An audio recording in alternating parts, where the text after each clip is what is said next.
Hello, and welcome to another spine-shivering series of scary stories. Today I'll be presenting a 16-chapter series titled The Cryptid, written by Born Beach, from Reddit. If you want to keep listening to scary stories, hit the subscribe button so you do not miss any stories that I upload regularly. Now without much delay, let's begin the story.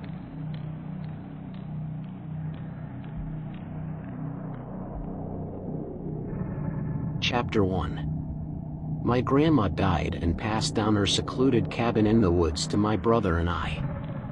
To us though, it's filled with old nightmares. My grandmother passed away last month, but nobody found her corpse until a week ago. Hazards of living out in the mountains, I suppose. My uncle couldn't believe it. He'd been driving her groceries and supplies once a month, and according to the coroner's report, she'd died a day after he'd left. What are the chances? To hear him tell it, she was just fine when he'd driven away too. Spry as she'd ever been. She was even getting her own water from the river and doing a bit of fishing on the side. And then poof. Deceased. Griff, her golden retriever, was gone now too.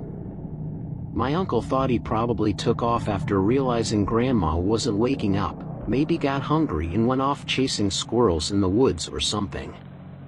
My uncle strolled about and called Griff's name for hours after he'd found Grandma, looking in all his usual hiding spots, but had no luck. My opinion? Griff probably got as far away as he could. After the funeral, my brother and I offered to come up and help our uncle clean up her things. Or at least my brother did, and I got guilt-tripped along for the ride. Apparently she left the cabin to the two of us in her will. Split custody, not that either of us wanted it. We'd more than had our fill of memories out there. That said, it was a nice day to tidy up a dead woman's things. The summer sun shone bright and there wasn't so much as a cloud in the sky. Overhead, sparrows darted between the towering pine trees, flitting around the cabin's small clearing while they sang their birdsong. "I'm gonna bring this stuff down the mountain and head in for the night," Uncle Jake said, gesturing to his pickup truck full of Grandma's furniture. "You two gonna take off soon? Or spend the night?"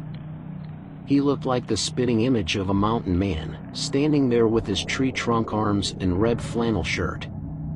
The beard was the cherry on top. "We'll be heading out soon," I said.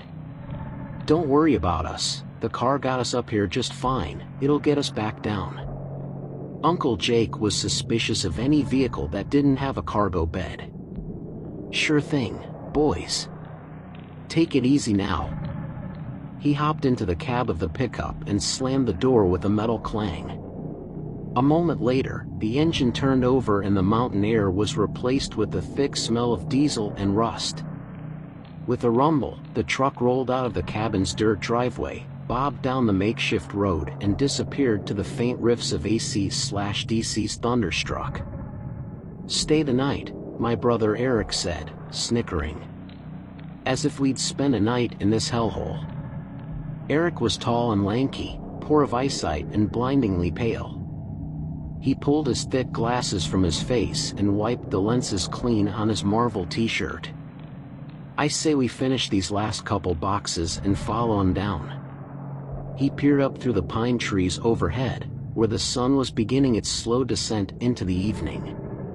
"We're a few hours from dark yet, but I want to be far from these woods when the lights go out." He shot me a knowing wink. I walked up the creaking wooden porch and pulled the thick door open. "Then stop looking at your phone every 5 minutes and help me get this shit done." I stepped inside, leaving the door to swing in the breeze. "Help me get this shit done," he repeated in a mocking tone, following me inside. "I'm just trying to get in touch with Dad. He still hasn't answered my texts. Maybe that's because we don't have any service out here." I meant since the funeral.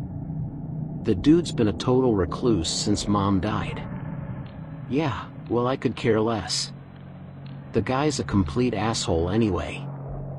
I crouched down in front of a bookshelf and began pulling out dusty tomes, filling my arms with as many as I could manage. He's still our dad, Eric argued. Now that Grandma's dead, it's only a matter of time before it's just the two of us. And can we be honest? Uncle Jake's a few whiskey bottles shy from dead himself. He squatted down beside me and plucked some books from the shelf. It'd be nice not to burn every bridge in this family. Can't burn a bridge that never existed in the first place, can you? I stood up and walked to the boxes by the window, then tossed the books in carelessly, wanting to be done with this as soon as possible. The longer I spent here, the more the memories threatened to come crawling back. Do you ever think about what happened? Eric asked, coming up from behind me and gently placing his books in the box. He frowned at my disorganized mess and began res-tacking them neatly. No. Really? Eric didn't sound convinced. I think about it almost every day. It was horrible. I didn't say anything. Instead, I walked back to the bookshelf and grabbed another armful of books, then stomped back to the box and dumped them in. Hey! Eric said. Listen, jackass, you could at least have a little courtesy.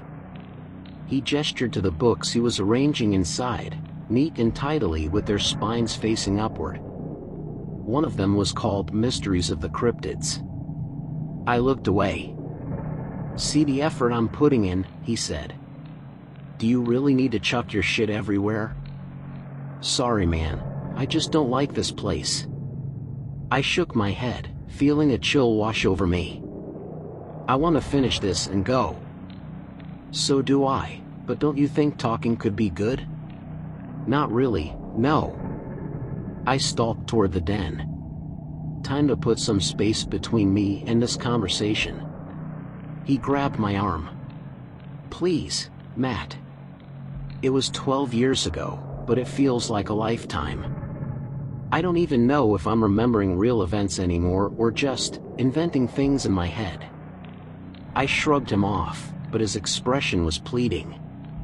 He needed this. You won't talk to me about it, he stammered. I have no fucking clue if what I remember even happened. With a sigh, I thunked down in my grandmother's rocking chair. It sat in front of her red brick fireplace, now filled with only the ghosts of old, charred logs. I idly thought to myself that it'd probably never be used again, because I planned on tearing this cabin down and leaving it for the insects. It would be better that way. I only wished I could tear down the memories with it. A week at this cabin had gifted me a decade of alcoholism, chronic depression, and a side of insomnia. It took a cocktail of prescription meds just to get me to sleep these days, and when I did it was a coin toss whether or not I'd experience sleep paralysis. And now Eric wanted to dig those memories up. I flexed my right hand, staring at the thick scars that wound their way across it. Even now, all these years later, I could still see the blood. Smell it. Taste it. My heart started racing just thinking about it, and I forced myself to look away. I focused on the hearth before me. And something caught my eye. What the hell? I muttered, leaning forward. It wasn't a log, it was something much smoother. The shape was all wrong though. I left the chair and knelt down, sifting through the ashes and burnt timber, uncovering the curious object with mounting horror. I pulled it free, brushing away flakes of ash with my fingertips.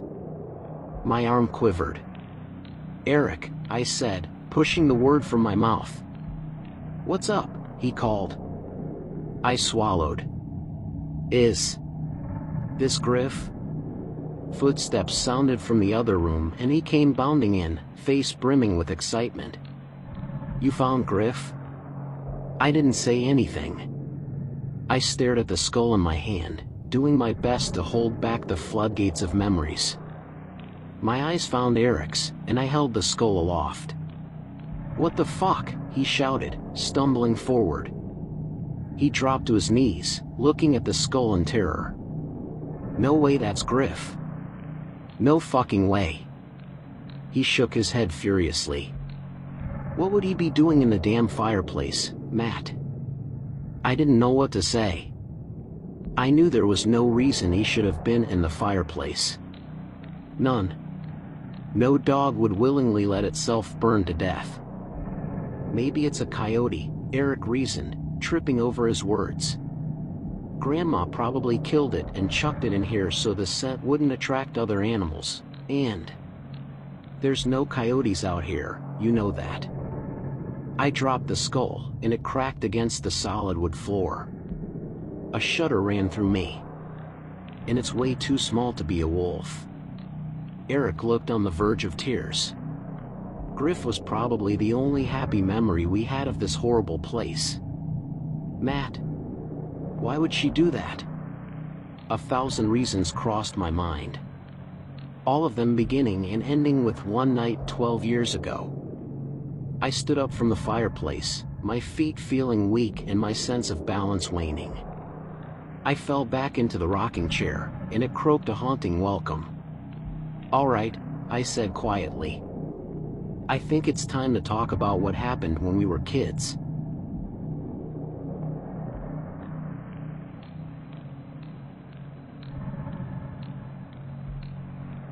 Chapter 2. It's filled with old nightmares, and we're finally going to talk about them.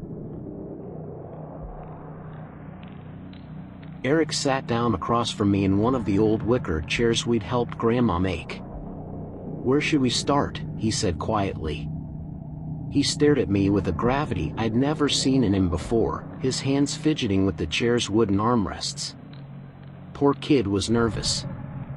I knew a thing or two about that. I took a deep breath and placed my face in my hands, wishing I'd never quit smoking. Wishing I'd never agreed to come out here. My heart thrummed and my palms were slick with sweat. Meanwhile, my thoughts couldn't stop toying with the idea that maybe confronting these memories was a mistake. Maybe acknowledging them would somehow make them real. Matt, he said softly. Let's start with the man by the river, I said, forcing myself to look him in the eyes. You remember him? Eric's expression said it all. He remembered. His eyes darted to the front door, still swinging open in the breeze from when we'd both walked inside. I'm gonna grab the door, he said. I didn't say anything, but I didn't need to. We both knew it'd be easier to talk about these things with some degree of security between us and the outdoors. He stalked off, shut the door, and then returned a moment later. We were what, 11 then? I said. He nodded. Though we were twins, we looked nothing alike.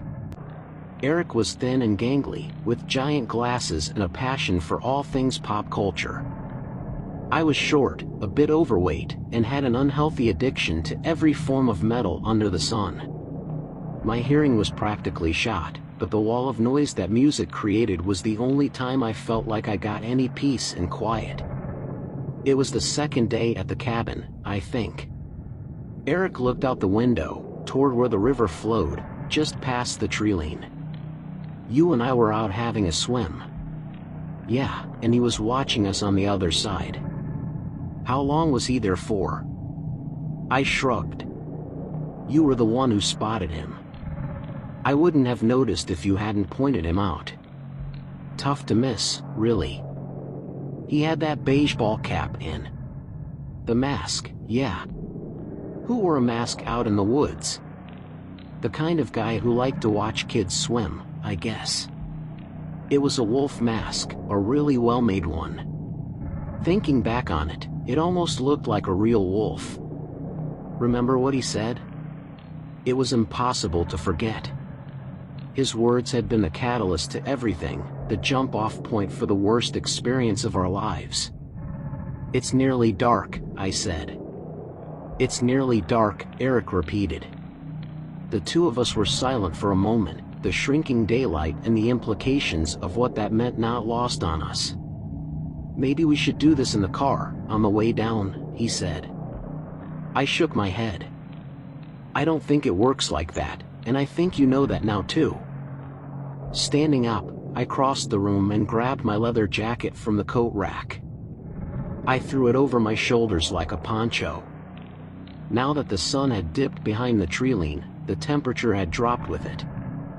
You're remembering things clearly again, aren't you? I know I am. He frowned, avoiding my gaze. We both knew this wasn't a normal cabin, and deep down, I guess we both came to realize we couldn't run from our history forever either.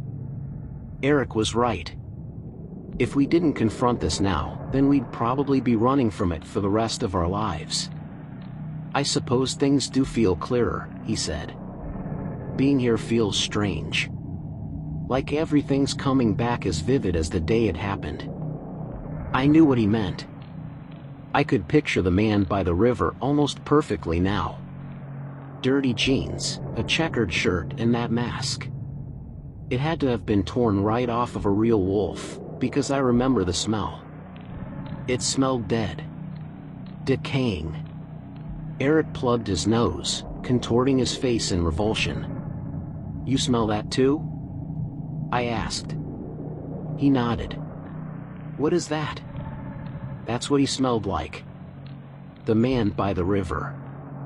I'd forgotten how horrible it was, but this cabin is bringing it all back to me. I glanced around the dimly lit room, where shadows grew in the corners as the sun fell lower in the sky. He told us to come to him, after warning that it was nearly dark. He said he had a gift for us. You thought he was Uncle Jake. I remember that. Yeah. I mean, who else could it have been? Grandma had built her cabin on the land of an abandoned firewatch outpost far from the sleepy village below. Nobody lives up here. It was only the four of us that week. When you swam over, Eric said quietly. Did he say anything to you? I don't think so.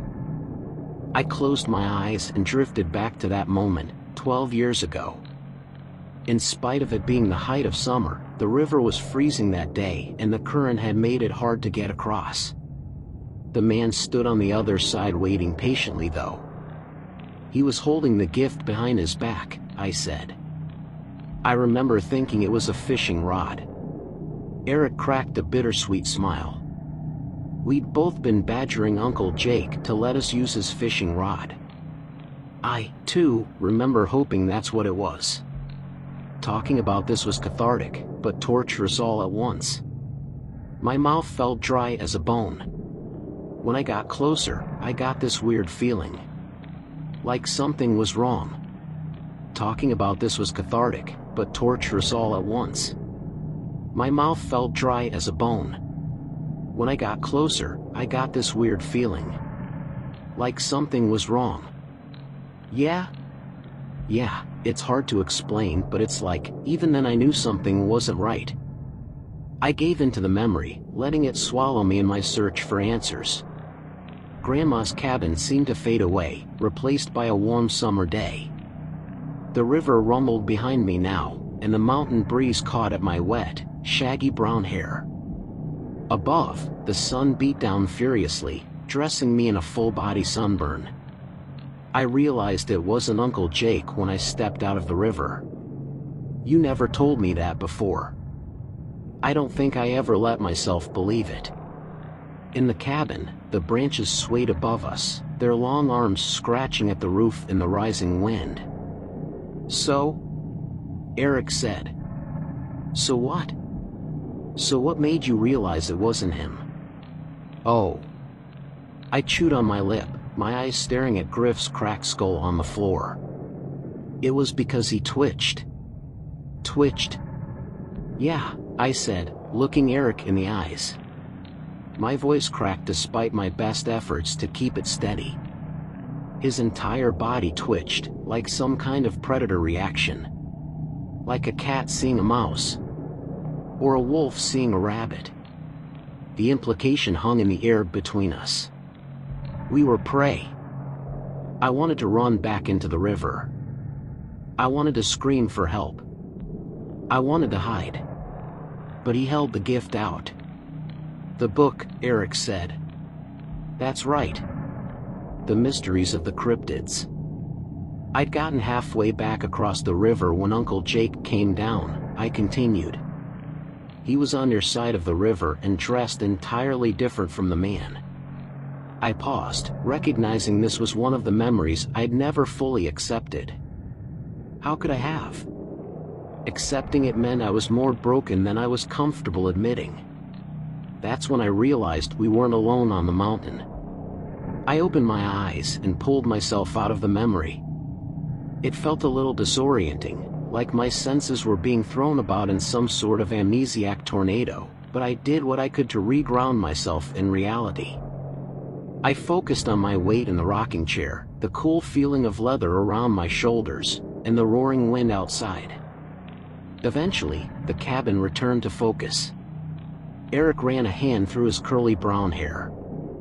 "You think that may be?" Outside, the sound of shattering glass rang out.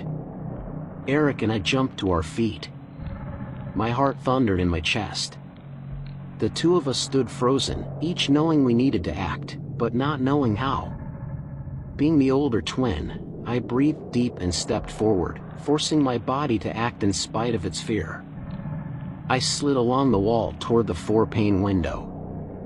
It was dusk now, and the last rays of sunlight barely pierced the thick pine trees.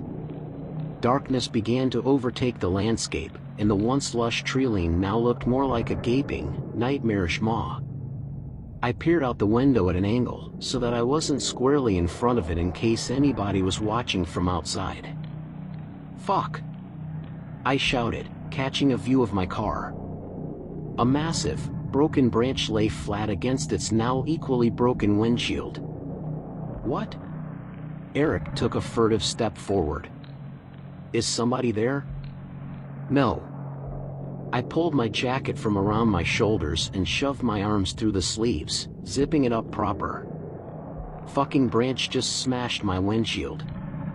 Story time's over. We're getting out of here. Eric burst out laughing, his hand on his chest. "Holy shit, Matt, that sound scared the crap out of me." "It was just a tree branch?" "Yeah," I said bitterly, storming from the room and toward the front door. "Just a tree branch smashing a windshield that I can't afford to fix. What a goddamn relief." "I'm sorry, man," Eric shouted, jogging after me. He wasn't really sorry, but I couldn't blame him. That sound could have been about 1,000 worse things than a stupid branch. Even still, it wasn't in my budget. I gripped the handle of the front door and flung it open, preparing for a chilly drive down the mountain. And then I stumbled backwards. My breath caught itself in my chest. I opened my mouth to say something, anything, but the words weren't there. Behind me, I heard Eric mumble a soft "oh," then a loud crash. Had he fainted? No. This wasn't happening. Please, don't let this be happening. A boot stepped past the doorway, creaking on the cabin's old wooden floorboards. With it came a stench of decay.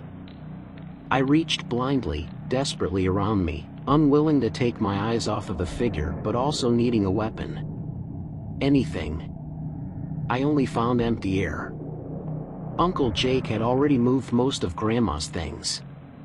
With each step the intruder took, I took one back, until finally I came up against the far wall. The figure stood framed in the dark of the hallway, a ball cap on its head, and two glowing, yellow eyes. "It's nearly dark," it said.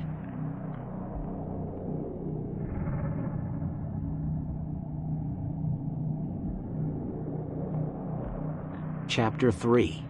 It's filled with old nightmares, and now those nightmares have found us. I shook Eric, waking him from his fainting spell. He sat up groggily, rubbing the back of his head where he'd knocked it against the hardwood. "What happened?" he muttered. "How to say this? A lot." He blinked, and his eyes scanned the room. Then he froze, his hand gripping my arm as he looked up at the man by the river, standing before us dressed in his beige ball cap, checkered shirt, and dirty jeans. The wolf mask he wore reeked of decay, and its eyes glowed a faint yellow. "It's nearly dark," the man said. "Yeah, I know," I said irritably. "You all right, Eric?" He looked from man back to me, his mind probably reeling. "What's going on?" he whispered. I shrugged. It was the truth, I had no idea what was going on. When the man had cornered me at the end of the hallway, I expected myself to be torn limb from limb, maybe have my teeth made into a nice necklace. Instead, he just said it was nearly dark and stood there expectantly. It took me a few moments before I realized he wasn't going to attack me, and that's when I awkwardly walked around him and came to check on Eric. "I don't think he's going to hurt us," I said. Not that I knew that for sure, but I figured if we'd survived this long then we might be in the clear. Although I don't really know what his deal is. Eric stood, steadying himself against me. He studied the man. What if he's warning us? What if he was warning us back then too? The book flashed in my mind. The Mysteries of the Cryptids. A pulp fiction novel the man had given me during our last encounter, back when I was just a kid. Eric had packed it into one of Grandma's moving boxes, not even realizing it. If he is, then he probably wants us to read that book. I marched from the room, past the man, and tore open the box of books. I rifled through it, tossing whatever I didn't need in every which direction. Finally, at the bottom, I found it. I picked it up and ran my fingers over its faded cover. The thing was in pretty bad shape, with some of the pages fused together from water damage during its river crossing. The illustration on the front was of a Sasquatch being strangled by a sea monster. Lovely. "Is this what you want us to read?" I asked the man. He didn't move, didn't speak. "Let me guess," I said, crossing the room back to Eric. "It's nearly dark." "Don't be a dick," Eric muttered. He held out a hand for the book, and I passed it to him gladly. Out of the two of us, Eric was the academic. If there was a mystery to be solved in those pages, then he would be the one to do it. "This thing looks like it was written in the 50s, he said, looking over its cover. "Write down the art style." He flipped the book in his hands, scanning the text on the back and reading it aloud. A compendium of the greatest mysteries known to man. Cryptids have long since fascinated the scientific community, though their existence is highly contested. Here are 3 great tales sure to frighten and entertain.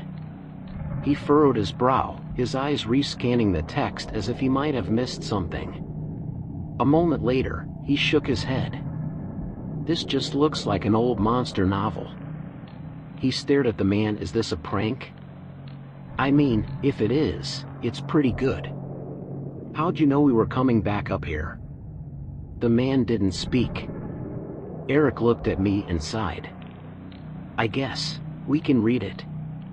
"Sure," I said, plucking the book from his grip. "We'll read it on the way down the mountain." I stuffed the book in my jacket pocket and made for the front door. The man stepped in front of me. "It's nearly dark," he said. "You're right, and that's our cue. Eric, let's go." Eric looked at me in disbelief. "Matt, this is practically what we've been waiting for. The answers are here. I mean," he gestured incredulously at the man. "Here he is, and he isn't even trying to eat us or whatever. Don't you want to figure this out?" "Look," I said. "Nobody said we needed to sort this shit out tonight. We can take the book, do a novel study back at Uncle Jake's, and then come up here with plenty of daylight hours and piece it all together." A chill ran through me. Like the memory of the man, the memory of our first night was returning too, and I wasn't ready to face that again. Talking was one thing, but this therapeutic walk down memory lane had grown a bit too real for my liking. "Sound good?" Eric stared at me with stubborn defiance. If we had inherited anything from our late grandmother, it was our unfailing resistance to having our minds changed after they'd been made up. Luckily for me, I was more stubborn by a mile, and Eric knew that. Sure enough, he folded his arms and looked sidelong to the window. "All right, fine," he said. "We'll leave tonight, but I'm not kidding about this. We do as you say, study that book and then come back." I nodded, and I meant it. I hated this, don't get me wrong. It scared me in all the wrong ways, but I'd been through enough hours of therapy and dumped enough money into booze to know that if I didn't sort this shit out now, then I'd either end up dead or bankrupt. "I promise you we'll be back tomorrow." Eric waved me off. "Sure, whatever. Let's go." I let out a sigh of relief, thankful that Eric was much more reasonable than myself. "All right, Wolfie, you heard us. We'll be back first thing tomorrow." I gave him an awkward half salute and moved a step past him, but he grabbed me by the wrist. "It's nearly dark," he said. I tried to pull my arm from his grasp, but his grip was ironclad. "I get that. That's sort of why we want to get the hell out of here." I could feel my wrist bruising as his calloused hand squeezed. "Get off of him," Eric shouted, grabbing the man's fingers and trying to pry them free. I brought my other hand around and did what I could to help, but it was like trying to pull apart a vice clamp. "It's nearly dark," the man growled, his voice now guttural and beast-like. "It's nearly dark." His wolf teeth dripped saliva, and his eyes flared with a wild rage. Something agonizing dug into my arm, and I realized claws were growing from his fingers, black and horrible, piercing into my skin so that my blood ran down them. "Stop!" I screamed, certain that any moment my wrist would be ground to dust. "Jesus Christ, please!" The man's body twitched, and he pulled me effortlessly toward his jaws. The reek was overwhelming. I gagged, my body in sensory overload. With a violent jerk, I felt my wrist snap as he tossed me sideways. My nose collided against the wall with a dull crunch, and pain exploded across my face. I struggled onto my hands and knees. My body quaked from the agony, my vision blurring and ears ringing. Something dripped onto the floor, and I wasn't sure if it was tears or blood. Eric rushed to my side. "Matt." I shrugged him off, standing on my own 2 feet so that I could look at the wolf-faced bastard in the eyes. If this fuck was going to kill us, I wasn't going to take it lying down. I'd make him earn it.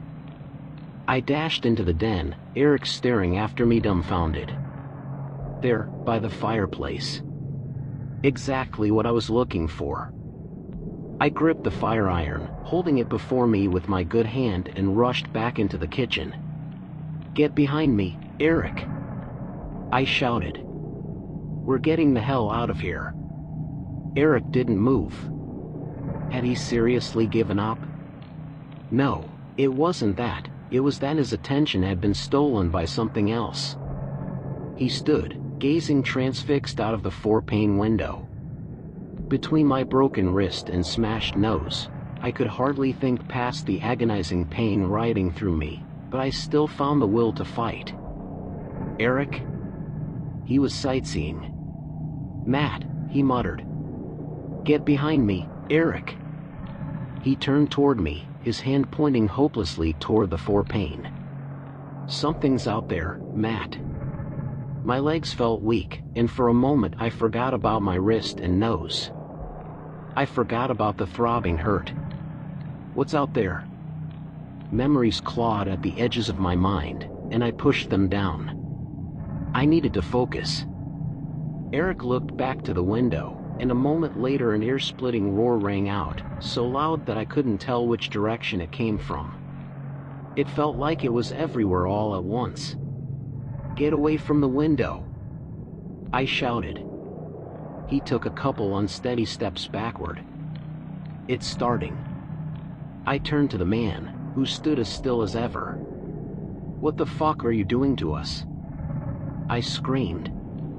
I brought the fire iron down on him, but he grabbed it and tossed it aside as if it were a piece of styrofoam. "It's dark," he growled. A thud sounded against the cabin's heavy door. Then another. The timber of the entire structure shook, dust falling down from the rafters and whatever Uncle Jake had failed to take with him crashing to the floor. "Matt," Eric said, inching toward me. "It's happening again." I swallowed. Memories rushed around me, my mind smothered by them. "We need to hide," I said hastily, anxiously. Eric was sweating, his face a mask of panic. "Where?" "This is where we hid last time." "Then we have to hide somewhere else for fuck's sake." I didn't know what was happening, or why we were reliving this, but I knew the man wasn't going to help us. At best, he was a neutral party, at worst he had kept us here to die. I gripped one of Grandma's wooden kitchen chairs, and with as much strength as I had in my right hand, flung it clear through the 4-pane window. The front door exploded, flying across the vestibule and colliding against the far wall with a deafening crash. Something screeched, then stepped inside with a thunderous footfall. I didn't need to say a damn thing.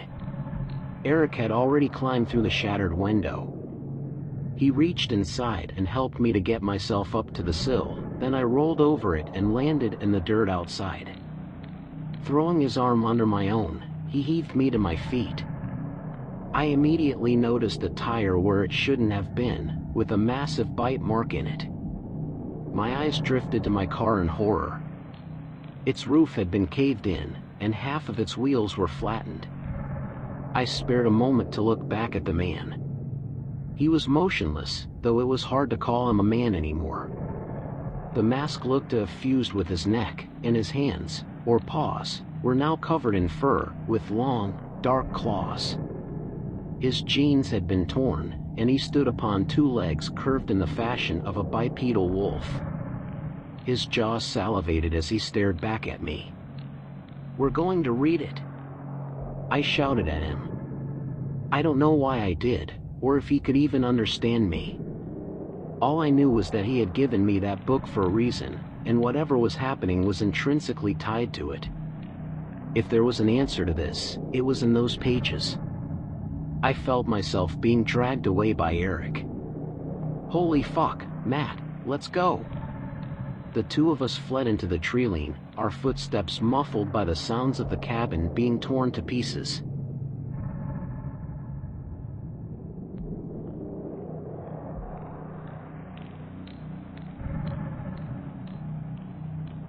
Chapter 4. We just discovered a secret she had hidden from us for 2 decades. Eric and I ran so hard that my lungs felt like they'd caught fire. Exhausted, I fell to the dirt with a groan. The pain of my smashed face, broken wrist, and a lifetime of poor decisions had finally caught up with me. I'm done, I breathed. Eric doubled back, crouching next to me. "Take it easy, man. Look." He pointed ahead. "We're nearly to the river. Let's get you some water." So we were. Now that I was catching my breath, the rest of my senses seemed to sharpen again. I could hear the rushing current just barely through the howling wind. I pushed myself to my feet and the two of us made our way to the bank, where I dropped to my knees and slurped as much water as my mouth could hold. "Pass me the book," Eric said. I reached inside my jacket and handed it to him, its pages rolling in the storm. He held it closed, up to the light of the moon. "The entire time you had this," he said, squinting at the cover. "And you never noticed the author?" I looked at him, wiping dribbles of water from my mouth. "I mean, it's not like I've had it my whole life. I left it here when we went home. I really didn't need any mementos of that week." "Who wrote it?" "Grandma," he said incredulously. He turned the book toward me and jabbed a finger at the bottom text. Gail G. Fastro. Well, I'll be damned. Don't sweat it, Eric said, shaking his head. I missed it on first glance too. He glanced around, no doubt scouting for a place free from wind with enough moonlight read by. Eventually, he settled on a large boulder near the water, shielded from the storm by a gnarled fir tree. He clambered up it with some effort. Did you know she was a writer? He called down to me. Not at all, I said. Come to think of it, I had no idea about anything Grandma did, besides come over every Christmas and bake apple tarts. Mom never talked about it. Eric flipped the book open to the first page and adjusted his glasses. Mind keeping a lookout while I peruse this thing? I nodded, rising from the riverbed and looking up and down the shore. No sign of the man, and no sign of the beast that destroyed the cabin either. So far so good. I cradled my broken wrist and breathed a sigh of relief, pushing it out of my blood-caked nostrils in a painful snort. I hiked up the side of the bank, getting to higher ground so I could better keep watch over the area. As I did, the book played in my mind. The mysteries of the cryptids. Why would Grandma write something like that anyway? For kicks. She'd never so much as mentioned the Loch Ness Monster or abominable snowman growing up, and here she was a supposed authority on them. It seemed bizarre to me, but then, all of this did. Had she known about the man too? What about the beast? She must have. Something splashed in the river, and the hairs on my neck stood on end. I swallowed, my eyes searching up and down the running current, scanning every outcropped rock and wayward branch. Just a fish. Hopefully. Seconds turned to minutes, the only sound coming from the croak of river toads and Eric flipping through the pages of mysteries. Maybe I was making a bigger deal about things than I needed to. I closed my eyes and tried the breathing exercises my therapist recommended. Then another splash. This one closer. Louder. I strained my vision.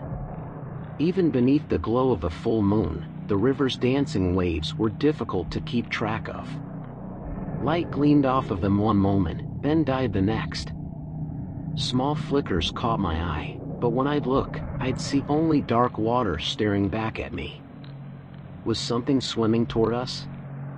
Eric flipped another page of the book nonchalantly, his expression thoughtful, eyebrows furrowed in focus. He hadn't noticed a thing. Something felt wrong though. It was the same feeling I'd had when I first came upon the man by the river, like my mind was picking up on things that I hadn't yet fully processed. Eric, I called, taking a couple steps on the stone shore. Come away from the water. He looked up, perplexed. Why? He adjusted his glasses and looked around, holding his hair against the wind. Is something here? I need the light of the clearing to read, Matt. Just get off the fucking rock, man. Come over to me. I glanced upward, the moon shone, pale and ominous through drifting clouds. There's plenty of light over here. I'm nearly finished, just relax. Now, man. Groaning, he creased his page and closed the book, then slid down the big rock, carefully. He steadied himself on the wet, clacking stones as he walked towards me. Fuck's sakes, Matt. Another splash. The day we met the man by the river, I said, the pain in my wrist fading against the backdrop of my mounting fear. I came back down to the water. What? Eric said, bracing himself against the roaring wind. I forgot the book. Jake brought us down fishing rods, remember?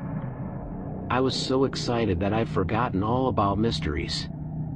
I left it on the riverbed. I was transfixed by the river now. Something was in there, I knew it. When I came back down to get it, I saw something in the waves. Like a fish? Eric said, finally reaching me. He turned, following my gaze to the river, though he looked skeptical.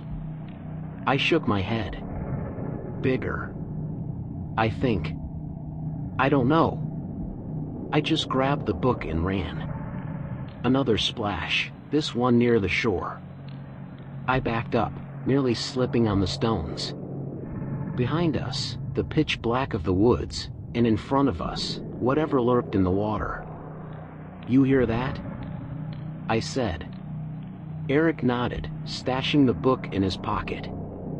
After what happened earlier, I say we don't take any chances. Let's find somewhere safer to read.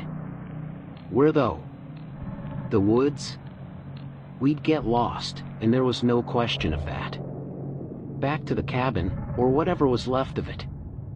No point, the car was totaled, and besides, whatever beast had come knocking didn't sound nearly as reasonable as the man. It was probably still around. No, we were resigned to the river. We just need to be careful and stay as far from the shore as we could. Good Lord, said a voice nearby. I jumped, my arm flying in front of Eric instinctively. You boys have really worked yourselves up, haven't you? I wheeled around to see a familiar face standing at the height of the river bank, a stone in his hand. He hurled it, and it landed in the water with a heavy splash. Uncle Jake? I shouted. He began walking down the bank. Slowly, with a sway in his step. Like he'd been drinking. Good news, boys. He shot us a smile, but it felt wrong. Horrible. His eyes were unfocused, and his tongue lolled from his mouth. I just found Griff, and he can't wait to see you.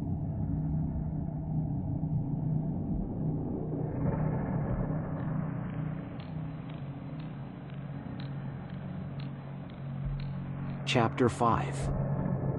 Our uncle doesn't seem like himself anymore. Uncle Jake ambled toward us, his pace irregular. One moment he moved slowly, the next frantically. His head seemed loose on his neck, rolling about with his momentum. I was so worried about you too, he said. Matt, Eric muttered. I held up my hand indicating for him to be quiet. I was uncomfortable about all of this too, and Jake didn't seem like himself. After everything else that had happened tonight, I wasn't taking chances with anybody, family or otherwise. But still, I needed to know what the situation was. I needed to hear him speak. My eyes darted around, taking stock of our surroundings. If it came to a fight, I wanted to be ready. I cursed myself for letting the man take the fire iron. Still, there was always the river, and in a 2-against-1, Eric and I had a chance against our uncle even with my busted wrist. I swiveled my gaze back to Jake.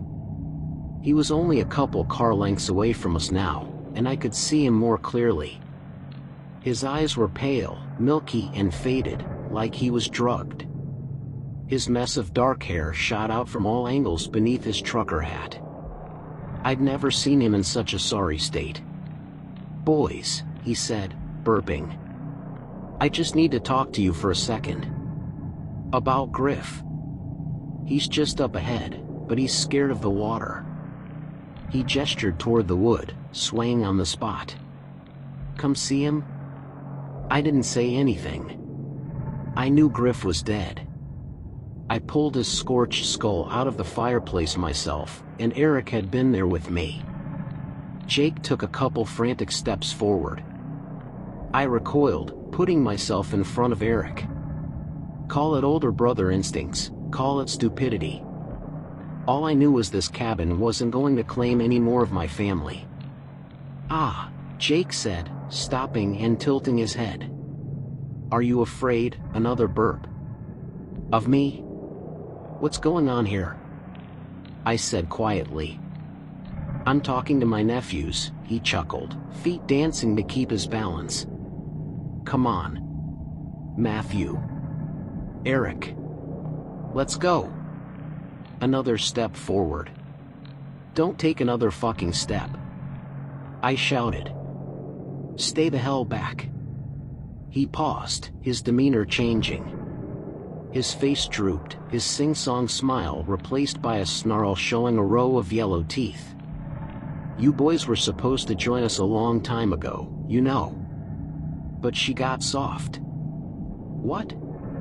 No she didn't, Eric said, stepping out from behind me. He held the book in his hands, holding it up to Jake.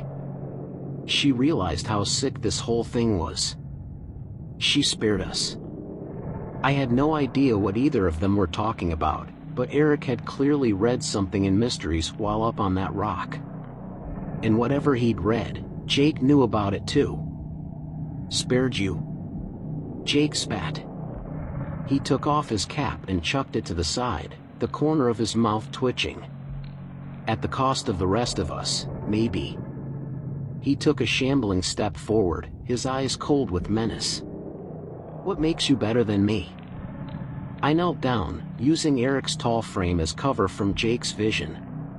My good hand found a decent-sized rock, and I clutched it, rising back to my feet and placing it in my jacket pocket discreetly.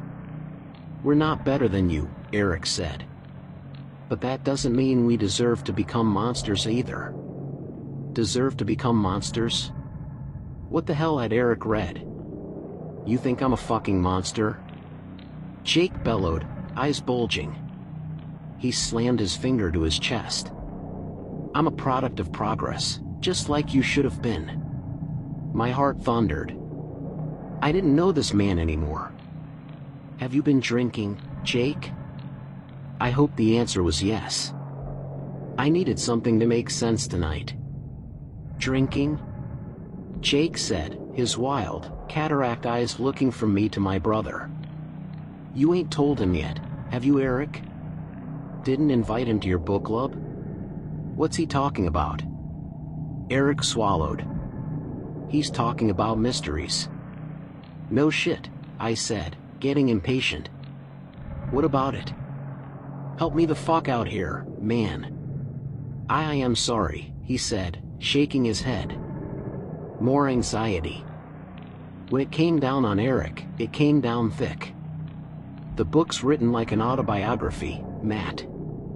I thought it was a stupid pulp novel Grandma wrote, but it's like research notes, man. Research notes?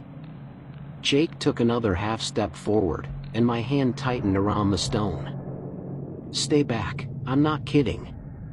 He smiled. Come on, Matt. I've never heard you before, have I? Yeah, research notes, Eric stuttered. I didn't think much of it, honestly. Thought it was part of the book's gimmick, but seeing Jake like this. Jake hunched his back, hands pumping in and out of fists. Like what, Eric? He growled. Don't talk to him, asshole, I said. Jake was bigger than me by about half, and in his current state, more unpredictable by a mile. If he came at me, I'd have one shot to clock him with the stone. Talk to me. Talk to you, he said, cocking his head. But you're so boring, Matt. All you've ever done is bitch, complain, and mope. His eyes drifted behind me, to Eric. Your brother's always been the interesting one. And now he's even gone and figured out my mother's secret. Eric, I said.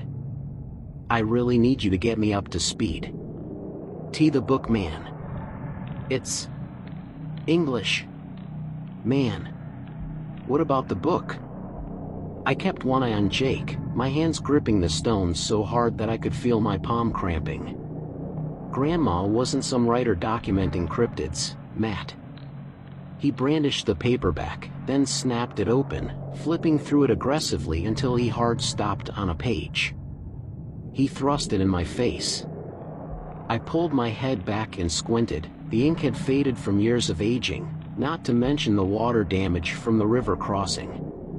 The left page looked like a list of ingredients, with pencil markings over the print, and beside them a set of tiny, bulleted instructions. On the right was a diagram, too complex for me to properly make out given the condition of the book. Wait, what? Some of the markings looked to be runes. No, they were definitely runes. She wasn't looking for cryptids, Matt.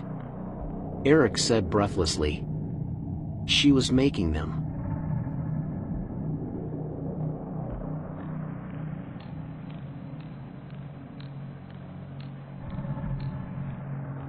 Chapter 6. Our family is not what it seems. Making cryptids? My mind reeled. How did somebody make a cryptid? What the fuck was our grandma doing?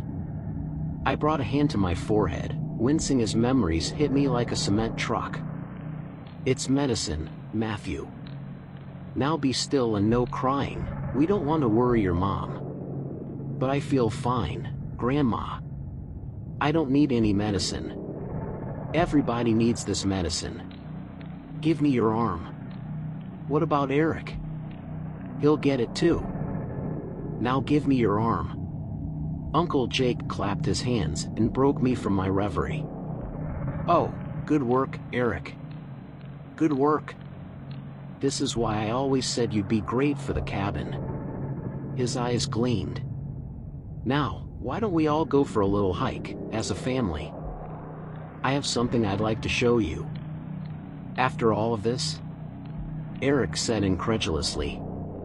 You must be drunk. I don't think he's drunk, I said, the memory subsiding.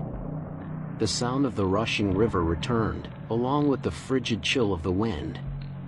Why were these memories so invasive? So vivid?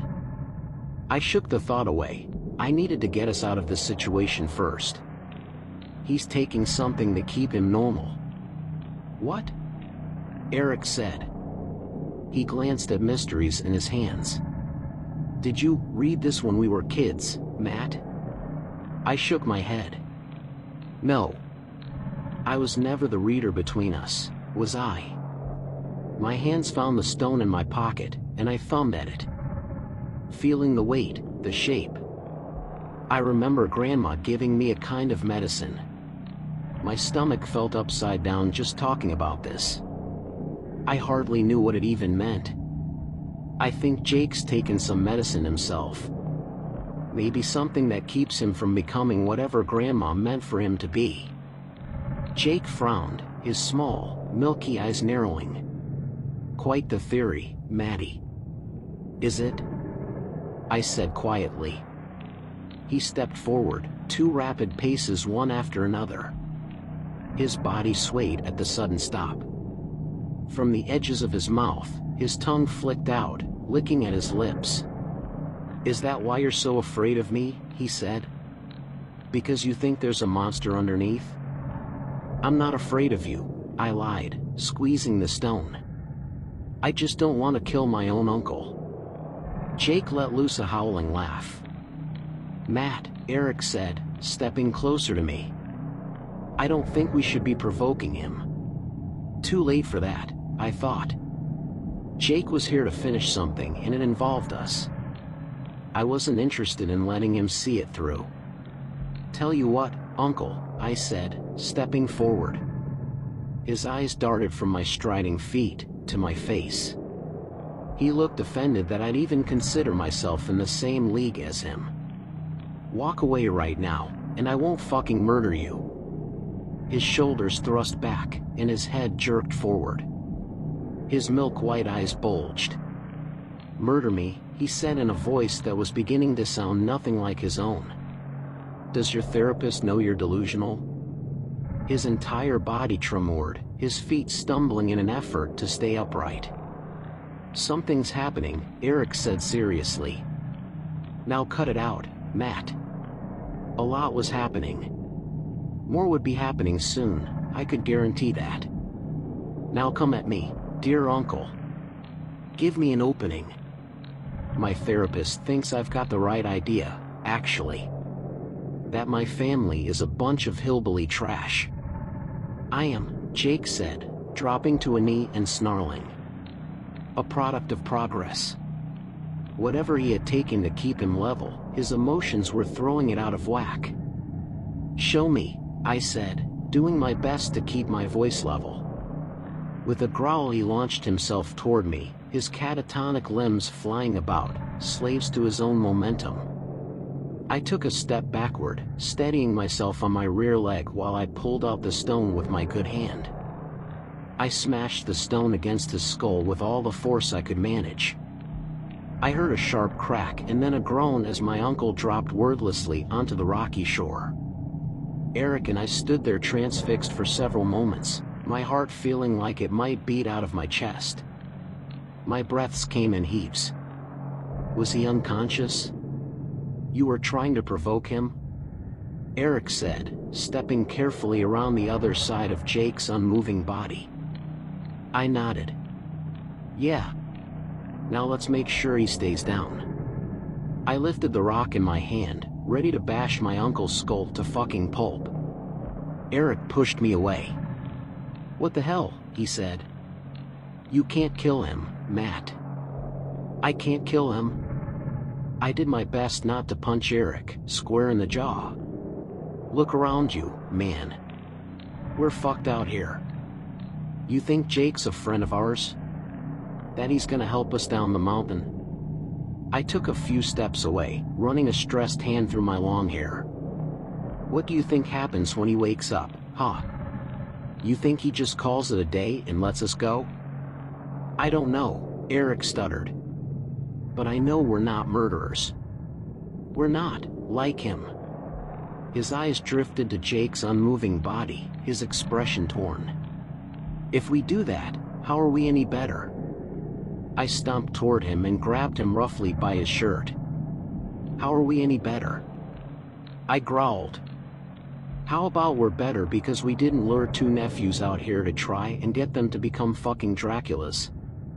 How about we're better because we didn't give two kids a lifetime of trauma?" Eric was silent, his eyes wet behind his glasses. I let my hand fall from his shirt and turned my attention to Jake.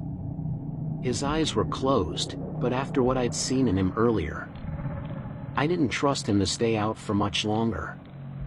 Something was trying to break free of him. Something horrible. I ran a thumb along the stone, biting my lip, weighing my options.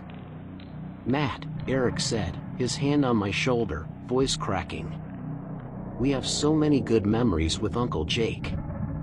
Remember fishing? Remember fishing. As if fishing could make up for this. Whoever Uncle Jake had been, or pretended to be, that wasn't what he was anymore." My stomach sunk as I imagined him waking up now. Turning on us. But without the handicap of whatever medicine he'd taken to keep him human. I don't have a choice. I brought the stone down. The snap of Jake's cheekbones filled my ears, drowning the sound of the river, the roar of wind. I brought the stone down again, to another horrid, dull crunch. Eric grabbed at my jacket, trying to pull me off, but I threw him backward with my good hand. He might have been a foot taller than me, but he weighed close to 100 pounds less. I was doing this, and no one was going to stop me. I brought the stone down again. And again.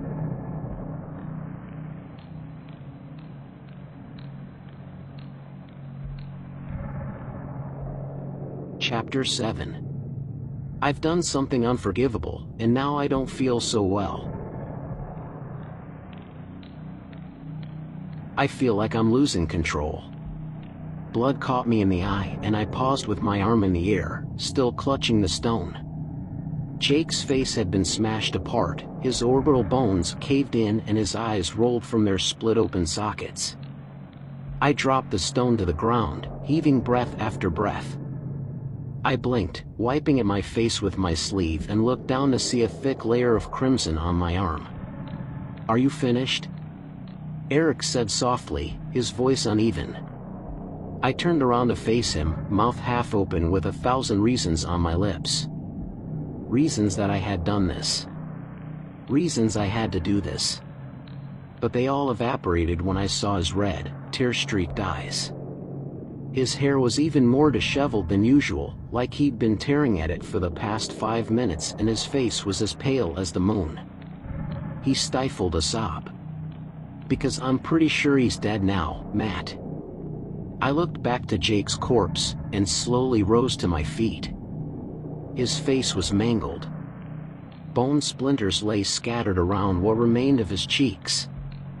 I forced myself to look away, but there was something oddly intoxicating about it. The way the blood pooled beneath his head, the way his limbs had stopped twitching after my 5th strike with the stone. I licked my lips. The medicine appears to be working well. "You can go and play with your brother now, Matthew. We should be okay now," I said, swallowing. My head felt woozy. Hazy. "Should we?" Eric said, pulling off his glasses and dabbing at his eyes with a sleeve. "Are you okay?" "What?" I shook my head. Of course I was okay. I was the older brother, wasn't I? I could handle this. I had handled this for years. Just another notch on the trauma belt. No big deal. Why were my ears ringing? "I'm fine." "Okay," Eric said. Was that anger in his voice? It got a little hard to tell back there. My heartbeat slowed and the world refocused. I had to. I looked at Jake and felt a sickness grow in my stomach. Had I really done that to him? He was going to hurt us, Eric. I said the words because they were the words that seemed right to say. What was I supposed to do? Let him drag us off to God knows where and turn us into fucking? Fucking what? Eric said, rounding on me. Monsters? I took a step back, feeling my vindication crumbling against his words. No, man. Cryptids. I felt off. Strange. Unwell. I licked my lips again. When did they get so dry? Just give me a second, will you? He didn't say anything, just stared at me with this crushing look of disappointment. Where tears had streaked his cheeks earlier, they were now a bright red, flush with anger. Resentment. Heaving a sigh, I walked off down the riverside, trying to piece together what had just happened. What might still be happening? Above, thunder cracked and rain pelted my face. The storm was worsening. Of course it was. He was going to kill us, I mumbled to myself, hoping that saying the words aloud would help me understand them. Or at least he was going to hurt us. Turn us into something horrible, definitely. I had to kill him first. I had to. I didn't have a choice. No, a voice somewhere inside me said. I did have a choice. He was unconscious, wasn't he? We could have run. Left him there. I chose to kill him. More thunder, more rain. I pulled my jacket tighter around me, shivering as I did my best to come to terms with what happened. There's no going back now, I said quietly, doing the self-talk my therapist recommended. I have to accept it and move forward. I made a difficult choice to protect my brother and... Beside me, the river gurgled and a large bubble grew on the surface, popping with a wet slosh. Had the current shifted? I slammed my eyes shut, trying to reground myself in the moment. I did my breathing exercises. Focused on the cold rain, the howling wind, and the pain in my wrist.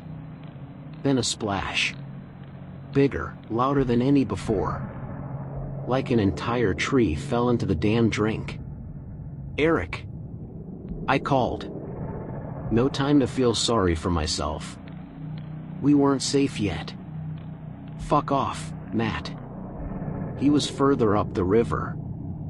Had he not heard it over the wind? No, look. I jogged back to him, doing my best to ignore my splitting headache, the heavy guilt in my gut. You're right, man, I shouldn't have done that. I don't know why I did or why I didn't listen to you, but... The river's current grew still, and something rumbled in the water.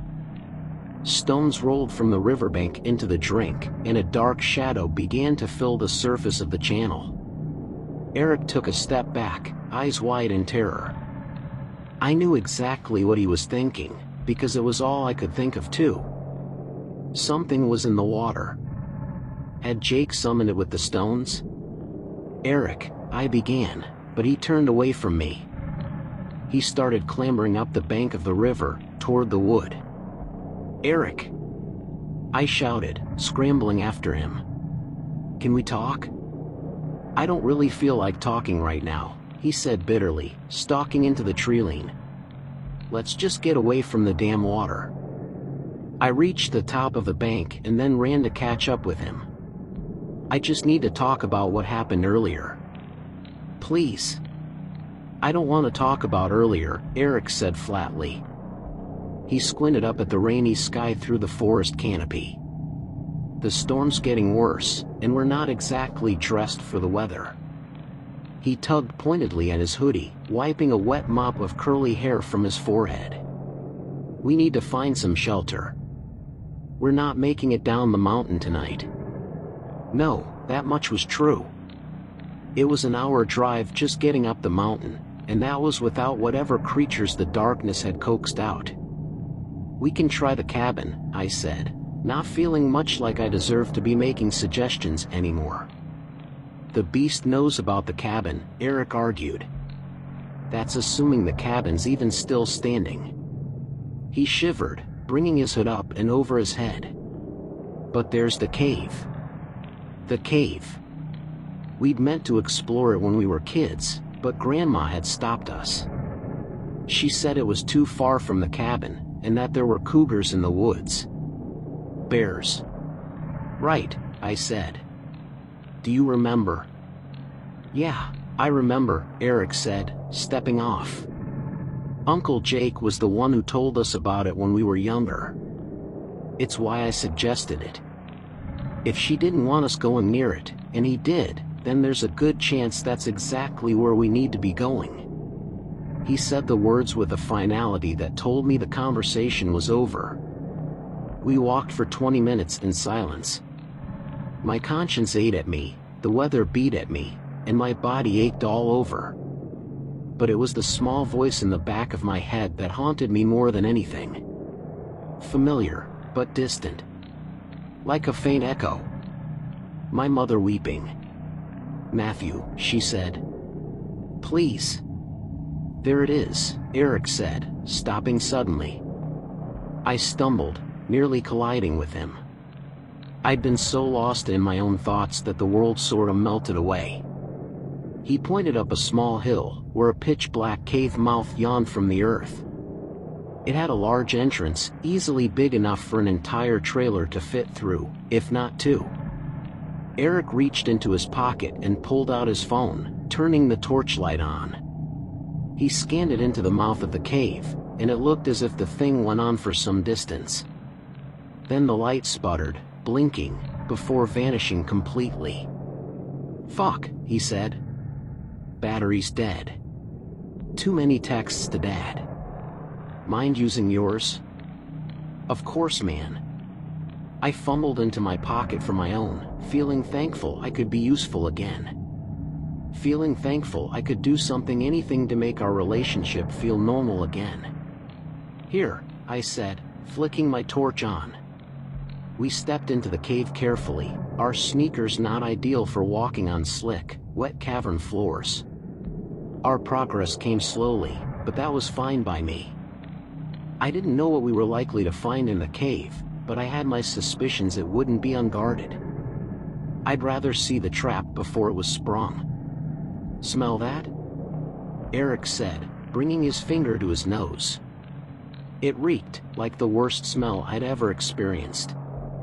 And it was getting worse the deeper we went. Yeah. Smells like something died in here. That would be nice, Eric said. But somehow I think it's going to be much worse than that. I nodded. Probably. More steps in silence, Just us and the light of my phone dancing across slick cavern walls. "Did you finish the book?" I asked. "Most of it, yeah." "Most of it?" I skimmed some pages. It looked like Grandma had stuffed her notes into an actual paperback novel, maybe to hide it from visitors. "But she wrote the novel too," I said, remembering her name on the cover. "Seems a lot of trouble to go to." "Maybe," Eric said. He stopped suddenly. "Wait a second, Matt. You've just made me think of something." "Yeah?" "Actually though." He pulled the book from his hoodie and turned the first couple of pages. "Bring the light over here a sec."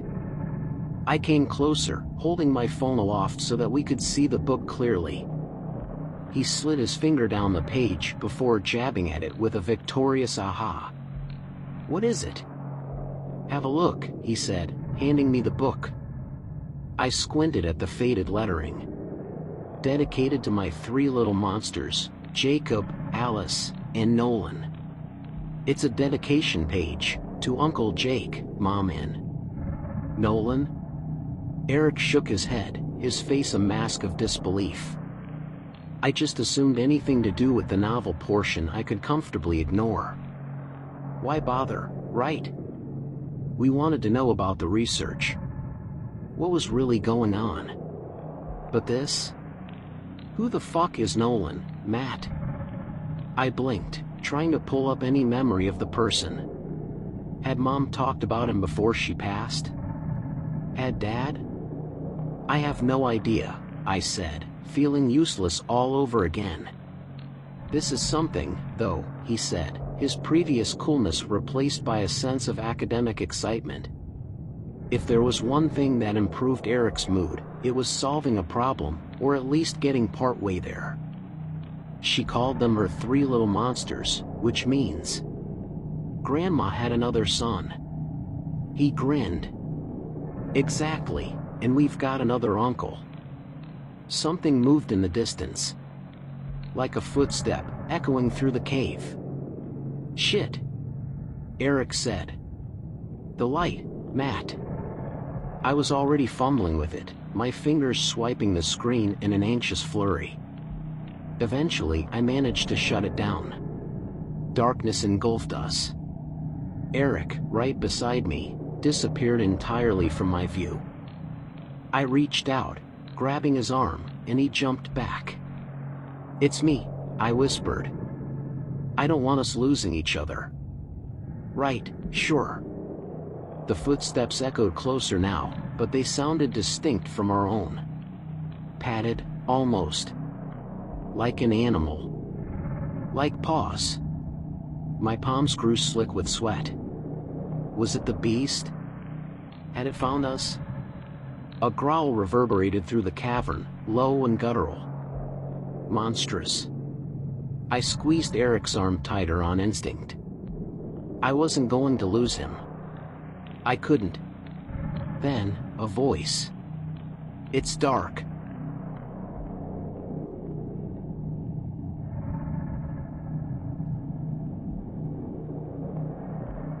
Chapter 8. We've gone to the one place she told us to never come, and now we're trapped. The man was in the cave. His footsteps neared, each one coming at a slow, deliberate pace, but then, he didn't need to rush. We were trapped. Caught in a massive cavern we knew nothing about, with our only exit blocked by the man himself. "He knows we're here," Eric said. I wanted to tell him to shut it, that there was a chance he didn't, but I knew he was right. In the man's current state, he could almost certainly smell us. My mind shot through 100 different escape plans, but each one ended up with us either captured or killed. Possibly eaten. Eric shifted beside me. "What now?" "We do the only thing we can do," I said quietly, feeling not entirely sure of myself. "We retake control."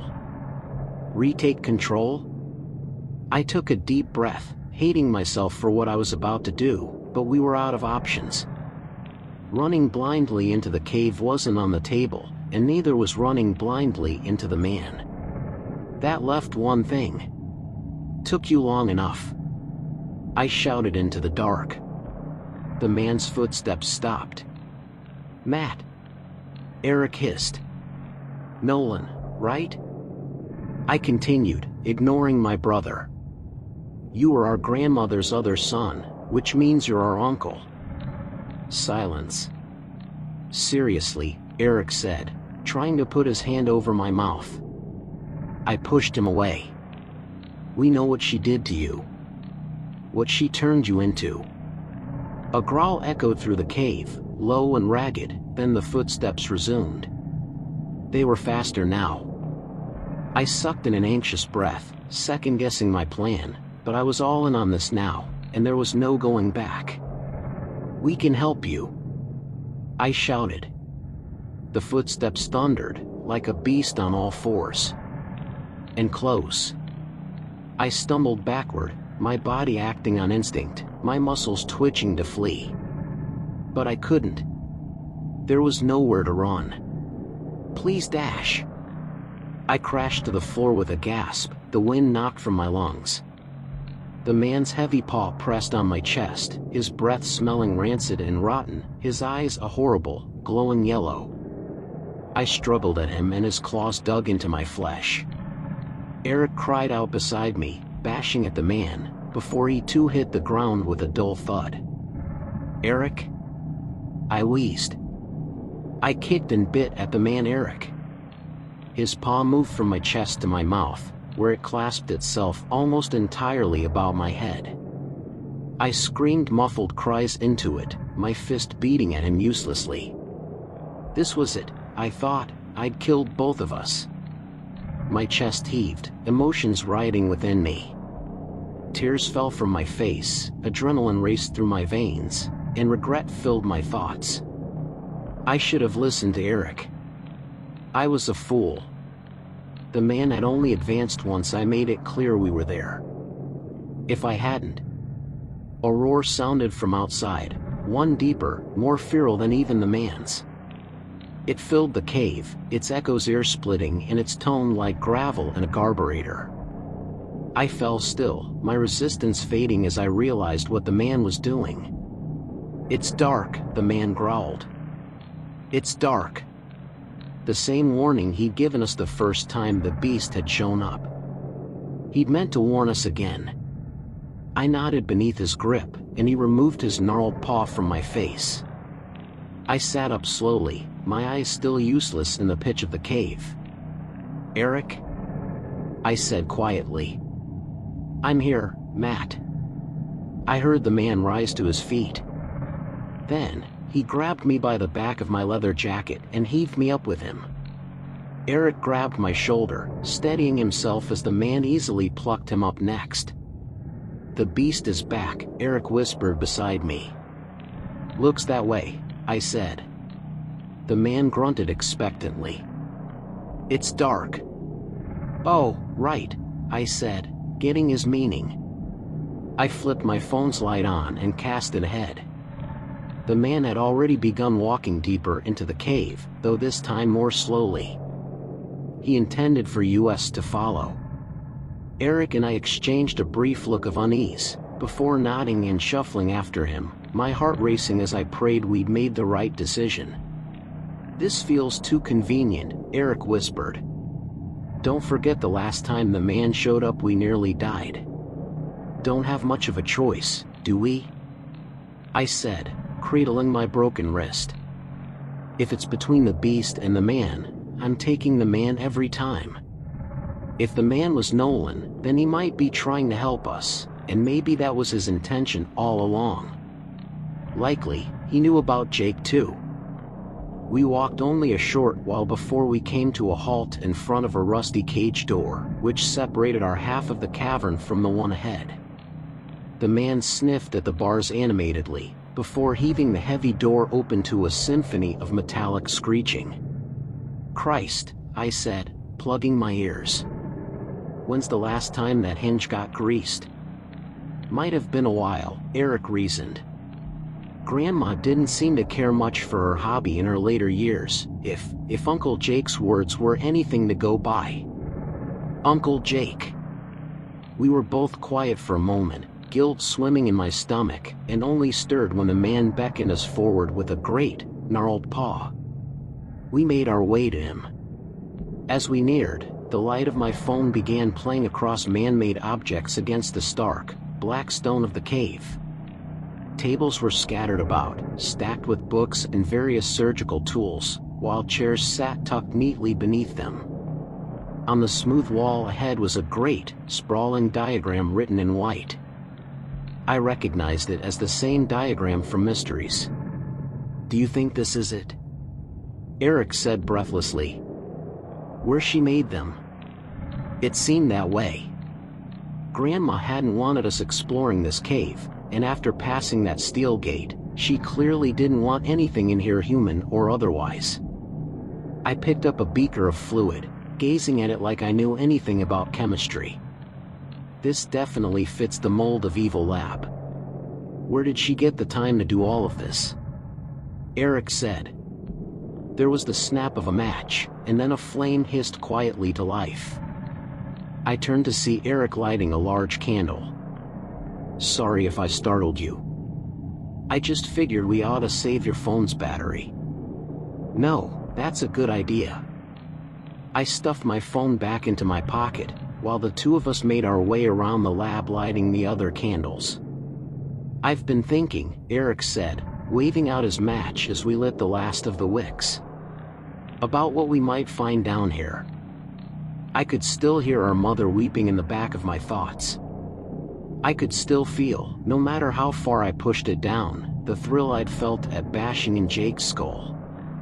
I swallowed. "Yeah. Me too." We split up and looked over the contents of the tables. A lot of it was books written in a language I couldn't make heads or tails of, bound in leather with fancy steel clasps on their front. They looked 1,000 years old. Then, beneath a stack of scattered paper, I found a page with my name on it. I snatched it up, looking at Eric to make sure he hadn't noticed. My brother stood near the far wall of the room, his head in a book, occasionally glancing at the ground and adjusting his glasses. Good, I was in the clear. I read. Matthew is responding well. His mannerisms appear mostly unaffected. He is still kind, rambunctious and curious. Certainly far less aggressive than Jacob. I was also quite happy to see his physical state has remained consistent, and I sense I may have sorted out the issue that affected Nolan. There are still certain uncertainties I have about him, but it's possible he's the one after all. I'll continue monitoring over the next week, but Alice is growing concerned, and the boys have grown more brazen. I found Eric wandering toward the cave yesterday. I may soon have to send them home. I'll remind Jake to keep a better eye on them in the future, and to stop filling their heads with tales of adventure. There will be plenty of time to explore this mountain when everything is done. Eric, I said, the reality of the situation crashing upon me. What if we find out we're monsters too? Eric said, walking toward me with a look of morose. I didn't say anything. The truth was, I didn't think there was much "we" in it. Grandma had given me something, and now it was clear it was the same serum she'd given Jake and Nolan. I looked at the man at Nolan, and sighed. What had she done to us? Why? I don't know, I said, hating myself for being too weak to admit what I was. What if I turned now, and hurt Eric? My stomach twisted. Why don't you stay here? I'm gonna go get some fresh air. I slunk toward the rusty door. Eric's hand clasped my shoulder. I get it, Matt. I do. Jake wasn't Jake anymore. You did what you had to in order to protect us. He shook his head. I was wrong to make you feel like you were one of them. I paused, unsure what sparked this change of heart. Eric's expression wasn't angry or hateful anymore, rather it was calm, and a bit regretful. He let his hand fall away. "So don't feel like you need to run off, alright?" I nodded. It was a nice sentiment, and I was glad that Eric trusted me again, but he was wrong too. The page had confirmed that I was a monster, and I had already felt myself losing control to Grandma's medicine. What if next time instead of Jake, Eric was the focus of my anger? I stuffed my hands into my pockets. I wasn't going to let that happen. "Don't worry," I lied. "I'm not running off, just getting some fresh air. I've got my phone's light. I'll find my way back." I heaved the steel gate open to the sharp notes of squealing metal. And Nolan stepped in front of me. His massive jaws dripped saliva, his glowing yellow eyes boring into me. I squirmed beneath his gaze. "It's dark," he said, pointing to the back of the room. I blinked. Was he trying to show me something? Swallowing, I picked up a candle and followed him toward the shadowy corner, the same corner I'd seen Eric in while I had read the page. As we neared, I realized something was on the floor beneath us. Runes. They made a large circle and looked as if they'd been carved directly into the cavern floor. Hammer and chisel style. "What the hell?" I muttered, recalling the runes from Mysteries. "What is this?" "They're symbols," Eric said. "Pagan by the looks of them." His eyes were downcast, his voice filled with guilt. "I think it may be a sort of summoning circle." "Summoning circle?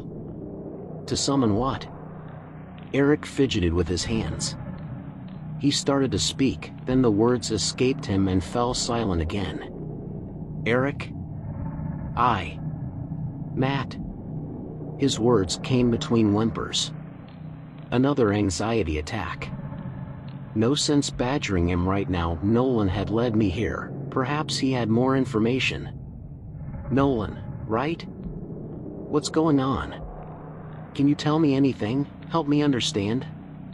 Silence. Of course he couldn't explain. His only vocabulary consisted of announcing the time of day. Still, I'd have appreciated if he could have pointed out a book or scroll to help me along. Then it hit me. Eric might be too worked up to get any words out, but I knew where he'd learned about that summoning circle. I extended my hand to my brother. "Hand me the book, then. I'll find out myself." Eric stepped backward, clutching the book against his chest. "I can't, Matt. You don't get it." "What?" "I don't get it." "Eric, stop fucking around." Another roar erupted. The beast. Was that closer? Shit, I thought. The bastard probably heard the screeching of the damn gate. "I'm not fucking around." Eric shrieked at me, his eyes wet with tears. "There's stuff in here that you wouldn't understand." Couldn't understand. What the hell was going on? I winced, bringing a hand to my head as my mother's crying voice screamed in my mind. "Please, Matthew. Please." My lips felt dry again, and my ears rang. "Eric," I said, stumbling to stay upright. "The book. I need to know what this circle is." "I already told you," he sobbed. "It's a summoning circle. I need more details than that." "Eric. What the fuck is it summoning? Please, Matthew. Please. You have to." I shook myself free of my mother's voice, gritting my teeth and grounding myself in the moment. Focus on the pain in my wrist, focus on the sound of water dripping against stone, focus on the cool breeze. Breathe. "If I give you the book you'll do it," Eric said, backing away from me and shaking his head. "You'll do it." "Do what?" I shouted. Sound. Touch. Scent. Ground myself. Fuck, this was hard. It's nearly dark. Nolan growled. Another roar. This one echoing through the cave, so much closer now. Sharp, jagged, and monstrous. The beast. Was it inside? Damn it. If I give you this book, Eric said, pointing at me with a manic expression, glasses crooked on his nose. You'll do to me what you did to Jake. Fuck, my legs felt weak. I stumbled to a knee, taking another breath and centering myself. Memories bombarded me, while my mother's voice screamed in my head over and over. Please, Matthew. Please. Shut up, Mom. Please. Why would I do that? I said, screwing up my face in sensory overload. Tell me, Eric. Tell me why I would do that. Eric said, trailing off. It's dark. Nolan repeated, this time harsher, more fiercely. It's dark. I became acutely aware of him moving, darting off toward the way we'd come. Where was he going? Another roar, guttural, horrible. South close. Too close. Something was running through the cave, something massive. Please, Matthew. Please. Eric. I screamed. Tell me. I'm one of them, he sobbed quietly. A monster.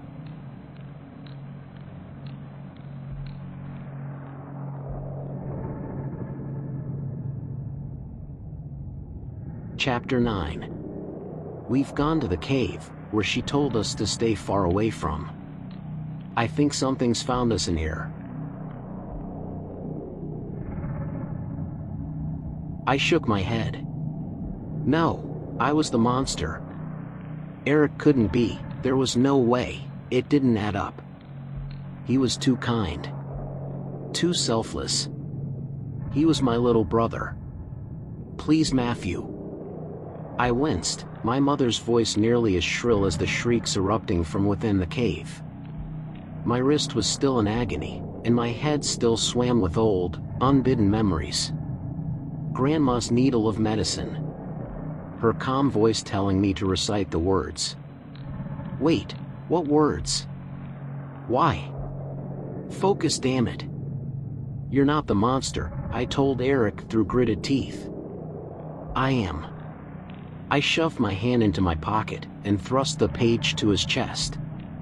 He took it gingerly while I did my grounding exercises, focusing on my breath, my sense of feeling, my sense of hearing. I needed to return to this moment. I needed to break free of my mother's voice, of old memories scraping at the edges of my mind. We weren't safe. We needed to act. Eric tore the piece of paper in half, throwing it to the ground. What are you doing? I said, feeling myself recenter. You didn't even read it. I don't need to, he said, shaking his head. I believe you. He believed me. Great, I was happy we were rebonding our sense of brotherly trust, but the situation seemed a little extreme to stop and smell the roses. Just know that we're in this together. The entire cavern shook. It sounded like something heavy smashed into one of the walls. The tables rattled, dirt fell from the jagged ceiling, and a low, pained groan wound its way through the cavern. The man, Eric, breathed. He went to head off the beast. Seemed like it. At least now we knew where we stood with him if we managed to survive this. It's Nolan, Eric. It's gotta be. How can you be sure? I grimaced, the last remnants of my mental war fading to ash in my mind. Because I read that damn page you tore up. Now, I said, looking around in desperation. We need something to help us fight that thing. I think Nolan's gonna need all the help he can get. But the lab was just that, a lab. And a crude one at that. It looked like a cross between a cult's conference room, with its various tables and strange, pagan symbolism on every wall and book, in a research facility, with its many beakers and embellics. I didn't see a single weapon, or even anything close to it. I tore across the room, flinging open cabinets, scanning shadowy corners, and appending desk drawers. Nothing. "How the fuck?" I shouted, grasping the edge of a table. "Do you live in the woods making monsters, and not keep a shotgun to defend yourself?" Eric was at a loss for words. He kept looking from me to the swinging metal gate, panic lacing his features. That was fine. I knew Eric wasn't the action type. He'd done his job well enough anyway. Now it was time for me to do mine. A monstrous scream rang out from the cavern, and then Nolan exploded through the metal gate. His massive, wolf body skidded to a halt in the center of the room, coming to a stop against a sturdy table leg. He wasn't moving. The gate screeched in its death throes, swinging from a single hinge. We were out of time. "Eric," I said. "Get under the table, now."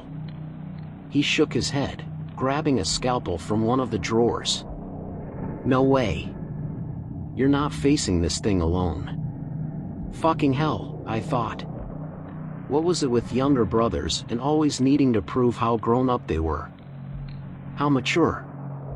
I spat, really wishing I hadn't quit smoking. Cigarettes always helped me think. Footsteps rumbled in the darkness, nearer and nearer. I stood in the center of the room, framed by candlelight. And then I realized what a fool I was.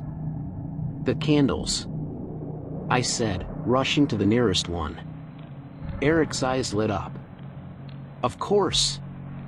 We dashed about, extinguishing the candles in quick succession. When we'd finished, we both tucked ourselves beneath a table, waiting silently for the beast to enter. Each of its footsteps was like a small earthquake, deep and full. The creature's weight echoed throughout the cave, and then I heard the sound of groaning metal, followed by what sounded like bolts being torn from their anchorage. The table beside us burst into splinters, followed by a deafening clang as the steel gate crashed against the cavern wall. I clapped a hand to Eric's mouth, making sure he didn't utter a word. The truth was, I didn't remember a thing about the beast, only that it had come for us the night we'd seen the man, 12 years ago. I didn't know what it looked like, what its capabilities were. I just prayed it couldn't smell us. Another set of footfalls rumbled. Slow. Powerful. Heavy. Sweat beaded from my forehead, and I swallowed, doing my best not to move or so much as twitch. Being so deep underground, there was no adjusting our eyes to the darkness. I couldn't see a damn thing. Only hear it. The beast's massive, huffing breaths. Its low growls. I could hear it in the room now, stalking among the tables. Searching. Our only option was to wait. Maybe we could slip by while it looked for us.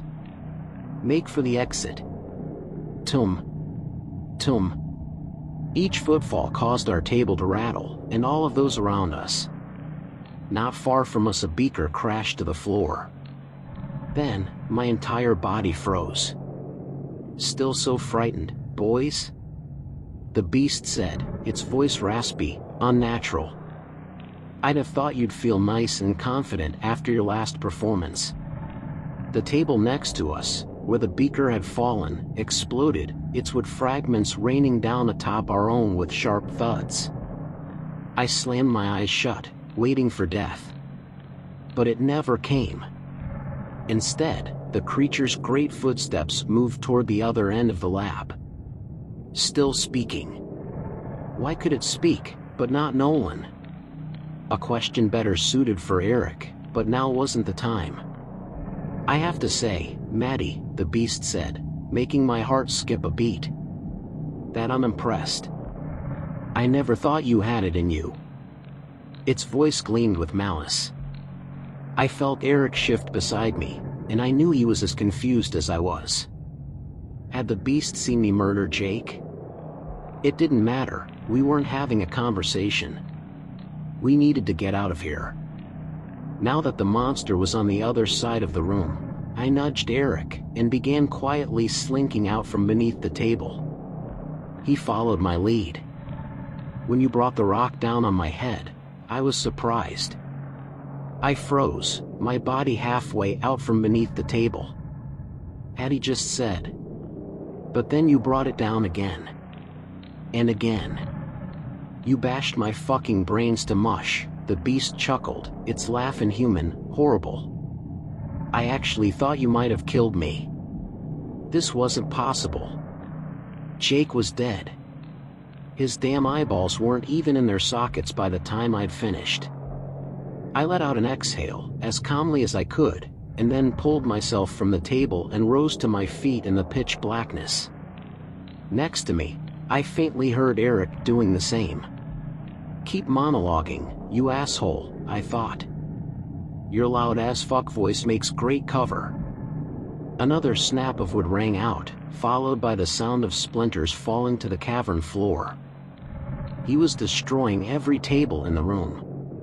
And you, Eric, Jake said, causing Eric to pause next to me. I'm surprised you let Matt lose control like that. I'd have thought after your own experiences and such, that you'd be much quicker to step in. I tugged at Eric's arm, indicating that we needed to move. We needed to get the hell out of here. Storm or not, I trusted my chances in the rain better than my chances with Jake. Eric resisted at first, his damn curiosity getting the better of him, but after a moment he relented. We both snuck along the opposite wall of the beast, toward the exit. I was hoping I wouldn't have to kill you until after you turned, Jake continued, destroying another table with a grunt. The truth is, you're needed for the summoning. Always have been. Keep moving, damn it. I gently pushed Eric along. But I think I can make do with a stray hiker. Maybe an old friend from town. Hell, maybe your dear father. He's likely to put up a fight, but turning him would be satisfying. Lord knows the jackass deserves it. A little further. I could feel the wall curving toward the exit passage, where the detached gate would be waiting for us. Nearly there. Something smashed against the wall beside us. A chair? Footsteps thundered, then silenced. I fell on my ass, ears ringing as something jumped in front of us as he jumped in front of us. Jake let out a howling, shriek of a laugh. Oh, boys, boys, boys. You actually thought I didn't know exactly where you were this whole time? His voice turned guttural, menacing. How do you think I found my way through the damn cave now? A hand, 5 times larger than Nolan's, picked me up and I felt matted and rough fur scratching at my skin. Maddie, I always figured you were a lost cause, but after that last display? Murdering your own uncle? I'm surprised you're not welcoming this opportunity to become greater. I kicked and punched at the beast's hand, so large it fit neatly around my torso.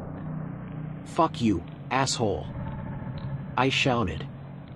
As if I'd ever want to turn into a monster. Another ear-splitting, horrible laugh. Was this really my uncle? Strangely, Eric, Jake said, and I became aware of the fact that he probably had him in his opposite grip. I didn't think it'd take any convincing for you at all.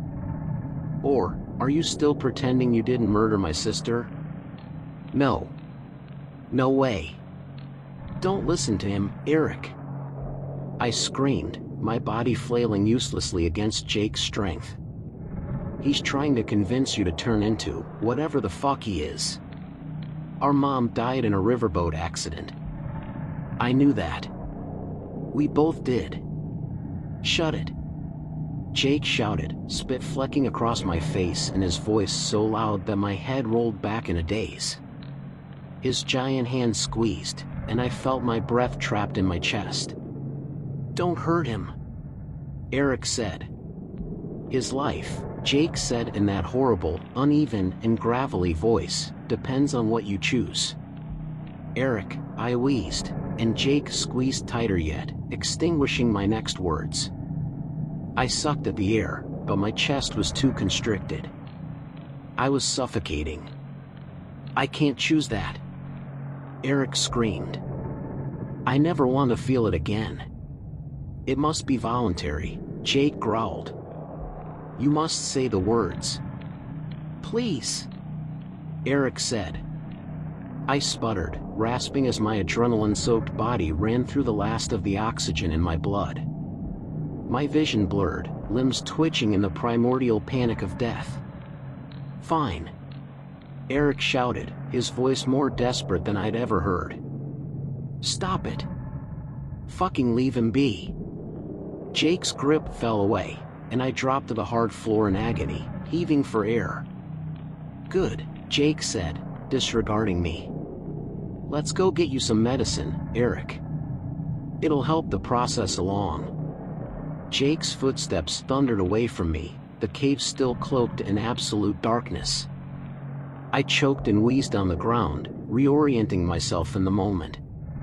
Eric, I said, though my voice was hardly there. Eric.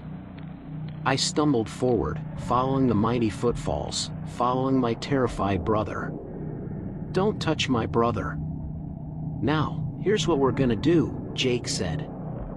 You're gonna put this needle in your arm, and then you're gonna speak his name. You're gonna welcome him home. What? Eric stuttered. I heard him struggle, but knew Jake wouldn't let him go.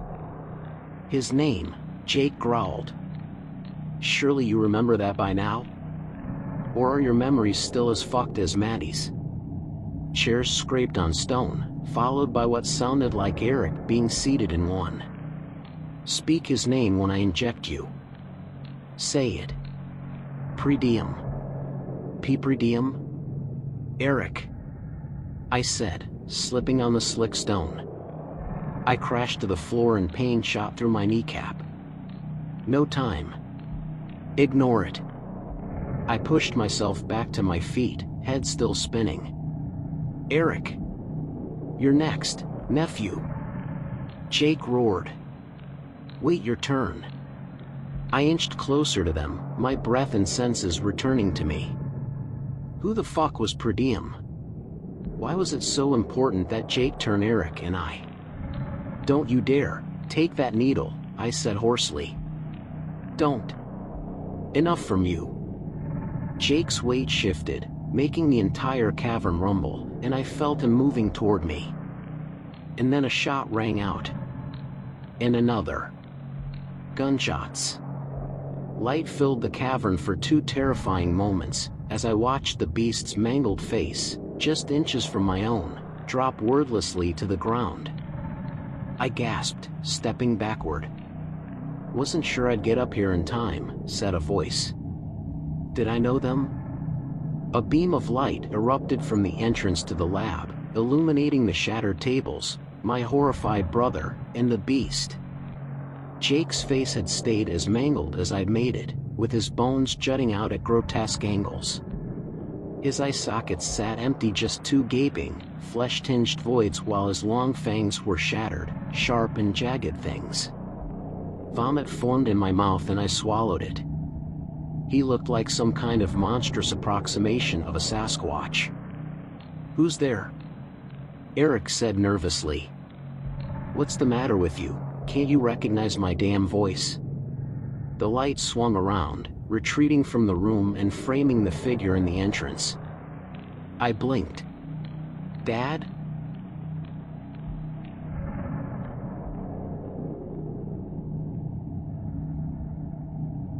Chapter 10. Our father just showed up for the first time in years, and he has answers I can hardly believe. Long time, Matt, Dad said, holstering his shotgun on his leg. He stepped into the room, looking like something out of a time machine. He looked every bit the asshole I remembered him as, right down to his neat cropped hair, thick leather jacket, 5 o'clock shadow, and, wait, was that night vision goggles on his head? Eric, you all right over there? He said, making his way over to him. Eric nodded, still pulling himself out of his panic attack. He gazed at Dad in disbelief, and I couldn't blame him. Eric hadn't seen him in 2 years, and I hadn't seen the guy in twice that. Didn't prick yourself with that needle, did you? Dad said, giving Eric a once-over. He took the syringe from Eric's hands, held it up to the light to make sure it was still full, then pocketed it in his jacket. Good. What are you doing here? I said quietly. He glanced back at me. Well, I was invited, wasn't I? I think he means, Eric began. Dad cut him off. I know what he means. Raise your arms good, nothing broken there? Eric shook his head. The poor kid was an hour younger than me, but our father treated him like he was half my age. All right, how are your legs? Dad, I'm fine, Eric said, standing up. He looked shaken beyond belief, his body still trembling with anxiety. I think Matt wants to know why you're here, and so do I. There was no escaping the question now. Dad sighed, a thick mitt of a hand pulling his night vision goggles from the top of his head. He dropped them on the table with a clatter and pulled out a chair with a screech, sitting down in it and looking up at the dark stalactites on the cave ceiling. I got your texts, Eric, he said after several moments of silence. I sent you one back, but you never got it, clearly. No shit, I said. When did you send it, out of curiosity? Because we started our drive at 9 in the morning. Dad gave me a scathing look, his brown eyes colder than any blue. I sent it in the afternoon. When I woke up. Ah, there it was. Drinking, huh? Oh, give me a damn break, Matt. Don't fucking lecture me on drinking. Eric shot me a shrug, and I got the picture. I really wasn't a bastion of moral superiority when it came to booze. Even still, I had more questions. So what? You came as soon as you saw the text. Dad put his head in his hands, as if speaking to me was the most painful thing he'd experienced all year. No shit, he said, patting his shotgun on his thigh. Listen, I showed up, didn't I? Saved your asses? About that, I said, folding my arms and walking around Jake's motionless corpse. It was grotesque, with blood-streaked fur, massive feet and hands, and a set of jaws that made a tiger look like a bobcat. Looking at him, it was as if a bear had been mixed with a chimpanzee, with a bit of asshole thrown in. How did you find us? How did I dash? Dad leaned back in the chair, its legs creaking as he drummed his fingers on the table. He ran a hand over his scruffy face. Let's just say I knew a bit about your dear grandmother's eclectic interests, and, yeah, he trailed off, a trait he and Eric shared. So you knew about this place, Eric said, doing his best to look Dad in the eye. And you never told us? I stomped over, not giving Dad a chance to answer. I needed to say my piece. Yeah, you just walked out and left us with a bunch of fucking lunatics. Then you vanished, poof, gone. Who cares, though, right? Not like we would have appreciated so little as a goddamn warning. Oh, you wanted a warning, did you, Matthew? Dad shouted, losing his temper, a trait he and I shared. I did everything I could to warn you. Both of you. I told you to come with me. I begged you to. But no, you wanted to stay with your dear old mom, and honestly, Matthew, and this is on you, after all the fucking tantrums you threw, the bullshit you tossed my way, I wasn't willing to fight it. Not anymore. You even poisoned Eric against me. I rounded on him, towering above his chair. It took every bit of willpower I had not to sock him in the jaw right then and there. 15 years and he still couldn't take responsibility. He patted down his jacket, irritated, before reaching inside and pulling out a pack of smokes. Who's per diem? Eric said quietly. I recognized that tone, It was one I'd heard 1,000 times before as a kid. He was trying to change the subject before Dad and I got too heated. "Per diem," Dad said, opening his pack and sliding a cigarette out. "Is the Lord beyond the veil?" He made a mystical, wavy gesture with his hand, then spat a mouthful of chew on the ground. "Your grandmother Gail, not Beth, was obsessed with him. Some kind of death cult shit." He planted the cigarette in his lips and lit it, then held the pack toward me. "No thanks. I quit." "Ha," Dad waved out his match, taking a long drag on the dart before exhaling in a plume of smoke. "You're a fucking dipshit, Matt, but that's a good call." He pulled another long drag. "Smoking's expensive." "Not as expensive as night vision goggles," I said, eyeing the dark green lenses on the table. "Where'd you come across those?" He didn't so much as glance at them. "A store. The fuck do you think I found them?" "Oh, now you're gonna start another fight?" I said. "I'm not starting shit." He took another drag. "I got him the same time I got the shotgun. When I realized I might need to use it someday, thanks to your mother's bullshit." He nodded toward Jake's corpse. "That's your uncle, I'm guessing?" I nodded. "Yeah, so you knew about that too?" "Had a feeling." "Christ," Eric said, looking around in a sudden panic. "Nolan." Shit. In the chaos of everything I'd forgotten about him. "Dad. Give me your flashlight." I held my hand out expectantly. He looked me up and down, as though incredulous that I'd ever ask so lofty a favor as borrowing his light. "You boys just say the name Nolan?" "Yes," Eric said. "He helped us, and I think he might be hurt." Dad glanced around, suspicious. "He's supposed to be dead." "The light, asshole," I said, reaching for it. He pulled it away. "Hold on, now, Matthew." Dad rose from his seat, clearing his throat. "You mean to say your late uncle is here with us?" I looked at Eric, pleading for him to do something. When it came to our dad, my opinion didn't mean a damn thing. Eric was the golden child. "Dad," Eric said, stepping forward.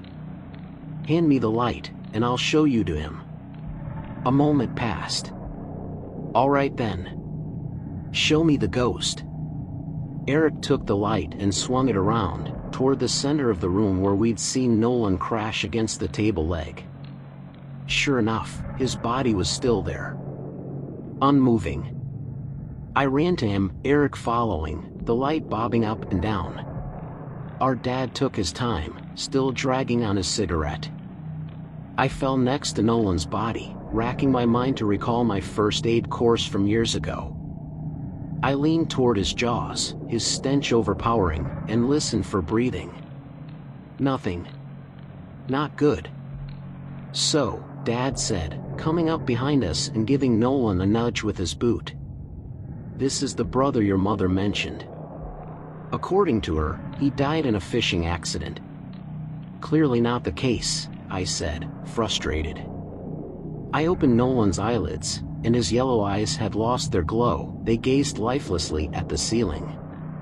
"Fuck." I rolled him over to his back with all the strength I had, and then began attempting chest compressions with my one good hand. "Somebody want to give me a hand?" "He's dead," Dad said. He flicked his cigarette to the ground. "You're not a doctor, asshole." I hated that I was getting this worked up. I pushed on his massive chest, coarse with black fur. I pressed and I pressed, doing everything I could, but my strength wasn't enough to move his cavity a centimeter. "Eric, give me a hand." Eric knelt down and Dad grabbed him by the shoulder and pulled him off. "It's over," he said. "Your uncle's dead. Let him rest in peace." I fell on top of Nolan's chest, the cuts on my face stinging as my tears slipped into them. "He was the only person who tried to help us," I said, sobbing. The only one who tried warning us. "Get up, Maddie. It ain't over yet," Dad said coldly. "You don't get to speak." I screamed at him. "You don't get to tell me when it's over." Everything was pouring out of me. All the hatred, the sadness, the regret. Everything, like a tidal wave of emotion. You would have let them take us. He, at least, tried to help. And he died for it. "Pull yourself together," Dad growled. "If it wasn't for me, the two of you would be lying there next to him." I lunged at him, hating that he couldn't for once have a damn heart. He struggled at me, but I got a foot behind his leg and tripped him to the floor. We crashed against the cold stone, and my broken wrist screamed in pain, but I ignored it. I had one good wrist, and that was for more than enough. I raised it up. Eric grabbed it, holding it back and keeping me from bashing in my dad's face. "Enough, Matt." "Yeah, Matt," my dad said, swinging at me from below and catching me in the jaw. I rolled off him, dazed, and he clambered on top of me, delivering another, short punch to the face. "That's enough." Eric dropped the light and tackled him, the two of them rolling off of me. I sat up, shaking the stars from my vision. And I heard something move. Not Eric. Not Dad. I glanced at Nolan, who was still motionless. "Fuck. Stop it," I shouted. "What?" Dad said. "Finally realize you've been throwing a goddamn tantrum this whole time?" "No," I spat. "I thought I heard something." I reached for the light Eric had abandoned, sweeping it around the room. Everything looked as I remembered it. Shattered and broken. I brought the light to the entrance, making sure no new cryptids were sneaking their way inside. Nothing. All clear. A massive form crashed in front of us, grabbing me by the length of my hair. I cried out as it lifted me up, my nostrils filled with the scent of blood, and it shook me, my neck feeling close to snapping. "No," it said, furiously tossing me aside. I crashed through a table with a groan, my body too weak to move. I heard thundering footsteps, a shotgun blast, more footsteps, another blast, and then screaming. So much screaming. My vision dulled, my mind fading. "No," I thought. "Eric." I blinked, seeing only darkness. Every movement felt like running a marathon. But I needed to move. I had to. "Eric," I coughed. My neck craned upward, following the beam of light toward an empty entryway. In the distance I heard shouting, crying, hollering. I heard breathing, heavy, brutal breathing. I heard Jake speak. "By the time this is over and done with, I'm gonna be a fucking husk thanks to all of you. But lucky for me, I'm built sturdier than a human." I tried to rise to my feet, only to stumble and fall painfully on my face. I groaned, rolling onto my back, while Jake continued. "Like I said, Eric, I'm a product of progress. Now let's make you one too." Darkness filled my vision, and I drowned it. Lost in black shadow, my mind and thoughts drifted through a void, with only pieces of voices, of moments breaking through. "I'm so sorry, Eric. I'm so sorry." Regret and guilt swirled inside me. Good, that's the needle done. No. Dad had the needle. I saw him take it. "Dad." My voice was nothing. "Now say the name." Jake roared. "Welcome him into you. Welcome him beyond the veil." I felt myself falling away. Losing consciousness. Eric was crying. Sobbing. "Peepridium. No."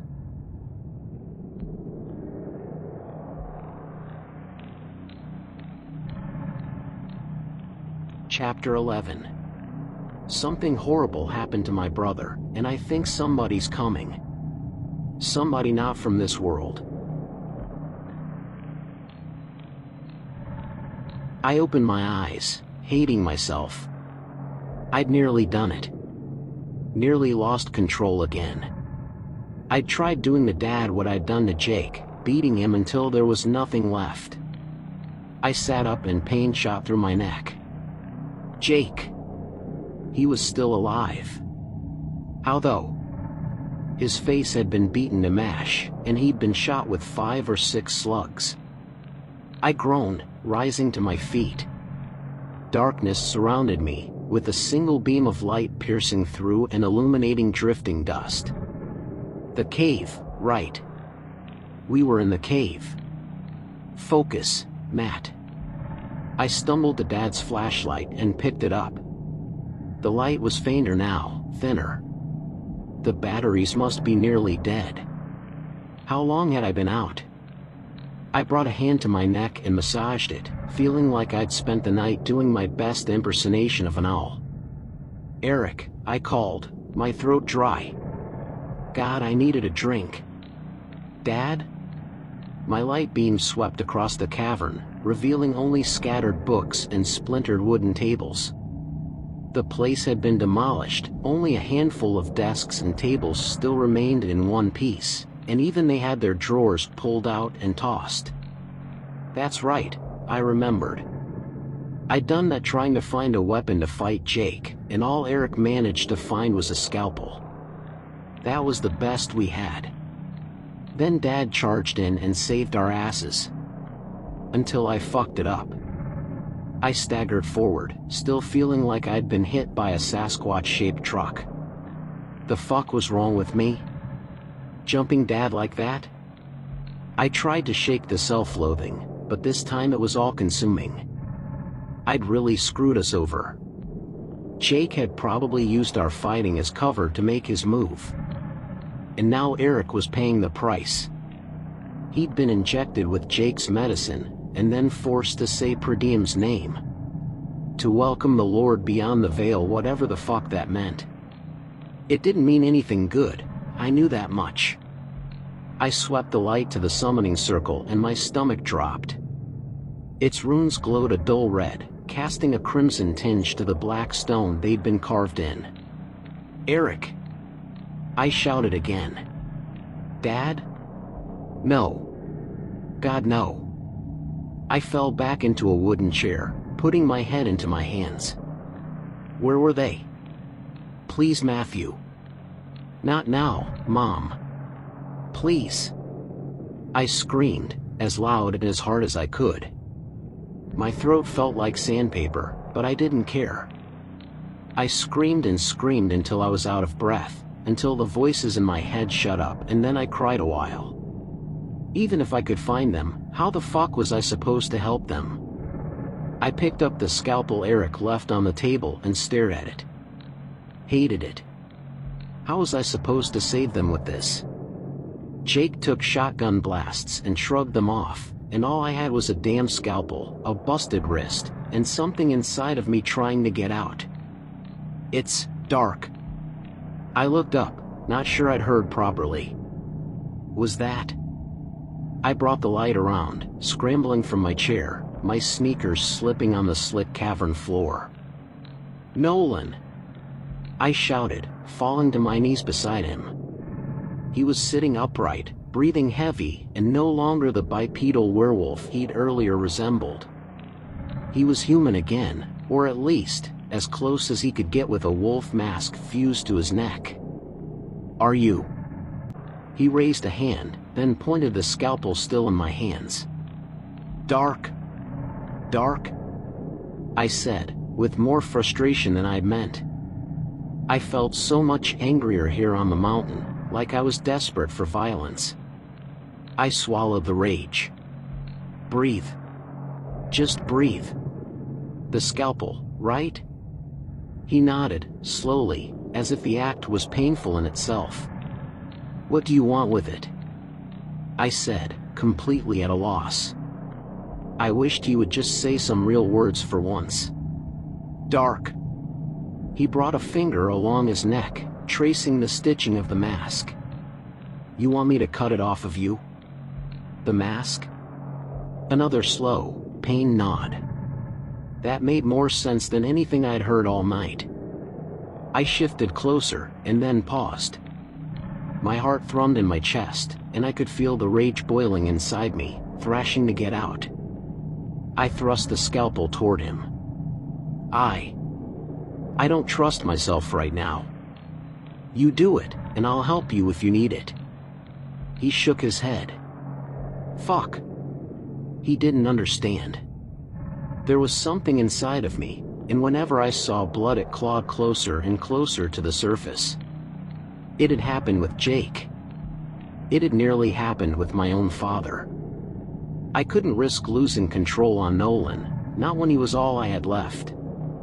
I grabbed his hand and put the scalpel in it. "Just do."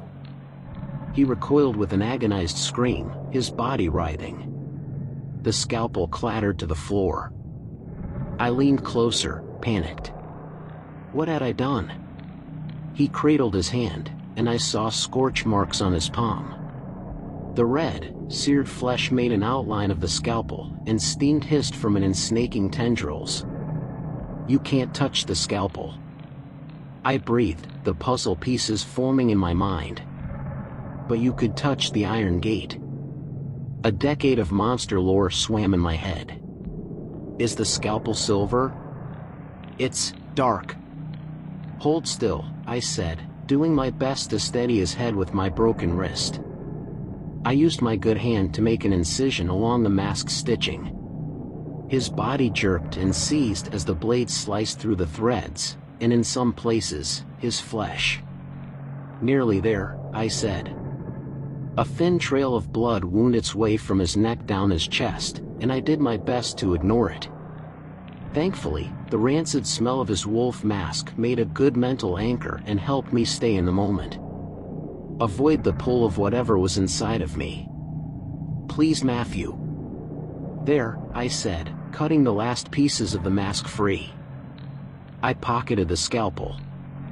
His skin was seared around the incision points, and his whole body trembled in pain. "Sorry. That should do it though." He raised his hands to the mask, and lifted it slowly. The glow from its eyes faded, and the mask itself seemed to droop, the flesh sloughing from the skull and rotting away. I helped him raise it off entirely, and we dropped it to the floor. The man beneath looked a lot like Jake.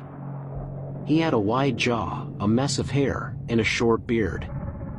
His plaid shirt had been torn away during his previous transformation, but he still had those same jeans that Jake wore, faded from hours outdoors. It occurred to me that Jake probably gave him his clothes. "Thank you," he said quietly. "You can talk now?" My heart raced. I had so many questions. He nodded, swallowing. "I can." He ran a hand along his neck, where the mask had been cut free. Only silver could undo those bonds. I'd tried cutting it before, but they healed too quickly. "Thank you, Matthew." "Yeah," I said. "Of course." I looked down, guilt bubbling in my chest. "Thank you, for everything." "But he got Eric." "My dad too." "Yes, I thought that he might. He's much stronger than I am." "Do you know where he's taken them?" A small ember of hope began burning inside of me. Nolan must know. He'd been here all along. "Because we need to get over there now." He summoned. "Per diem," Nolan said, rising on shaky legs. "Yes, I'm well aware of everything." The mask prevented me from speaking, not listening. He ran a hand over his ribs, breathing deeply and wincing. "I'm afraid without the mask I won't be much help to you in a fight, but that's not what you need right now. You need information, and I can help with that. Hand me your light." I did, and he brought it to rest on a broken cabinet in the back corner. "That'll be it." He handed the light back to me and limped toward it. I followed. Predium is powerful, perhaps too powerful to stop. But we may be able to save Eric. And my dad. Nolan didn't answer. Reaching the cabinet, he rested his body against it for a moment, taking several deep breaths. His face looked a great deal more worn than Jake's, with deep lines framing his eyes and a sallowness to his cheekbones. He looked like he was dying. "I'll just be a moment," he said. Just catching my breath. "My brother, he did quite a number on me." "He's insane," I said quietly. A question ate at me, and I decided I had to ask. It might be my only opportunity to learn the truth. Is it really Grandma's doing?" Nolan smiled. "A good question." He pulled a book from the shelf and began flipping through its pages. Early in life, my mother was a writer. She loved the paranormal. Cryptids, ghouls, and the like. And I was her biggest fan. He grunted, tossing the book and plucking another. He licked the tip of his thumb and cycled a few pages. I loved reading her stories. They enthralled me. Excellent. This should be the proper text. He let his body slide down the cabinet, his finger running across a page. I held the light above him. I spent 10 years in university studying medicine, and when I returned, she was a different woman. Strange, like something had gotten to her. Gotten to her? I sat down next to him. This was a side of my grandmother I never knew. A side of my family I never knew. Mom rarely spoke about anything that happened before Eric and I were born. She'd become obsessed with Predium. At the time, I thought it was a bit of artistic madness, you know. Method acting, perhaps. Getting into character for another one of her stories. He laughed, each chuckle accentuated by a wince of pain. When she asked for my help with the science behind creating cryptids, well, I thought she was crazy. But she showed me a library of books she'd collected. He paused, taking a raspy breath. They described incredible things, things that shouldn't be possible. I stared into the dark of the cave, my voice barely a whisper. You helped her make Jake into what he is. My curiosity overcame my ethics, I confess. I agreed to another wince of pain. Attempt an experiment, but on the grounds that it be done to me and me alone. He hung his head. It wasn't perfect, partly because I disregarded several aspects of the books that sounded too hokey for me. Too ridiculous. I made myself into a werewolf, but an imperfect one. One who could never fully stop being a beast. He looked at me, his sunken eyes tired and remorseful. When I saw you boys up there, I wanted to kill you. I felt compelled to. I swallowed. But I didn't, he continued. I'm not sure what changed, but after seeing you two, a piece of me returned. A small sliver of humanity, perhaps. I decided to try and warn you later that day by the river. Of the dark, of my mother's intentions. The book, I said. Mysteries of the Cryptids. Yes, he said, flicking another page. I'd stuffed some of her research notes into an old novel she'd written. My hope was that if she saw you with it, she wouldn't grow suspicious. He tapped at the center of the page. Ah, here it is. The Light of Predium. Give me a moment, please. I need to read this carefully. I did, using the time to reflect. 10 minutes ago I'd nearly given up, but then Nolan had given me hope. He'd saved me all over again. Whatever was in that book, he seemed to think it had a real shot at helping fix this disaster. I believed him. There was hope for Eric. Hope for my dad. We could do this, put things back to normal and get off this goddamn mountain and turn this whole experience into exactly what it deserved to be, a repressed memory. I just needed to know what to do. It's as I suspected, Nolan said a short time later. The summoning requires an amount of offerings, or cryptids to put it simply. 4 of them, and a host. That would be your brother. Or you. He shot me a weary smile. I don't understand. Is that good or bad? Well, Nolan said, leaning back and resting the book on his lap. Without the mask, I've lost my ability to heal from my wounds. All this to say that I'm dying, and I should thank you that I'm dying as a man. I suspect that when I leave he let out a wail and clutched his side. Are you okay? I said, realizing what a stupid question it was. Jake had thrown him half the length of a football stadium, his insides were probably damn near mush. Dying, still, he said with a wry grin. But alright otherwise. As I said, when I leave, his offering will be 1 short, and Jake's summoning will be unsuccessful. Wait, I stood up, looking at the runes in the ground. I thought they'd already summoned him. Yes, Nolan said. They have. He's on his way, but crossing worlds is not so easy a task, at least according to these old tomes. He patted the book on his lap. I suspect that Jake's taken them to meet the Lord beyond when he arrives. Isn't that here? I said, staring at the summoning circle. Isn't he arriving in that circle? The cabinet creaked as Nolan leaned back against it. His head rested on the cupboard door and he closed his eyes. Think of the circle as a telephone. It's a way of communicating that their terms have been met. Everything I've read about Per Diem would indicate him to be a prideful being, one who would be loath to enter this world through a dirty cave. He took a difficult breath. When I die, Jake's terms will be broken. Per Diem won't grant him an audience. Great, no Per Diem, but that still left one massive problem. Nolan, I said desperately. How do I stop Jake? How do I help our family?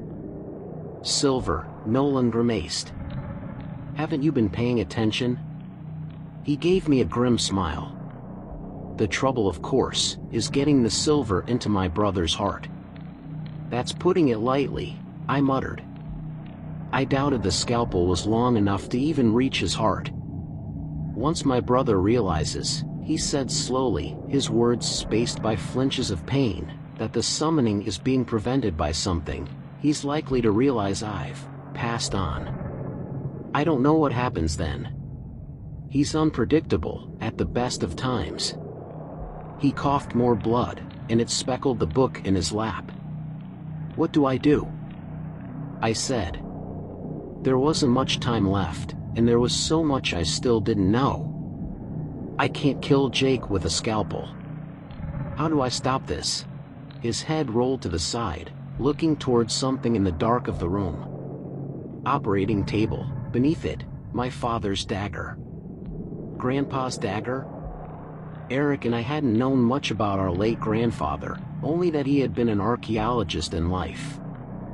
I stood, casting the light in the direction Nolan looked. Sure enough, there was an operating table there, though it felt generous to call it such.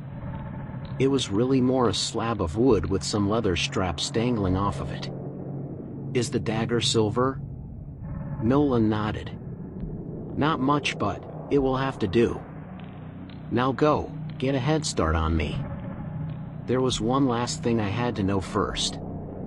Something important. When I was younger, Grandma gave me some of that serum. Why haven't I changed yet? If she only gave it to you once, it wouldn't be enough. He took a moment to catch his breath. It takes several doses to induce the transformation. Then I'm not a cryptid? He shook his head. I sighed, relieved. That was one terror I could put to rest, at least for now. Thank you, I said, quietly. The truth was I had so much to say and no time to say it. I wanted to tell him that I was sorry for thinking he was a monster, that I was sorry for attacking him with a fire iron, that he had done more for me than he could ever know. But I didn't have time. "You're a good man," I said, rising to my feet. "Please know that." I hoped it was enough. It was a terrible feeling leaving my uncle to die here, in the cold darkness where his nightmare had been born, but there wasn't any time. When this was finished, I'd come back and pull him out. Give him a proper burial.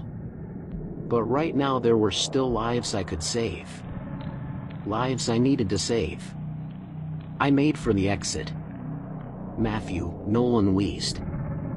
I paused, turning my ear toward him. "Don't listen to the voices." The forest was quiet tonight. No sound of deer, no sound of birds, and not so much as the crip of crickets. I sprinted through the woods, avoiding the main trails and sticking to the brush. Bramble and nettle clawed at my jacket, branches hung low and caught me in the face, and the dirt, wet from the storm, shifted with my every step. It didn't matter though, I knew where I needed to be. The cabin was where this had all begun. It was where Jake had ambushed us earlier, and perhaps it was where he intended for all of this to end too. Except this time, I was the one running the ambush. Grandpa's dagger swung at my waist, hanging off my belt and smacking my thigh with every stride. While it was a good deal longer than the scalpel, it certainly wasn't ideal for fighting a 12-foot Sasquatch. Still, it was all I had. Truthfully, I doubted a silver broadsword would have made me feel any more confident. I was terrified either way. On the glass-half-full side of things, it had stopped raining. The temperature felt a good deal warmer too, although I suspected that had something to do with me sprinting in a leather jacket. Above though, the storm clouds still loomed, heavy and gray, and they'd shifted enough to mask the moon entirely. The forest was shrouded in near total darkness. Thankfully, Dad had saved my ass again.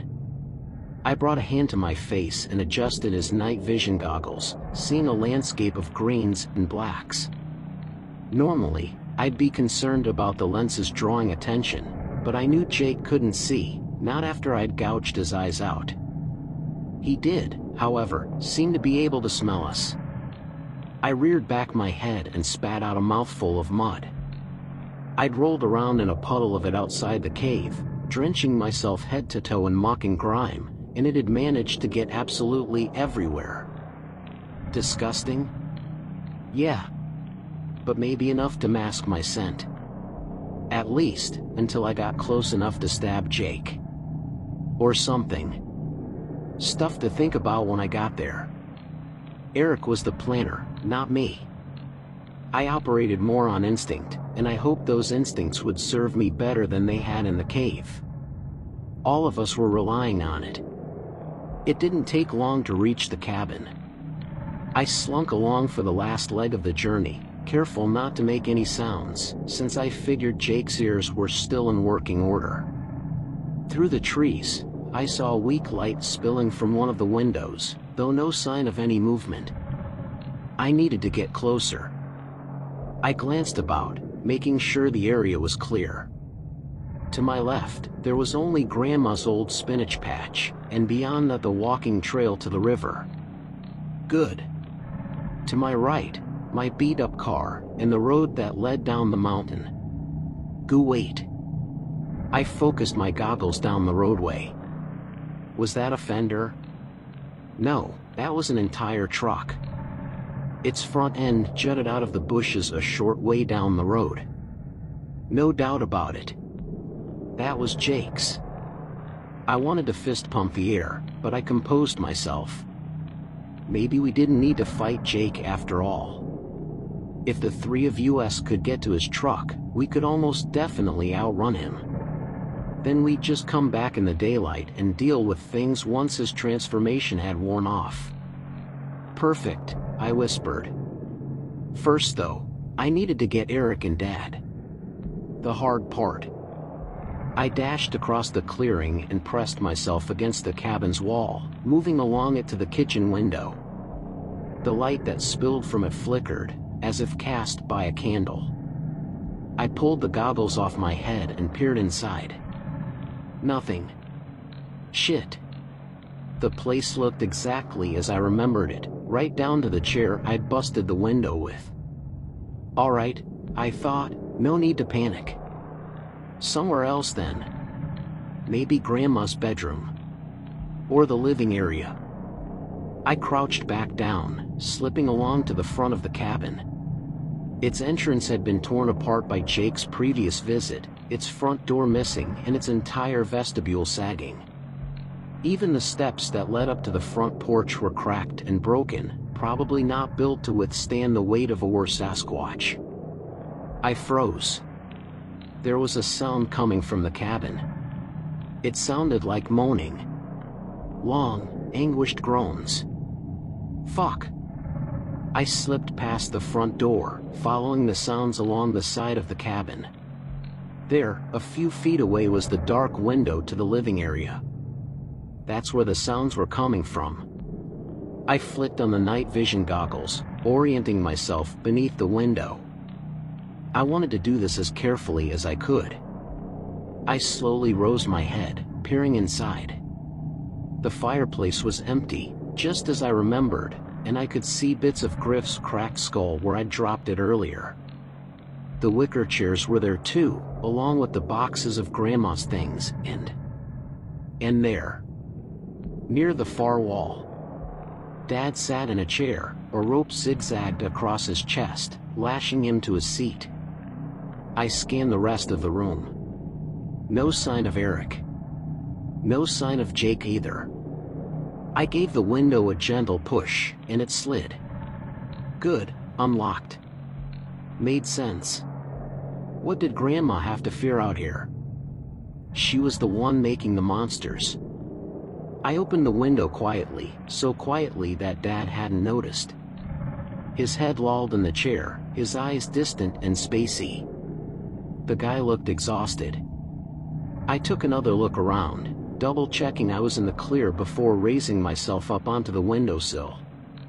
Once I was on it, I slowly lowered myself to the hardwood floor, again scanning the room. Nothing, just Dad and I. So far so good. My footstep creaked on a floorboard and I froze. Shit. My heart raced. Was Jake here somewhere? Had he heard that? My hand rested on the hilt of the silver dagger instinctually. Please, Matthew. Shake it off. Please. Nothing. Either nobody heard the sound, or nobody was here. I made my way to Dad, lifting the goggles off of my eyes. Dad, I whispered, untying the ropes holding him to the chair. Where's Eric? No answer. Just groans. He rolled his head down, eyes milky white. Dad. I gave him a few gentle smacks on the face. He looked drunk. Wasted. Seriously, we need to leave. Now. Another long, low groan. Dad, are you okay? I let the rope drop from my hands, taking a step back. I recognized those eyes. I'd seen them before. I took another step, and something snapped beneath my foot. I looked down. A syringe. 3 of them. No. Matthew, Dad rasped. The river.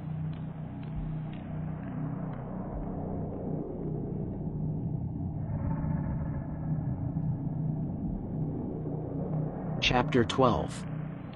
My uncle's done something terrible to my brother and father, and now I'm all that's left. I stared at my father in disbelief. It felt wrong seeing him like this, glassy-eyed, groaning and hardly able to keep himself upright. He had always been such a force in my life, or at least an immovable object. Nothing seemed to sway him. He was bulletproof. Now, though, freed of his ropes, he groaned and his body lurched forward. I caught him as he fell, and something slipped out of his open jacket. The syringe. I'd thought Jake used it to inject Eric, but this one was full. No, of course Dad wouldn't have given it to him. He'd never jeopardize Eric's life. The lab had probably been full of doses like this one, and Jake had taken his pick while I was unconscious. I helped Dad onto the floor, laying him on his side so he couldn't fall again, or choke on his vomit if it came to it. Then I looked back to the needle. My heart thundered as I reached for it. It takes several doses to induce the transformation. Nolan's words echoed in my head as I gripped the syringe. An emerald green fluid swam inside of it, the tip of its needle covered with a thin plastic cap. I swallowed, looking back to my dad. He lay on the floor, a trail of spittle falling from his open mouth onto the hardwood. Every few moments he would twitch, sometimes his legs, sometimes his arms, sometimes his neck. Is this what the serum did to him? I slipped it inside my jacket. Jake knows, I said quietly. I wasn't sure if I was talking to myself, or him. That's why he's done this to you. He knows Nolan's dead, so he's turning you into one of them. I became aware of the weight of the dagger on my belt, the feeling of its cool silver against my thigh. He needs you to summon per diem. I couldn't let that happen. Dad's eyes rolled in his head, but I knew he was looking at me, or trying to. His voice was nearly gone now, barely there beneath the moans of pain. He was becoming one of them. A monster. Matthew, he said. Please. I raced through the woods, hardly aware of the bushes and bramble scratching at my face. I knew where I needed to go now, beyond any shadow of doubt. The river was where we had met Nolan. It was where he'd given us the book. It was where our nightmare began. And it was where it would end. I leapt over a fallen tree, landing in a puddle of mud with a cold splash. I shivered as it sprayed up and over me, but the sensation was gone as soon as it had come. I didn't have time to be cold. To be distracted. I needed to get to Eric. At my pace, and with the help of the night vision goggles, it didn't take me long to reach the river. When I did, I positioned myself behind a large, thick berry bush. At my proximity, it was enough for me to see through the bramble, but not enough to be seen at a distance. I twisted the focus on the goggles, zeroing them in on the shore. Eric stood just short of the water, his back to me and his hands at his sides. He was as still as a tree, and silent, gazing out over the dark river. I parted the brush enough to get a clearer view of the shoreline. No sign of Jake. Damn. Without seeing him first, I couldn't prepare for him, and if I couldn't prepare for him, then I didn't have a chance. I chewed my lip nervously. Maybe Jake wasn't here. Maybe he'd gone off to do something for his bullshit ritual and left Eric alone. Maybe I could approach Eric now and the two of us could get in Jake's truck and tear out of here. No. That would be too easy. Too obvious. Besides, Jake knew I was still alive. If he had wanted me dead, he would have made sure of it. Was he waiting for me then? Fuck. I was always horrible when it came to parsing through this planning shit. I stared at my brother for several long moments, wondering what he would do if the roles were reversed. Then a thought struck me. Why wasn't he running? Trying to make a break for it? Eric was all alone out there. Unless he wasn't. A twig snapped in the distance, somewhere along the riverbank, and the hairs on the back of my neck stood on end. I swallowed, holding onto the dagger with a vice grip. Another snap of a branch, followed by the shuffling sound of parting brush. Jake lumbered from the other end of the tree line. He carried a black bag, tucked neatly under one of his massive, brown arms. Christ, he looked rough. His eye sockets were two red, gaping holes while his body was covered in fur matted by layers of crimson. My heart raced in anticipation. I had them both in my sight. Now, I just needed an opening. An opportunity to plunge the dagger into Jake's heart. Easier said than done. "Can you feel him, Eric?" Jake said, his voice more raspy than before. The shotgun blasts may not have killed him, but they seemed to have slowed him some. He sounded pained, and his movements looked sluggish. He stopped short of Eric and dropped the garbage bag on the stone shore with a dull thump. "He's on the way. Nearly here." He leaned down and untied the top of the bag with a sigh. "When this is over with, you'll thank me. It's a real honor, I'm telling you, Dot." Eric didn't say anything, but slumped his head forward. His silhouette, stark in the black of the night, looked like a portrait of defeat.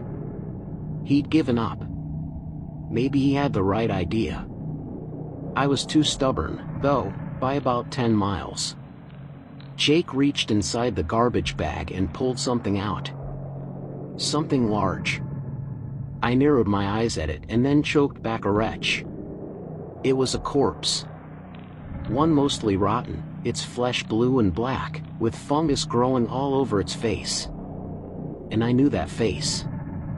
Ma would have wanted to see this, Jake explained to Eric. She spent her life trying to make it happen. I brought a hand to my mouth, feeling sick to my stomach. That was Grandma's corpse. Had he kept it this whole time? What had we buried at the funeral? "There," he said, sitting Grandma up against a large rock. "I told you I'd make it happen, Ma." He ran a finger through her brittle, gray hair and then slowly lowered himself next to her. "Soon you'll be able to rest, Ma. I swear on that." I recoiled, the sight making me nauseous. Jake was more monstrous inside than out. First, he'd killed Grandma, and now he was parading her corpse around like a doll at a kid's tea party. I squeezed the dagger and took a deep breath, then another. "I can do this," I told myself.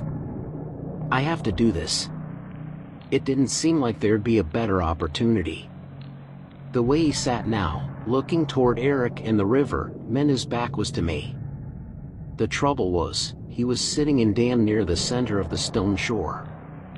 Getting over there without making a sound would be hard, maybe impossible with the rocks wet from the storm. They were likely to slip and shift.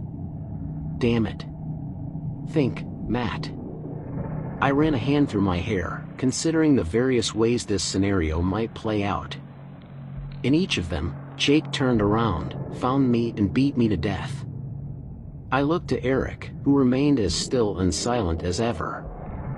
If our roles were reversed, he'd have known what to do. That was his whole shtick, planning shit out and not paying the price for being an impulsive moron. Still, it was a role somebody had to fill.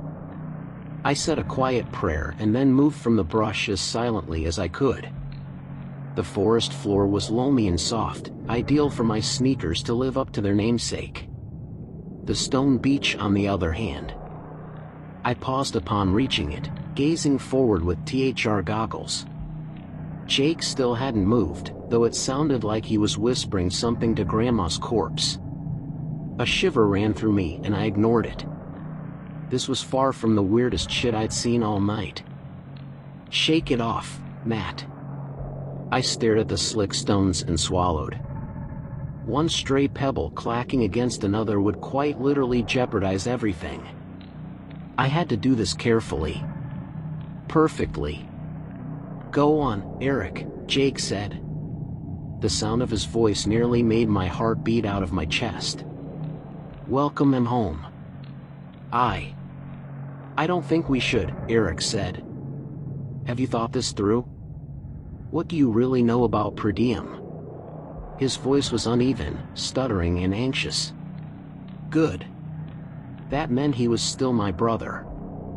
"I've thought about this for decades," Jake growled. "I know you're a good kid, Eric. I know that, which is why I made you his host.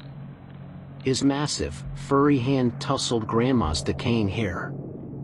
Ma always felt it should have been Maddie, but he's too much of a shit, you know? And per diem, he deserves the best. Eric whimpered, his fingers dancing at his sides. Still now. Jake said. I told you to stay still. I know, what if per diem isn't what you think he is? What if he's going to do something terrible? Jake chuckled, and when he spoke his voice was laced with menace. He'll do plenty of terrible things, I'll bet. But sometimes terrible is necessary. You and I, Eric, we can't possibly understand something like him. Something so much greater than us. Greater than anything. Eric didn't move. He didn't speak. He just watched the river, his messy hair caught in the dying storm's breeze. He'll save us, Jake said solemnly. But first we need to welcome him home. Now go on, say his name. Guide him. Eric was silent. Say it. Jake bellowed, and I nearly jumped. His voice was so loud that my ears rang. Eric winced at Jake's demand, but whimpered per diem's name all the same. Again. Guide him home. P. per diem. The air seemed to shift, the clouds growing darker. I wasn't an expert on dark magic or evil rituals, but that didn't seem like an especially positive sign. I was running out of time, either I moved or I lost Eric forever. Fuck. Jake grunted, and the sound of shifting stones filled the night.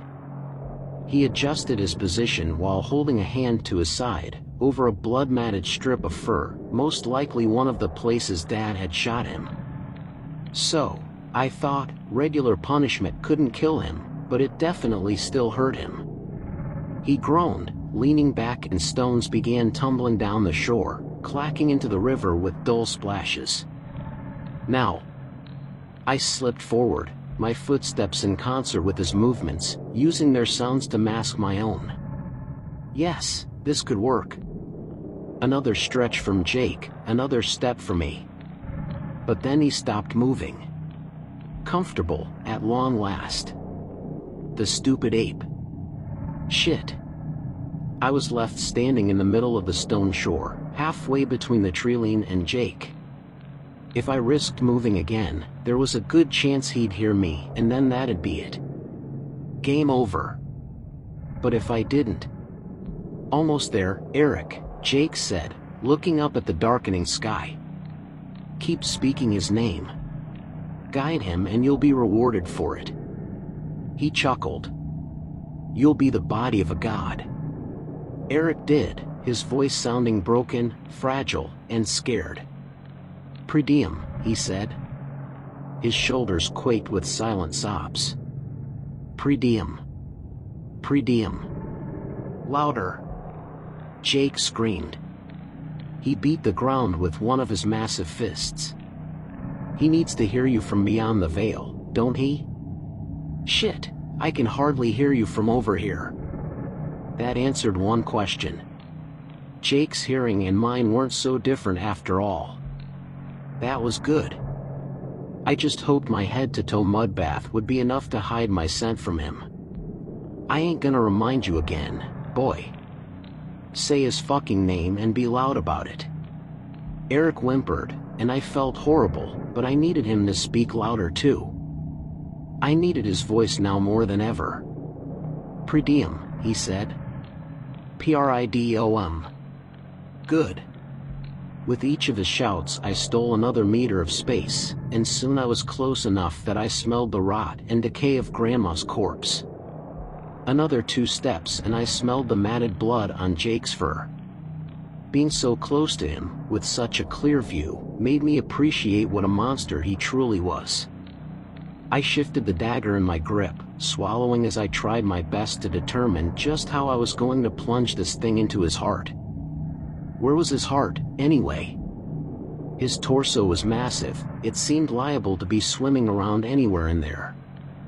Wait, I thought. What if I didn't aim for the heart at all? Nolan had cautioned that Jake wouldn't be put down by a few slashes of silver, but maybe I could get the dagger somewhere else to slow him down. His neck. Or his spine. If I could hurt him enough that he couldn't hurt me back, I could finish him through the heart. It was a long shot, but then, it was also my only shot. Eric shouted Per Diem's name again, and I crept forward. One step. Then another. Each footfall guarded by my brother's voice, echoing across the water, over the trees, and apparently into an entirely different dimension. I made a mental note to avoid mentioning any of this to my therapist if I survived. She already thought I was crazy enough. A moment later and I took the final step, coming up directly behind Jake. His matted, brown fur was short and reeked of blood. Even sitting down, he was nearly 2 feet taller than me. I wouldn't be able to reach his neck. Not reliably. But I could sever his spine. Something moved in my periphery and I glanced. Eric had turned around. He was facing Jake now. Facing me. Shit. No time. I raised the dagger and plunged it forward, but that moment had been enough. Jake was already moving even as the dagger raced toward his spinal column. The dagger sank into his flesh and he let out a shriek of pain. His wound sparked and sizzled and he stumbled forward, writhing in agony. He was moving though, which meant I missed his spine. Not good. I dashed forward, knowing I had a window the size of an ant to get this right. I tore the dagger from his back and raised it up. And Jake's arm caught me in the side. I let out a wheeze of surprise as my body flew backward, landing on the stone shore with a painful crunch, the goggles rolling off of my head. "You!" Jake bellowed, rising from the rocks. Fresh blood wound its way from his lower back down the fur on his legs, and his mouth snarled, its horrible, jagged and broken teeth dripping saliva. "You can't help yourself, can you, Maddie?" Each of his words came out in a small roar, while his entire body trembled with anger or pain. "You're a real pain in my ass, and I don't think I care anymore. I think I'm gonna kill you." He took a step toward me and it felt like the whole shoreline shook. "Sorry, Ma," he said, glancing at Grandma's cadaver. "It's him or Per Diem, and I ain't got a choice." I scrambled backwards, beach stones slipping beneath my hands and feet. I knew I needed to stand up. Needed to run. Needed to do anything, but my body was in agony.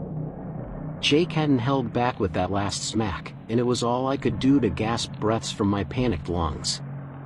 Then I realized how fucked I really was. I'd lost the dagger. Shit. I scanned the area frantically, looking up and down the shore. I must have dropped it when Jake pulverized my ribs. Where was it? There. My heart sank. It was next to a fallen tree, some 30 feet away. And Jake was closing. It was far. Much too far. I didn't have a choice though. I lurched to my feet, ignoring the slicing pain tearing across my body, and then I dashed. Each footstep shot daggers through me, but I grit my teeth and ran in spite of it. Jake was faster. He leapt, his massive body crashing on the stones in front of me. His hands clenched into fists. "Too long," he growled. "Have I let you get away with your disrespect?" I stepped backward, my will to fight evaporating. Jake was hurt, sure, but I was damn near dying.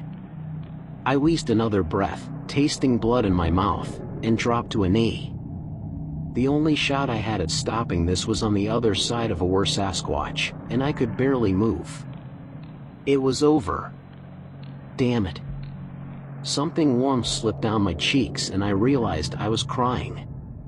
I fell to my hands and knees, the tears vanishing on the already wet stones. "Damn you, you asshole. Jake's shadow draped across me. Damn me! He kicked at me and I tumbled, my body rolling over the stones and further from the dagger. I slid to a stop on my back, spitting out a mouthful of blood and gazing up at the sky. It had grown so dark. "Jake," I said. It hurt to even speak, but I needed to. With everything I had, I sat myself upright. Let me go instead of Eric. Let me be the host, like Grandma wanted. It was all I had left. I couldn't fight him anymore. I couldn't stop this. But maybe I could still save Eric. "You don't deserve it," Jake said. He stepped towards me, his demeanor different now. More resolved. It didn't matter what Grandma had wanted, he was finally going to kill me. So be it. I'd given everything I had, and honestly, I was in so much pain that dying seemed easy now. Still, I looked to Eric. I wanted him to know how sorry I was for all of this. I wanted him to know that no matter what, he was my brother and I loved him. Eric was looking back at me. Unmoving. Silent. And smiling. What? I blinked, his eyes looking different. Narrower. His face had lost the anxious framing from earlier. Now he looked calm. Collected. "Eric?" I rasped. "I let you live because you were family, Maddie," Jake said. I became aware that he was standing beside me now. "Eric!" I said more loudly. Jake gripped me by my hair and lifted me from the stones. I figured this family deserved to see the world we were making. Figured we were owed it. But my patience is shot. His other hand grabbed my arm and squeezed. The pain was unbearable. I screamed, louder and harder than I'd ever screamed in my life. It felt like my muscles, my tendons, and my bones were being ground to dust. He lifted me to his gaping jaws, pressing them against the side of my head. "I'm going to rip you apart," he whispered. Limb from limb. Trees shifted in the distance. "And what's more," Jake continued, his canines, slick with saliva, sliding against my face with every word, "I'm gonna really have a good time of it." Something rumbled in the woods, and Jake paused, sniffing at the air. I hung limp by my hair, rotating slowly before him. The rumbling grew deeper. Faster. Like a rock slide thundering toward us. Jake tossed me to the ground, and I groaned, my body seizing up in pain. I was faintly aware of something sharp digging into me, but I didn't have the energy or will to care anymore. "Fuck," Jake said. The trees parted, and something massive burst out of them. Something angry.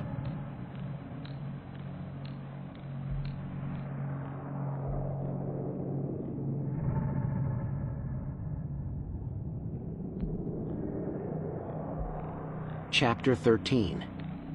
I finally remember what happened 12 years ago, and I wish I could forget it all over again.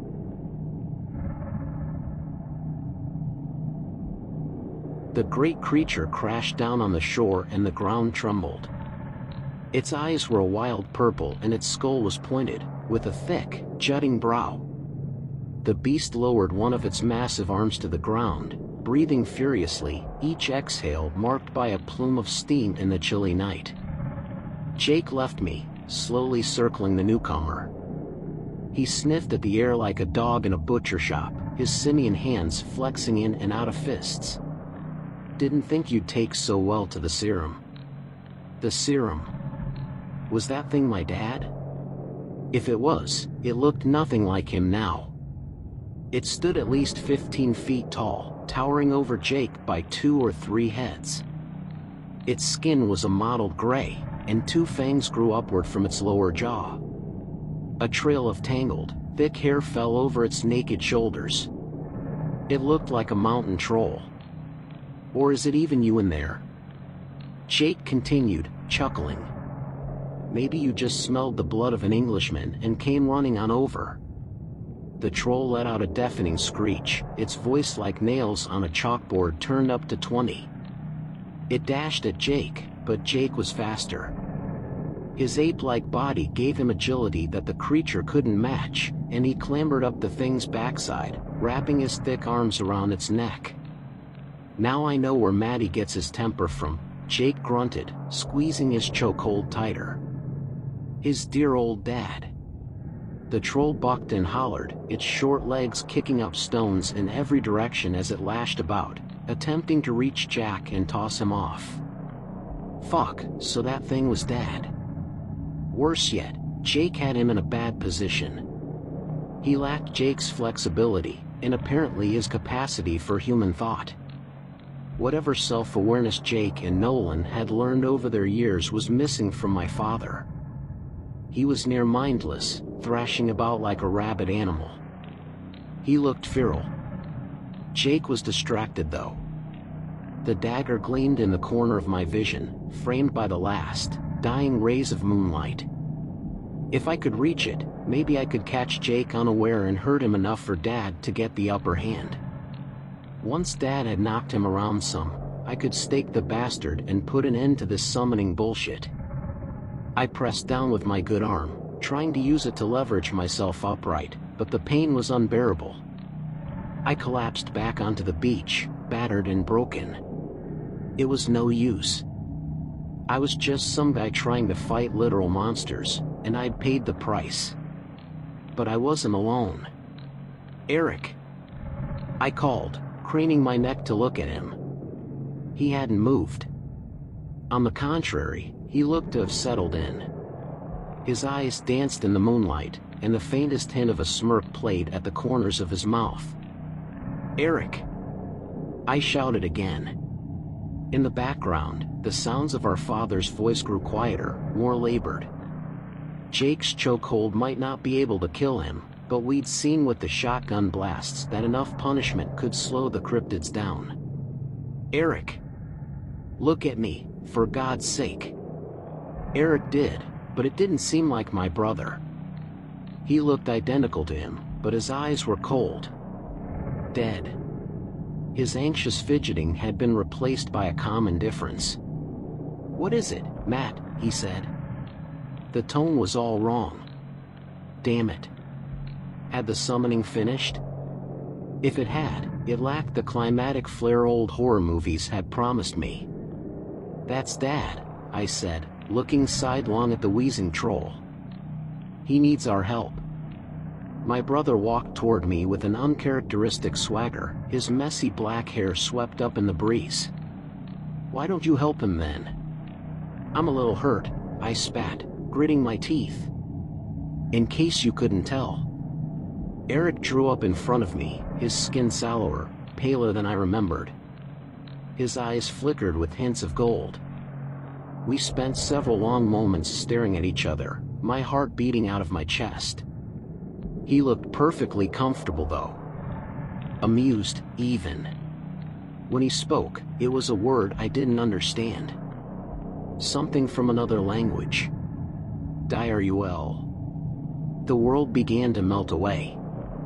The sounds of Jake and Dad retreated into the background, the scents and sensations around me fading until I was surrounded only by an encroaching, suffocating darkness.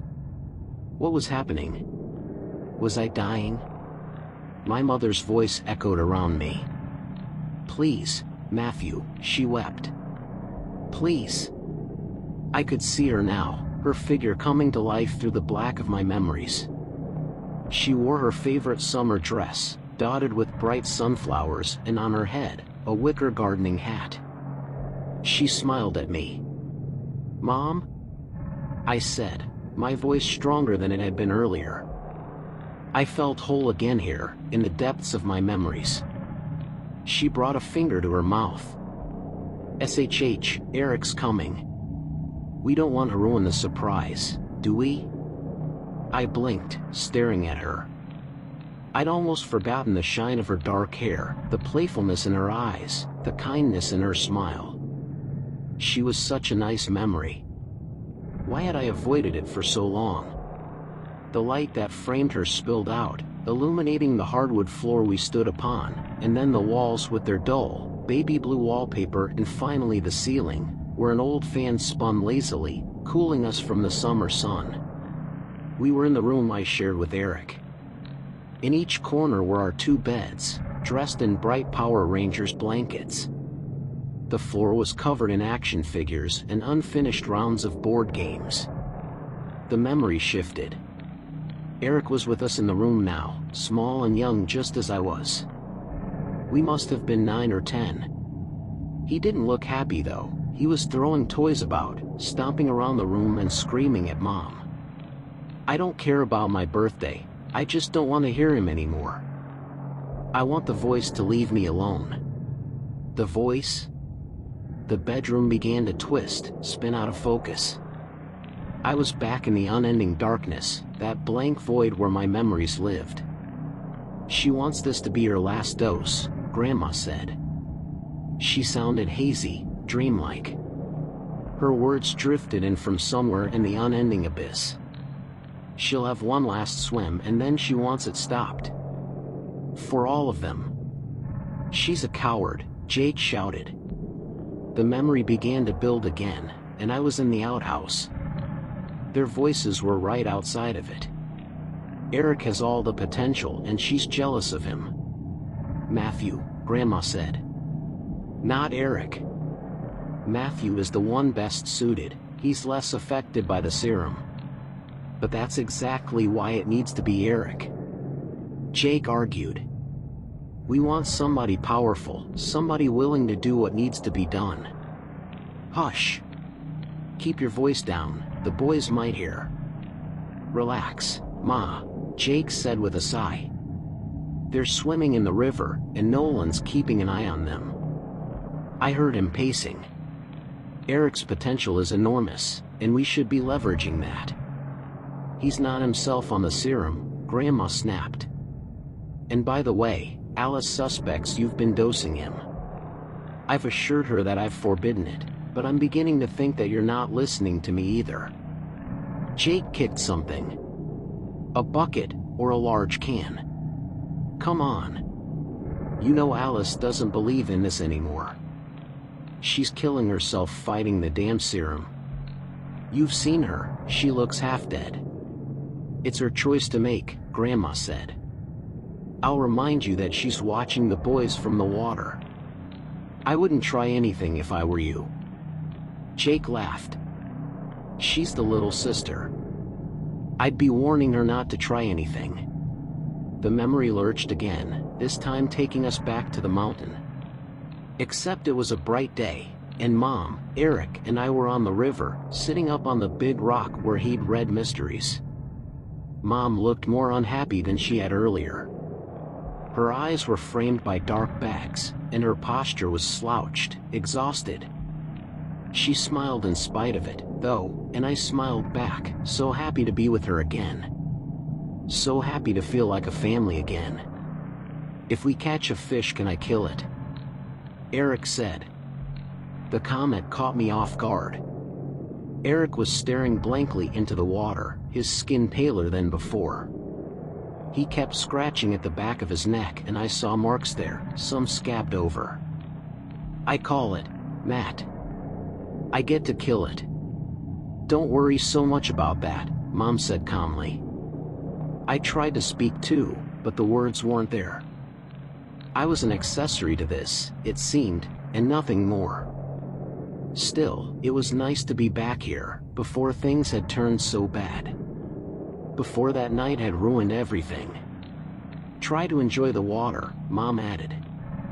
It's a beautiful day. I hate the sun, Eric spat, bitterness creeping into his voice. I want to see the cave again. Mom shifted, looking uncomfortable. Grandma told you we can't go there, sweetheart. For some reason, this memory felt familiar, though I couldn't piece what happened next. He glared at her. Uncle Jake took me there. I know where it is. My mouth opened, words came out, but they weren't mine. They were words I had said years ago. Come on, Eric. Jake's letting us borrow his fishing gear and it's a freaking nice day. Who cares about a stupid cave? He didn't so much as glance at me. Just stared back over the water, silent. My vision blurred and the memory swept me away again. This time the change was subtle, and it couldn't have been more than a few hours later. The sun was setting now, painting the blue sky in shades of orange and red. I was reeling in a fish. Why did this feel so familiar? It gave me a horrible feeling, and I couldn't place why. "Mom!" I shouted. "I think it's a big one." "Great job, Maddie. Uncle Jake will be really impressed." She beamed at me, and I felt my heart melt. "Just in time for dinner too," she added with a wink. I loved her so much. Missed her so much. I'd forgotten how moody Eric could be, but that didn't matter. Not really. Kids were like that, after all, and we were a family here. A real one. I finished reeling the fish in and pulled the hook from its mouth. The trout flopped and squirmed on the rock, desperate to return to the river.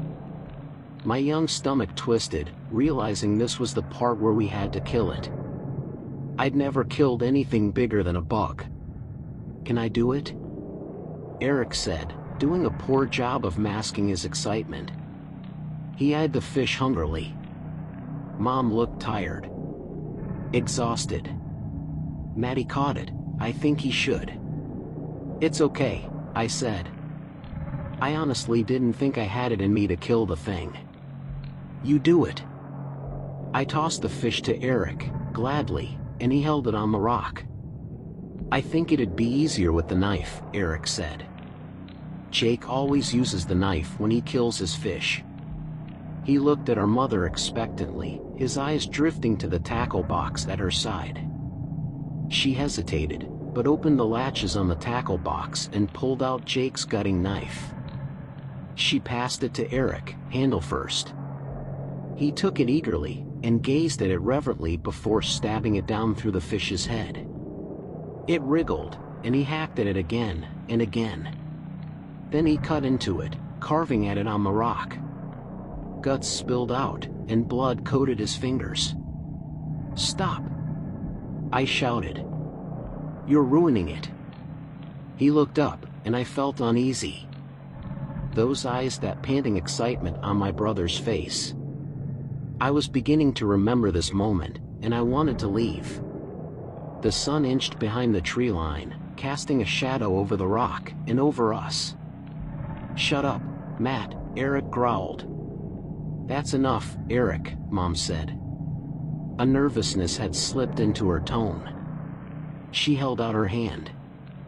"You've killed it, now let's put away the knife." Eric looked down at the blade, dripping with blood, coated in what remained of the fish. He blinked, then stared up at our mother. There was something wrong with the way he looked at her. It was the same way he'd gazed at the fish. "No," he said. "I want to keep the knife." "Just give it to her, you dick." I snapped. I was angry at him for ruining my fish, and our dinner. Young me had been so proud of catching it, so proud of the chance to show it to Uncle Jake, that I was practically fuming over Eric's treatment of it. I was too young to notice the danger in the situation. In Eric's expression. I wanted to look away, but the memory dictated I stare at him. Furious. Frustrated. 11 years old and completely oblivious to the subtext of the moment. Dread began mounting inside of me, but I had no way to communicate that to the younger me. To my mother. The truth was, I realized why this moment felt so wrong and so familiar. It was 12 years ago, moments before nightfall. "The knife, Eric," Mom said more forcefully. She nodded toward her open hand. "Now, please." "I already told you, I'm keeping it." Eric screamed. He pulled back, clutching the knife to his chest. Tears streamed from his eyes. He wants me to have it, and he'll hurt me if I give it back. Now, Mother said, raising her voice. Her patience had run its course and she reached for it. Eric slashed at her. She recoiled in a spray of blood, cradling her hand to her stomach with a shriek. I froze, my young heart thundering in my chest. No, there was no way. This couldn't have happened. It was a lie. All of it. Our mother had died in a river boating accident. I knew that. Eric knew that. Predium was doing this, affecting my memories. Strangely, Eric, I didn't think it'd take any convincing for you at all. Jake's words echoed. Or are you still pretending you didn't murder my sister? The memory kept playing, and I couldn't stop it. I couldn't affect anything here. I couldn't even look away. I was at the mercy of its history. Eric rose, and Mom tried to as well, but he caught her across the face with the knife. More blood. So much blood. She stumbled backward, falling with an anguished moan to the rock. Please, Matthew, she wept. Please. Her voice broke my paralysis, and the younger me launched at them, my fear and shock replaced by adrenaline. Eric slammed the knife into her and I kicked him as hard as I could, square in the face. He flew off of her. His body slid down the big rock and fell to the beach with a groan. My chest felt tight with panic. With terror. I turned to Mom and saw the knife sitting down to its hilt in her chest. Blood pooled over her white sunflower dress, turning it a horrible crimson. Tears spilled out of my eyes and I screamed for help. I screamed for Jake. For Grandma. What did I do now? I was just a kid. Mom, I whimpered. Mom? She didn't respond. Her eyes were blank, her body still. The gray of the rock had been replaced by a slick coating of red. Barking sounded in the distance. Griff. Something struck me in the back of the skull and I dropped next to Mom. My head throbbed and my vision blurred. Beside me, there was a wet sound, and I realized the knife was being pulled from Mom's chest. I rolled over, disoriented and scared and running entirely on instinct now. Eric stood above me. He slashed at me and I threw up a hand to protect my face. Blood sprayed across my t-shirt and I screamed. He swung the blade again, cutting at me over and over. Finally, with his other hand he grabbed my arm and pressed it down, out of his way. Then he was on top of me, the knife to my throat, and I was too terrified, in too much pain to move or react. His eyes glinted with a hint of gold. No, that's too quick, Eric hissed. He adjusted himself, moving the blade away from my throat. Agony tore through me. The knife stabbed into my side, slowly sliding deeper and deeper. My will to fight began to fade. I could feel the younger me giving in. Giving up. My brother was killing me. I watched the memory play out in horror. That wasn't Eric. It wasn't the man I knew. Something terrible had happened to him. Griff's barking grew louder, and I heard Grandma shouting. Eric looked up, his face losing the manic terror. The next moment, Jake pulled him off of me, and Eric kicked and screamed and shouted. His voice turned to mumbles, slurring, before going completely silent. He's killed them. Grandma shrieked. Inside of my younger body, I felt my heartbeat slowing. My skin grew cold. It was all I could do to keep my eyelids open, for fear that if I shut them I might never open them again. Things were dimming, getting murkier by the second. Somebody appeared over top of me, holding my eyes open and staring into them. Maddie's still alive, but he's hurt bad. It was Jake. We can save him with a dose. Grandma's whimpers turned to sobbing howls. My Alice. Ma. Jake shouted. The serum, hand it to me or your grandson dies. I couldn't see Grandma from my position, but she must have agreed silently, because Jake was leaning over me again, this time with a satchel draped across his shoulder. He reached into the bag and pulled something out, and then I felt a thin sharpness pierce my forearm. And Alice? Jake said, looking over to where my mom's body lay. I don't think a dose of this is gonna make a difference for her. Grandma shuffled into frame. She looked panicked. Her eyes were wide and her frame, normally strong for her age, shook with horror. We'll have to give her more then. What if it's not enough? Jake said, rising from me. My vision was distorted, hardly there at all, but I could make out an empty syringe in his hand. He stuffed the syringe in the satchel bag. What if she dies anyway? How are we gonna explain that? A pause. We'll have to throw her in the river. Downstream. Somewhere we can lose her body.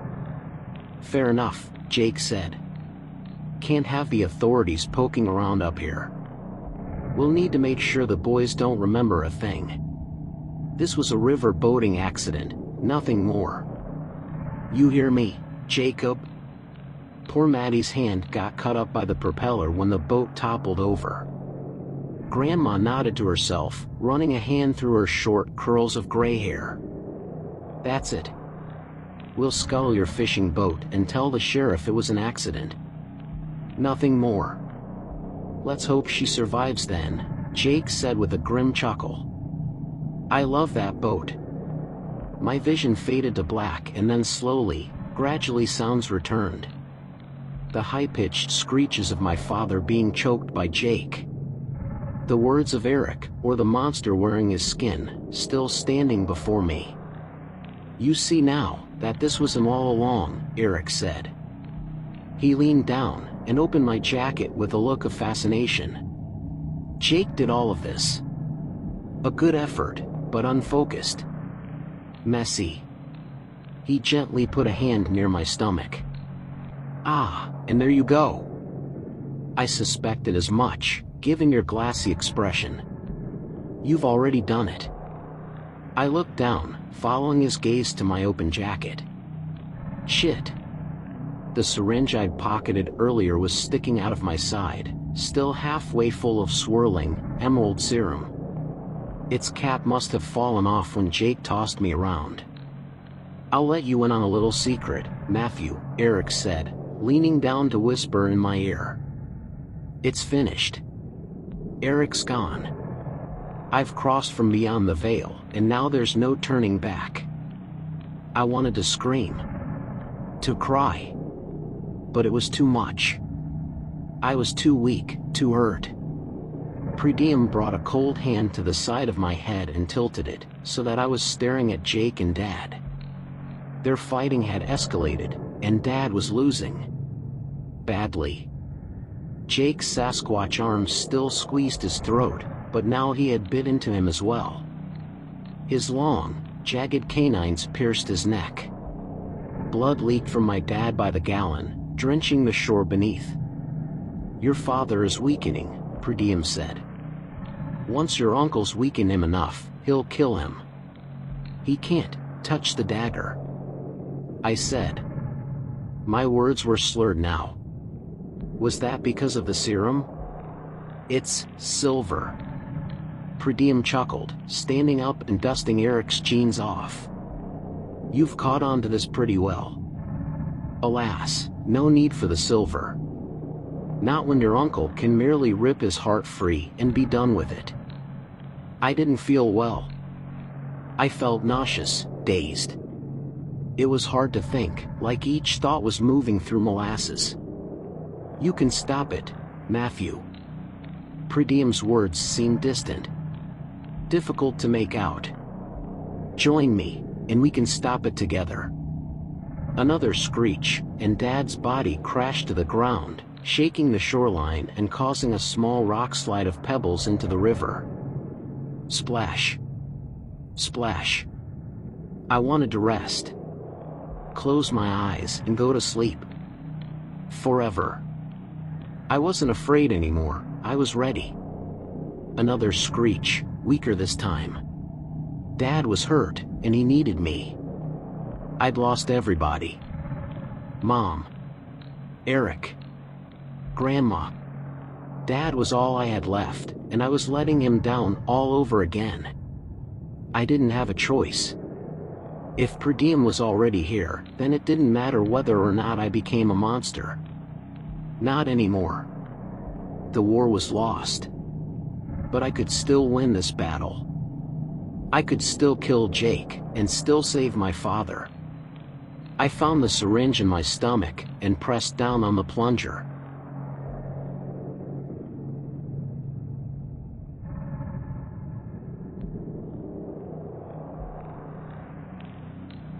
Chapter 14.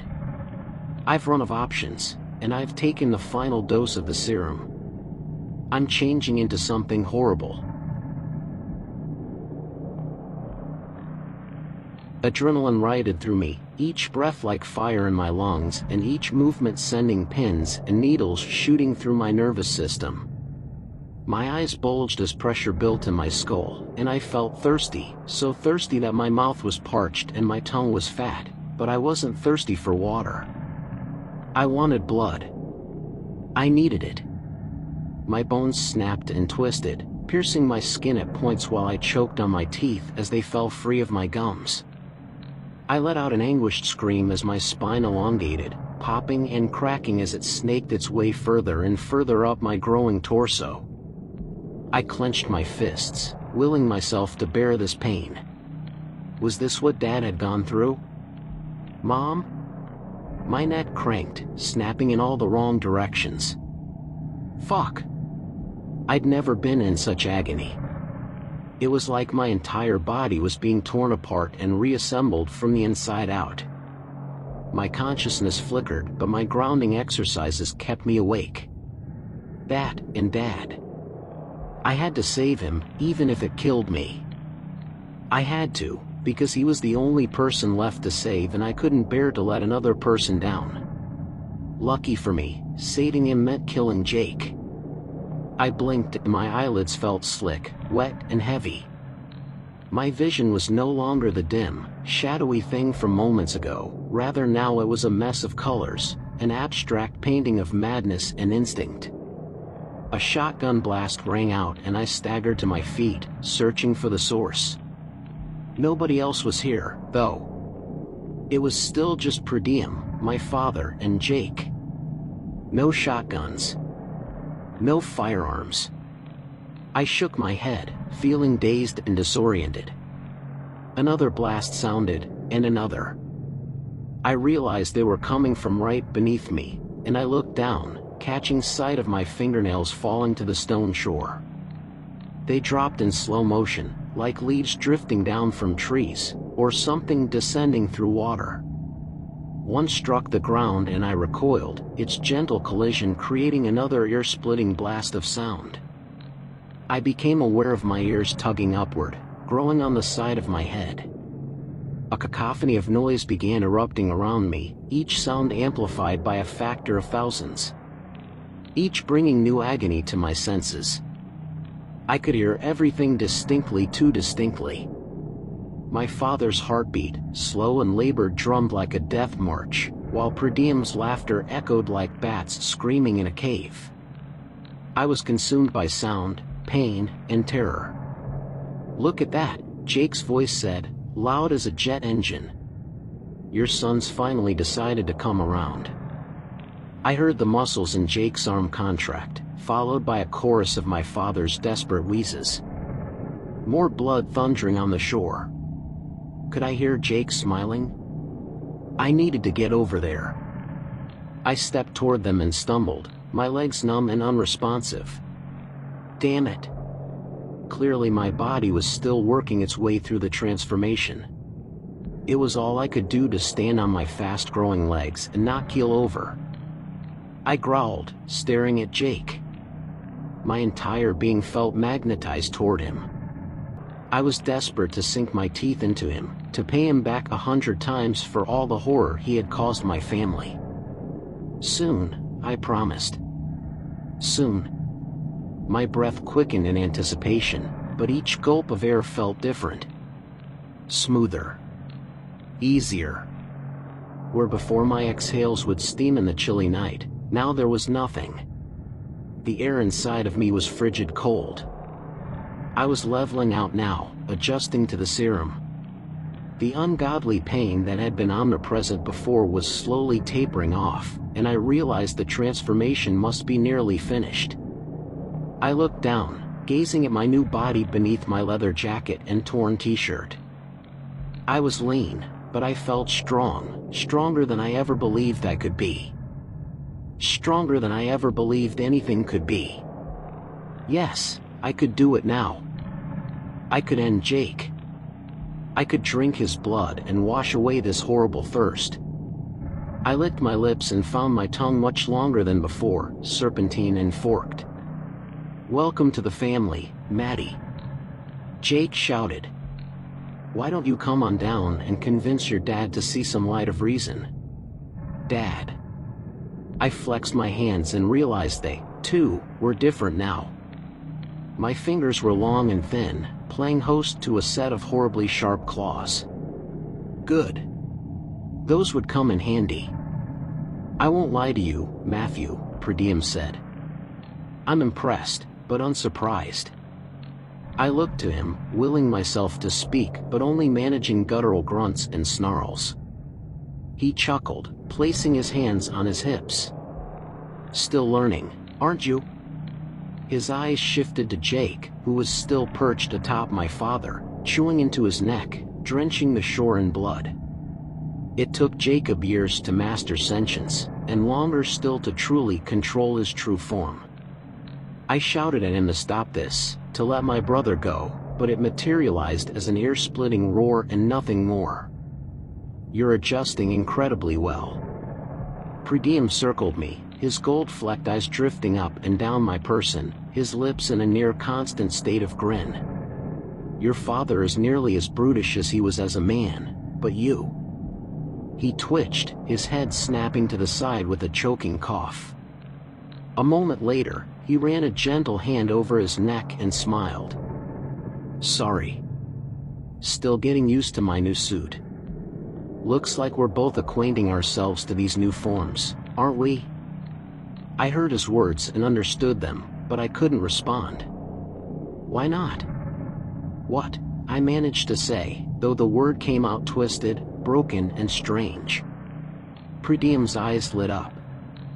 "Ah, there it is. A new record, I should think." He pulled out Eric's phone and looked at it, before shrugging and tossing it into the river with a splash. "Dead battery.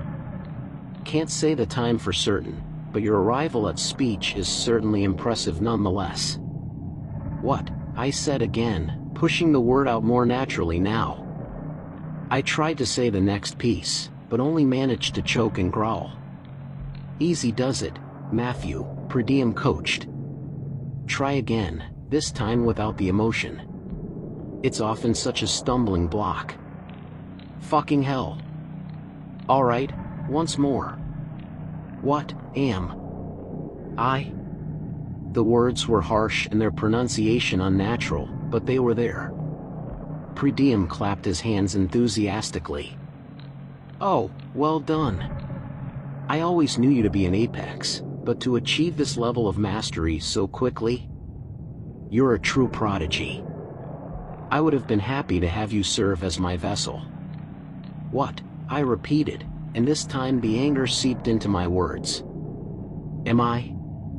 "Right," Ch said, bringing a hand to his chin and appraising me thoughtfully. "Well, you're certainly quite tall. Those fangs though." His playful smile vanished, replaced by a piercing smirk. "I would say you resemble a vampire, one of the old ones." "Old ones?" Dad's voice rang out and I realized I didn't care anymore. I stepped toward Jake, my legs feeling stronger and more balanced now. Yes, it was high time to finish this. I flexed my claws and let out a screech before springing forward, ready to end the bastard's existence. Ch grabbed my heel mid-air and flung me backward onto the shore. I crashed in a shower of stone pebbles. "Yes," Ch said, standing in front of me and examining Eric's nails nonchalantly. "The old ones were those who existed before the madness of man, before people wiped them from existence. They are the firstborn of this world." I staggered back to my feet. Alright, so Ch was powerful and fast. Faster than I was. I looked back to Jake and my father, hating that even as I was now, there was still this wall between us. The dipshit beyond the veil. Still, Jake wasn't killing him. He'd need to pull his heart for that, and he seemed more interesting in simply keeping him out of play. "Matthew?" Ch said. I heard a hint of annoyance in his voice. "Are you ignoring me?" Fine, I'd indulge the parasite for now. "No." Such a relief. "What is the firstborn?" "Ah, excuse me. I forget myself. Context is everything, isn't it? You see, I'm not the villain you've painted me as, and yes, I see the glint in your eyes, the anger, the desperation, the fear. I assure you though, that I am no more your enemy than the breath in your lungs." He spoke so casually it was hard to imagine he was the source of all of this horror. He carried himself like a chartered accountant. "Eons ago," Ch said. "Before man began its slow descent into unfiltered madness, destruction, and war, there was a balance. A calmness in the universe. I once walked this world, you know. I drank in its beauty every day, and I bathed in its wonder." He did a small pirouette, breathing deep. "It was truly the gem of the universe. Of any universe. It was heaven. How much more stories?" I growled, my body lurching forward on its own accord. Fuck, my mouth felt thirsty. So dry. I needed to drink something. Jake's blood would do. Yes, it would do just fine. I stepped toward him again, and Ch hopped in front of me. "Sorry," he said, giving an awkward laugh. "I'm almost finished, then you can do as you please." As I said, context is important, Matthew. My body was desperate for blood. My muscles twitched and spasmed, eyeing Jake. I bottled it though, pushed it all the way down and put a cork on it. Just a little longer, I told myself. Sooner or later this cosmic asshole would finish his monologue, and then I could eviscerate my uncle. Ch folded his arms, noticing my distraction.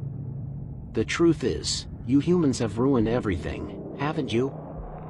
You've spread across this world, erecting steel monuments of greed and slavery, murdering the planet with every step that you take."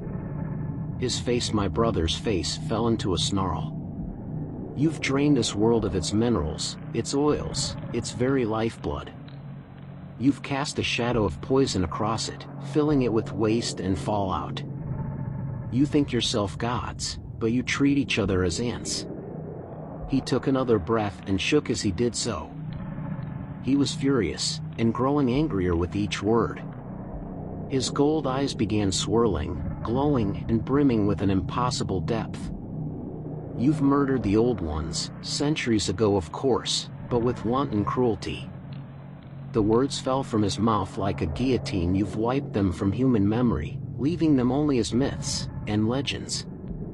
Stories lost to time, foolish to believe because they were only ever fictitious.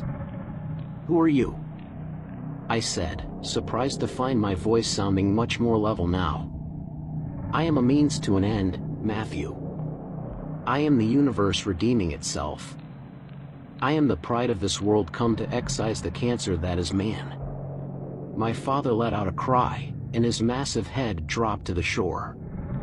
He gave another swing of his arm, though it was weak now, half-hearted. "Maddie," Jake called. I'm serious. Get over here and tell your old man to settle down before I actually kill the fucking prick. My vision exploded into a watercolor of red and I couldn't control myself anymore. Jake! I screamed, launching over per diem. The force of my jump was more than I imagined, and I cleared the gap by wider than I'd intended. I landed on the far shore, with Jake and my father now between per diem and I. Jake, still eyeless, turned his head to face me as the sound of my body landing on the stones reached him. But he was moving slowly. So slowly. I might not be as fast as per diem, but I was faster than Jake. I bounded across the stones, my body long and lanky, but with each step I grew more familiar with it until eventually I dropped onto all fours and galloped toward my uncle, letting loose a feral screech. He hardly had time to paint his ape face with terror before I was on him, my claws slicing into his sides. He raised an arm to bash me, but I dodged it easily. In this form, he moved so slowly it was like killing a snail. I cut into him, over and over. Instinct overtook me and I understood what I needed to do. I understood what I needed to destroy. This tendon, that nerve cluster. Moments later I landed back on the stones, breathing heavy, my long claws wet and red. The sound of fur drifting across fur met my ears, and Jake dropped from my father's backside, lying motionless on the shore. "You, little fucker," Jake gasped, gnashing his simian jaws. "I gave you this and you." I stepped over him, pressing one of my thin legs to his chest. "You gave me a living nightmare, Jake. You took my brother from me. You nearly stole my father." The words were coming easily now. I was getting the hang of the serum. "You forced me to become a monster."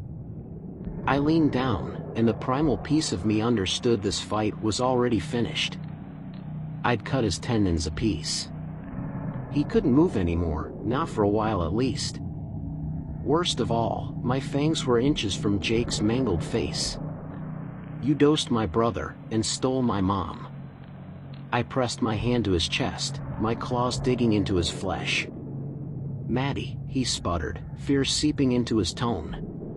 "Come on now, I did what needed to be done. You know that, deep down. I mean, for fuck's sakes, look behind you, kid. I brought the Lord Beyond back from the veil. He can fix this world, make it right again." "Make it right," I said, tasting his excuse. "That's it, Maddie. He's gonna make it right, and yes, a few people had to get hurt, but your brother and I, we've done something incredible. You've done something unforgivable." I tore into his neck with my fangs, drinking his blood, and my body shook with ecstasy. It tasted better than anything, and I had waited so long. "My lord," Jake said, voice weak. His head lolled to the side, gazing toward the monster in my brother's skin. "Please. I brought you." Pointless. I already knew per diem wasn't going to save him. How could he? Everything he'd just admonished about humanity, Jake embodied. He was the poison. The demon in the shadows, that stole the pride of this world and manipulated it for his own ends. "You thought," I grunted, slurping the blood from his neck, "that you would be rewarded for your murder, your hate, and your sick bullshit?" I lifted my head from his neck, Jake's blood pouring from my mouth. I positioned my hand over his large chest, my ears picking up the rapid beating of his terrified heart. "You're not greater." I thrust my hand through his ribs and gripped his thrumming heart. He let out a scream, one so violent that the birds exploded from their roosts, filling the night sky with wings and feathers. I leaned back down, my mouth inches from his ear. "I am." My fist closed tight around his heart, crushing it like a peeled orange before pulling it free from his chest in a shower of blood. I closed my eyes, feeling the softness of what remained of his heart in my hand. I felt the warmth of his blood on my body. I tasted it on my lips. The sound of clapping pulled me from my reverie. Ch strolled out front of me, smiling enthusiastically. You actually get it, Matthew. You understand the madness of this world, don't you? This isn't a solution, I said, looking at my father. He was bleeding, but I could see the puncture wounds of Jake's jaws beginning to slowly heal. Whatever was in that serum truly was incredible. Horrifying, but incredible. It's a death sentence for humanity. Death sentence? Ch looked offended. You want to turn everybody into this, don't you? It's the only way to fix this heaven. What sort of heaven is filled with monsters? Ch shook his head, placing an impossibly cold hand on my arm. Monsters exist in the hearts of men, Matthew. Look at your uncle. Was his sin being a beast, or the horror that lived beneath the fur and fangs? The horror of his human aspiration? Jake was an asshole, but a poor example. There's a lot of good people out there. They don't deserve this. No, but they don't deserve to be subjugated either, do they? Slaves to a world that gives them pennies for their efforts, while their lords grow fat on their sweat and blood. He leaned close to me, his voice intoxicating. Men treat men like monsters, Matthew.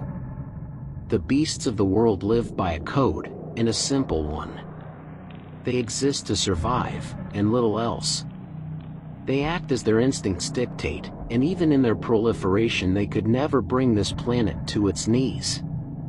He clasped his hands behind his back and began circling me. Nuclear warfare will be the end of this world. I've seen it. The ash, the fire, and the unimaginable pain. He looked to my grandmother's corpse, still propped up by the water. When that time comes, the dead will be the grateful few. You cannot imagine the horror that awaits your human race. It's not your decision, I snarled. If we fuck things up, we fuck things up on our terms. Now let my brother go. He paused, paying me a remorseful look. Eric's a powerful vessel. Unstable, but powerful. To give him up would be to relinquish a millennia of effort. He shook his head.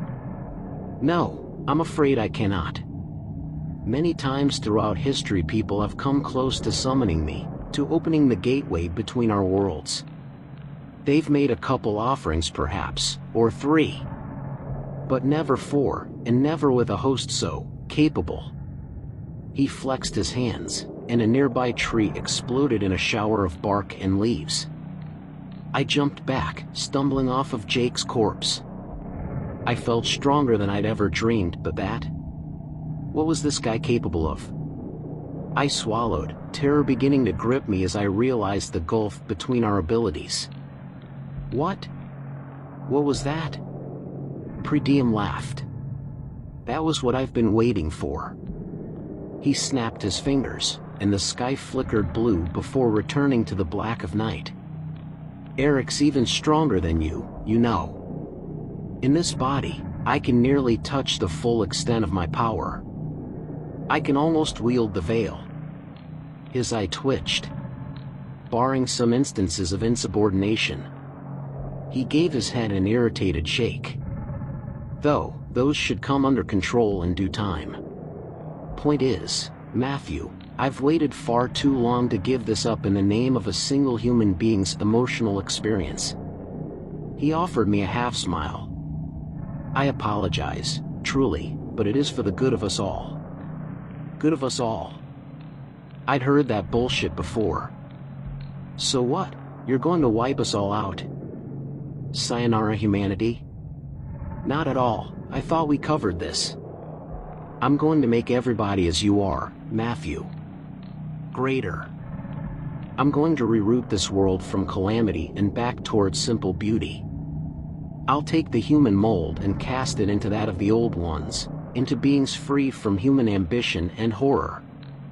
You might be surprised to hear that most people don't find werewolves and vampires to be free from horror. Ch smirked. Humanity has always feared what it doesn't understand. How's this then? I growled.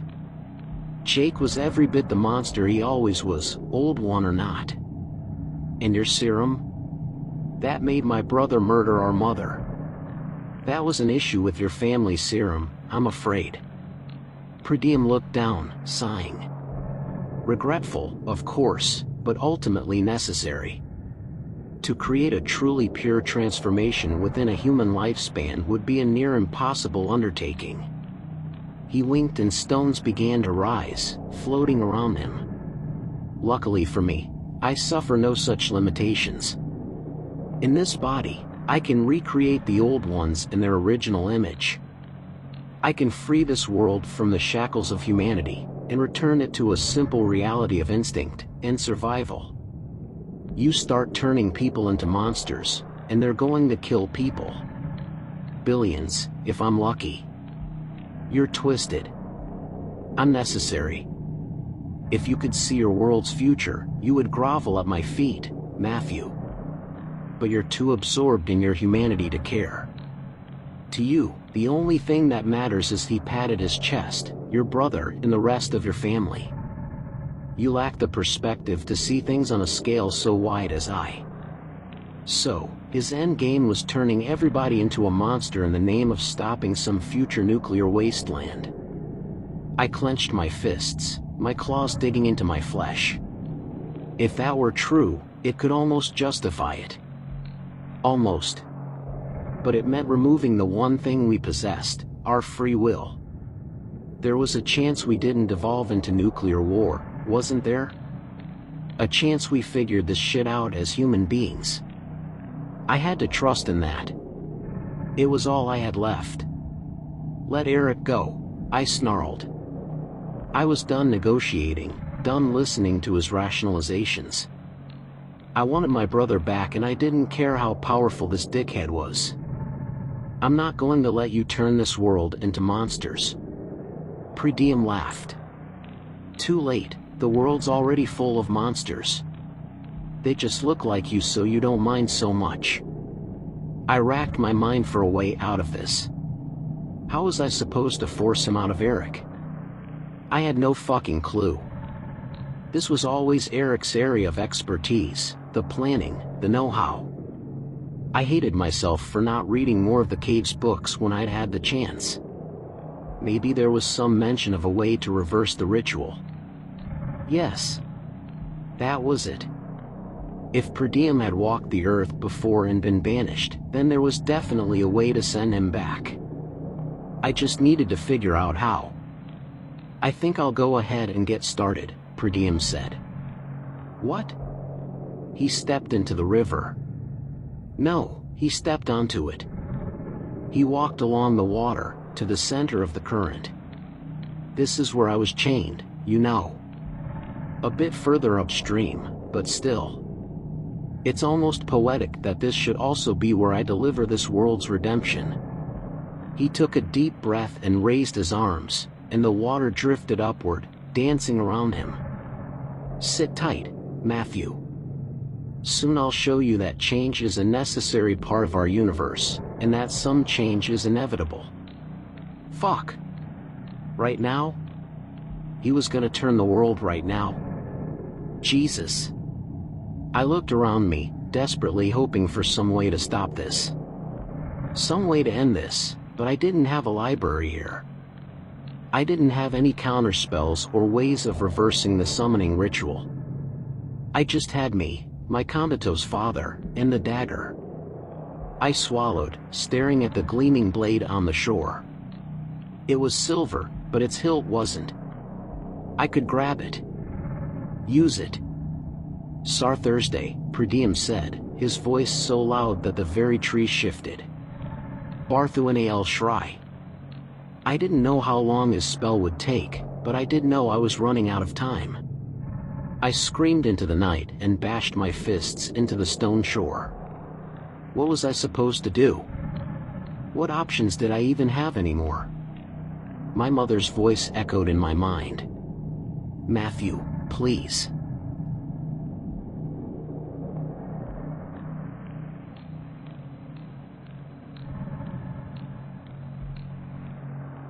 Chapter 15. Now an interdimensional asshole is trying to end the world as we know it. Prediem. I shouted, hoping I could distract him, maybe buy myself some time, buy everybody some time. Tell me about the old ones. Tell me about the veil. Asana leave all Toro ETH. His voice was everywhere and it felt thick with power. The river water swirled about him now, a cascading spire of green and black. Cernpool you are. Fucking hell. It was no use. Apparently he'd had his fill with waxing philosophical and lecturing me on all the reasons human beings sucked. He was focused now, determined to finish his incantation. Soon, the whole world would turn into a breeding ground for monsters like Jake, and I'd be out of a family. Think, Matt. Goddamn, think. The dagger. It was an option, but one I didn't want to use. I eyed it, resting upon the stones and gleaming in Prediem's light show. It could kill Jake and Nolan, but could it kill the bastard they were born to appease? I gripped my rows of teeth and stared up the entity wearing Eric's skin. My brother didn't ask for this. He had never wanted to be dosed with that serum, he'd never wanted to become a vessel for some eldritch dipshit. He wanted to be an engineer, start a small family and make video games in his spare time. Thinking about using the dagger on my little brother made me feel like crying, but in this form I wasn't certain that I could. Instead, my body just swelled with frustration and my muscles grew tight and swollen, building with energy. I could reach Prediem from here, I could jump the length of the river and get at him. My eyes swiveled to the dagger. I could drive it through his heart.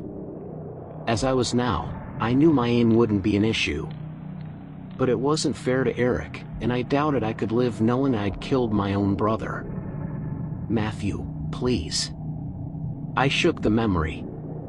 Not now, Mom. Not now. You're in quite the predicament, aren't you, son? The voice was faint, difficult to make out, but it was there. Somebody had spoken to me. I swung my vision around. Dad was still unconscious on the shore, and Prediem was still bellowing his chant. Then who? No. I spun around to Jake and breathed a sigh of relief. He was every bit as dead as I'd made him.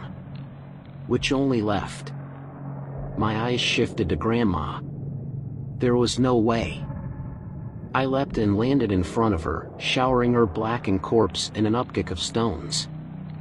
She still looked dead enough, although I'd been burned for thinking that twice tonight already. A memory tugged at my mind.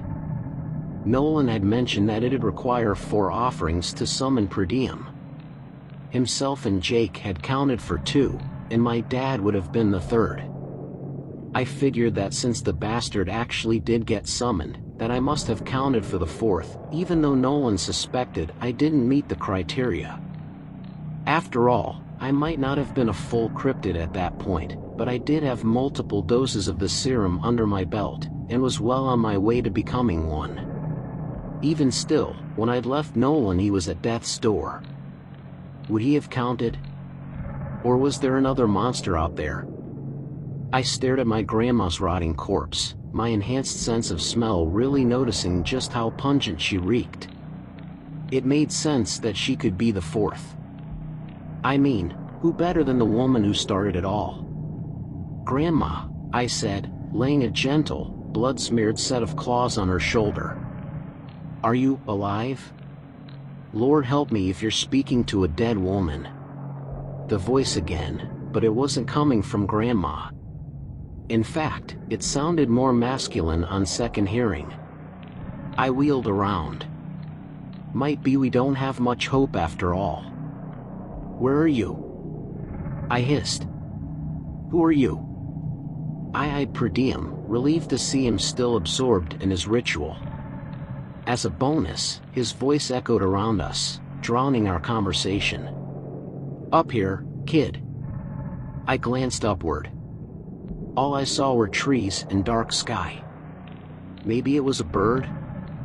I felt thoroughly confused. Was I getting pranked in the middle of the apocalypse? A branch shifted, and then another. Leaves rustled, but strangely only on a single tree. The one directly in front of me. "A little lower," said the voice. I moved my eyes down, from the tops of the tree toward the thicker area of the trunk, and was that a face in the bark? Bingo! The face moved. Or, its mouth did. Didn't think that the next time I saw you I'd be looking at, well, whatever it is that I'm looking at. I tried to place the voice, but I couldn't. It was definitely a man's, but entirely unfamiliar. "Do I know you?" The tree shrugged, its branches dipping and rising, like it had been struck with a stiff wind. "Not so much. I suspect you know of me, but when you and I met, you weren't at the age to be remembering much of anything." I took a step toward the tree, glancing cautiously toward Per Diem. He was still distracted. Or, perhaps more accurately, he couldn't care less what I was doing. To him, I was a speck. Insignificant, non-threatening. I stared at the face in the bark, and it looked like somebody I'd seen in an old photograph. "Hang on. Grandpa. Wish I had a prize to give you, Matthew." The two small indentations that resembled eyes widened, and its carved mouth curved into a smile. "I see Gail's little experiment has really taken off." I swallowed, looking back over the shore, taking in the carnage. Jake's corpse, split open with his crushed heart lying unceremoniously on his chest. Grandma's rotting cadaver, complete with fungus growing upon her blackened face. Dad's monstrous body, wheezing for breath in a pool of his blood. And there, hanging in mid-air over the river, surrounded by swirling tongues of water. Eric, my brother. Possessed by an entity from another dimension. Yeah, you could say that. I looked back to the tree. To my grandpa. "You died when I was young. Did she do this to you?" "At my request, yes. Cancer, you know. Terrible disease, and I thought I could do with some more years of looking at this fine river. She placed my soul into the wood itself." His soul was a part of the wood? That sounded like insanity to me. How was something like that even possible? Mixing man and wolf DNA to make a werewolf seemed, at least in some regards, within the bounds of human science. But this? He must have read the confusion on my face. It's actually a simpler bit of magic than what's happened to you, if you're curious. "I am," I said. "But I don't have time to hear the details. How long have you been here?" He sighed, his branches sloping downward. 2 decades, and to be honest with you, I've spent most of them sleeping. So much for watching the river, eh? Thursday nas dureris. Per Diem bellowed. His voice was rising, bit by bit. Growing into a crescendo. I didn't know a damn thing about spells, but I had a hunch more enthusiasm wasn't exactly a good thing. "Grandpa, I need to know. Is there anything I can do to stop this? You must have overheard Grandma mention the ritual and the offerings." He chuckled. "Overheard? I was the one who turned her onto it. Where do you think she got all her books?" I shook my head. "What?" "I was an archaeologist in life, boy. Dug up those dusty OL tomes during one of our excavations. Was a real pain getting them home, but after I'd read what was inside of them, there was no way I could leave MB." He paused, his eyes drifting up to look at Per Diem. "Like I said, I've been asleep for the past 2 decades. A good sleep too, until that bastard blew apart one of my trees." "That's Eric," I said. "That bastard's taken over your grandson's body." "So I've gathered. I need a way to stop this." Please. I dropped to my knees, feeling hopeless. If don't, then he's gonna turn the whole fucking world into monsters. Watch your language, Matthew, Grandpa said with a sternness I could hardly believe given the circumstances. Still, I understand your dilemma. To be honest with you, I never expected it to reach this point. The rituals and spells listed in those books, they seemed a gateway to immortality, to having a shot at enjoying life beyond our normal lifespan. That's not what it's turned into. Billions of people are going to die, Grandpa. I need to stop this. I need to save Eric. Then you'll need to burn Predium's corpse. Great. Like I had that lying around. I don't have that kind of time, I snarled. I need to do something now. You can do it now, Ch8. But you'll need to do it quickly. If he catches wind of you, it ain't gonna end well. The tree Grandpa shuddered. I should know. I've felt what he's capable of.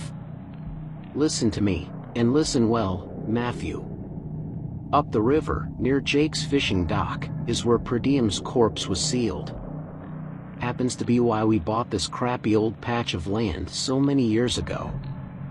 Okay, Jake's dock. Predium's corpse is enclosed in a tomb, and that tomb acts as his gateway. If you can pull his corpse free, light it aflame, you can end this for good. Great. That actually didn't sound terribly impossible by tonight's standards. I'm on it. Then get a move on. I'm about 10 minutes away from my life's legacy being the damn apocalypse. Right. I nodded. Thank you, Grandpa. I tore across the shore. Jake's dock was about a half-mile up the river, but it didn't take me more than a minute to reach. Once I took one cursory glance back up at Predium, making sure he hadn't noticed me. Of course he hadn't. Arrogant prick. He kept himself busy chanting, though the sky had begun flickering with snaps of lightning and the river's current had turned all wonky. It swirled in places, then reversed in other places. Whatever he was doing, it was affecting the planet itself. Bottoms up, I muttered. I stepped off the dock, plunging into the black water. If I'd done this as a human, I'd have almost certainly been pulled away by the current and drowned, maybe after bashing my head off of a few rocks. Now, though, I could fight the current, force myself deeper into the river. The inky black wasn't a problem for my eyes either. The underwater landscape was painted for me in brush strokes of reds and yellows, as vibrant as the cabin had been yesterday afternoon. Looking below me though, I noticed the river was a lot deeper than I'd thought. Even with my new eyes, I could barely make out the bottom. If I had to guess, I'd say it must have been close to 150 meters, maybe more. The thing was incredible. I treaded water, searching for what Grandpa had described. It took me a minute, but I caught sight of it. There. Deep. So damn deep. It was near the center of the channel and mostly buried by sediment and rock, but there was no doubt about it. That was a stone tomb, complete with the same creepy rune carvings from the summoning circle. I swam toward it, the shifting current pulling me to and fro. Once I reached the bottom, I positioned myself against a rock with my hands on the tomb's lid. I pushed with everything I had, and the thing barely moved. It must have been a couple of tons way more than it looked. Maybe the effect of some kind of spell. Alright, change of plans. I crouched, leveraging the river's bottom to help me lift the lid. After some struggling, I managed to get the lid up, just enough that I could push it free of the tomb. It thudded to the ground with a low rumble. That was the hard part done with. Now all that was left was snagging Predium's corpse. I stared into the tomb, looking at a creature I couldn't comprehend. It resembled nothing I'd ever seen before, with its face all wrong and covered in eyes. On either side of its head were two mouths, each lined with hundreds of teeth. Call me a hypocrite, but even as a lanky vampire I thought that he looked pretty fucking gross. I lifted the freaky corpse from the tomb and pressed off of the river floor, toward the surface. Now I just needed to light this thing on fire and call it a day. Something struck me. Hard. My jaw felt like it had nearly come clean off my face. I recoiled, spinning through the water while I lost my grip on Predium's body. I shook off the daze, and stared at the last person in the world I wanted to see down here. Eric. He opened his mouth to a flurry of bubbles, but that was fine, because I could hear his voice in my mind anyway. Digging for treasure, Matthew? I merely indicated I had been chained upstream. Interesting for you to have found my corpse so readily. I gurgled a spirited fuck you in response. You're foolish to think you can be rid of me so easily. That body has no heart, it has no weakness. Pain exploded across my stomach and I looked down to see Predium's fist buried in my gut. I wheezed, the last of my air pushed out of my lungs. God, this guy was fast. You've proven more of a liability than I expected. Take solace knowing that I will see to your death personally. An execution by a being of my stature is a pleasure few have shared. His hand, my brother's hand, gripped my neck. I grasped at it, pulled with every ounce of strength. I had the same strength that had managed to move the impossibly heavy slab of stone moments ago, but it was worthless. Predium hardly registered my resistance. I see it now. Your memories are split open to me, the crude things that they are. He flung me, and my neck snapped as he did. My body launched through the water, up into the air, soaring through the dark of night, before landing amidst the trees in a crash of dirt and leaves. I groaned, still alive, but in so much pain. So this is what Jake had gone through. I knew I wasn't dying, but it didn't make the experience any less shitty. Fucking space demon. I spat, blood leaking from my mouth, then struggled to my feet. I couldn't move my head so much as an inch. Not good. I shifted my entire body sideways so I could see Predium, wearing my brother and floating above the river, staring at me. Had he finished his ritual then, or had I just managed to distract him? Given how pissed he looked, I was betting on the latter.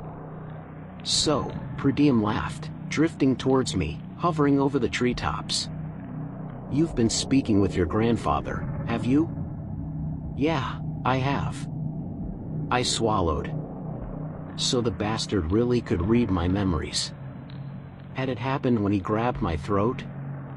It's something grandkids do from time to time. I hated how weak my voice sounded, how weak my body felt compared to him, even after I'd thrown everything away to become a cryptid.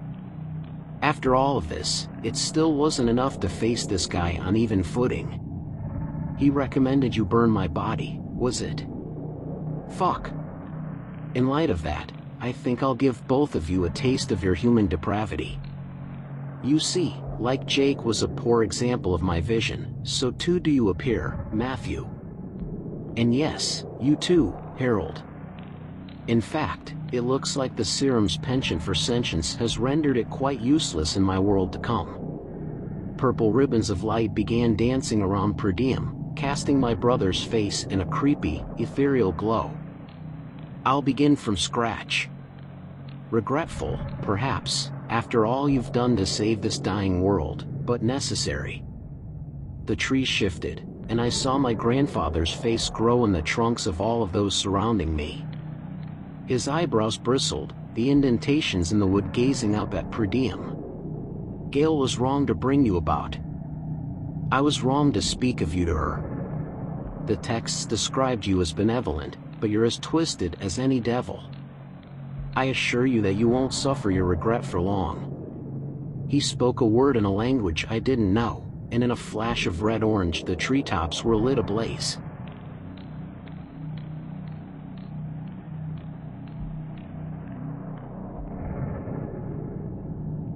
Chapter 16. I just blew the last chance I had of fixing the shit show, and now the damn space demons lit the forest on fire. The finale. Branches crackled and snapped overhead, falling to the forest floor in crashes of sparks and cinder. My grandpa's face, in the tree trunks surrounding me, howled. "You destroy the whole wood? That's the wonderful thing about this planet," Per Diem said. "It always grows back. Without the madness of man, I suspect it'll return even more expansive, greener, and more full of life than ever before." He descended slowly, drifting through the flame-kissed canopy. "You see," he said, touching down on the dirt next to us. "In the world to come, I cannot allow you to whisper your poison into the minds of my children. You must be amputated from this earth, Harold. You'd fuck yourself if you could manage it, wouldn't you?" I said.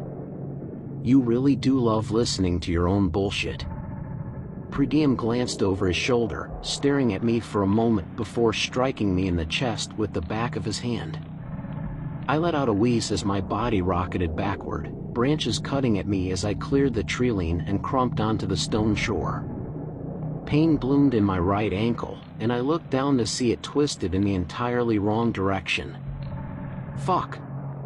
Vampire or not, that didn't look good. I tried to stand back up but only stumbled to the ground. My damn foot couldn't support my weight. I set my jaw, hating my big mouth. There was no way I was getting back to Per Diem's corpse like this. The currents had been enough of a struggle with 2 working feet. If I tried to dive in now, I'd be at their mercy, and probably end up getting diced apart on some rocks. I needed to do something though. I wasn't dead yet, and the flames were definitely getting hotter. If I let this drag out, I'd end up a pile of ash or some melted flesh on a grotesque skeleton. I may not have his corpse, but I did have one other option, and it was close at hand. The dagger. I took a moment to weigh my options before realizing I no longer had any. I grunted, crawling toward the blade. "I'm sorry, Eric. This wasn't the ending either of us wanted. Hell, I hadn't even wanted to come back to this nightmare cabin, but looking back, would it really have made any difference if we hadn't? Like Jake said, he would have just picked up some wayward hitchhikers and dosed them in our place. The world would still be ending, but I wouldn't even get the chance to save it." I reached the blade and gripped the leather hilt, breathing a sigh of relief. No agonizing burning sensations. Good. I rolled onto my side to get my bearings, then crawled toward Per Diem, who was still speaking to my grandfather's face in the tree bark. As I neared them, I caught wind of their conversation. "I'm sorry," Grandpa said to Per Diem. "To every damn person alive. Sorry for even looking at those books when I should have tossed them in the blasted kiln and never looked back. I imagine you'll be arriving in the afterlife soon enough, you can tell them yourself. You're a demon." Grandpa's voice broke off as blazing sections of canopy fell from the treetops, crashing to the earth in a flurry of spark and flame. One damn near fell on top of me, kicking up red-hot cinders and searing my flesh, but I held my tongue, not daring to make a sound while I was so close to Per Diem. "Sorry, Harold," Per Diem said, breaking into a fit of laughter. "You were saying something?" "Go to hell," Grandpa groaned, flames licking at his face in the tree trunk. "It's all you deserve. Hell is such a human concept, isn't it?" Per Diem clasped his hands behind his back.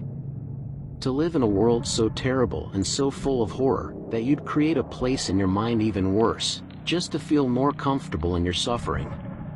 Truly insane." I crawled closer, using his words as a cover for my movements. "Well, that and the sky falling."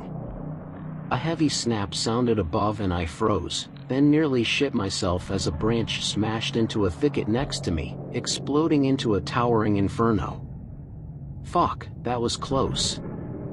too close. The only insanity I see is what's standing in front of me, Grandpa said. You don't belong in this world, now get out and leave us be. On the contrary. A splash sounded from the river.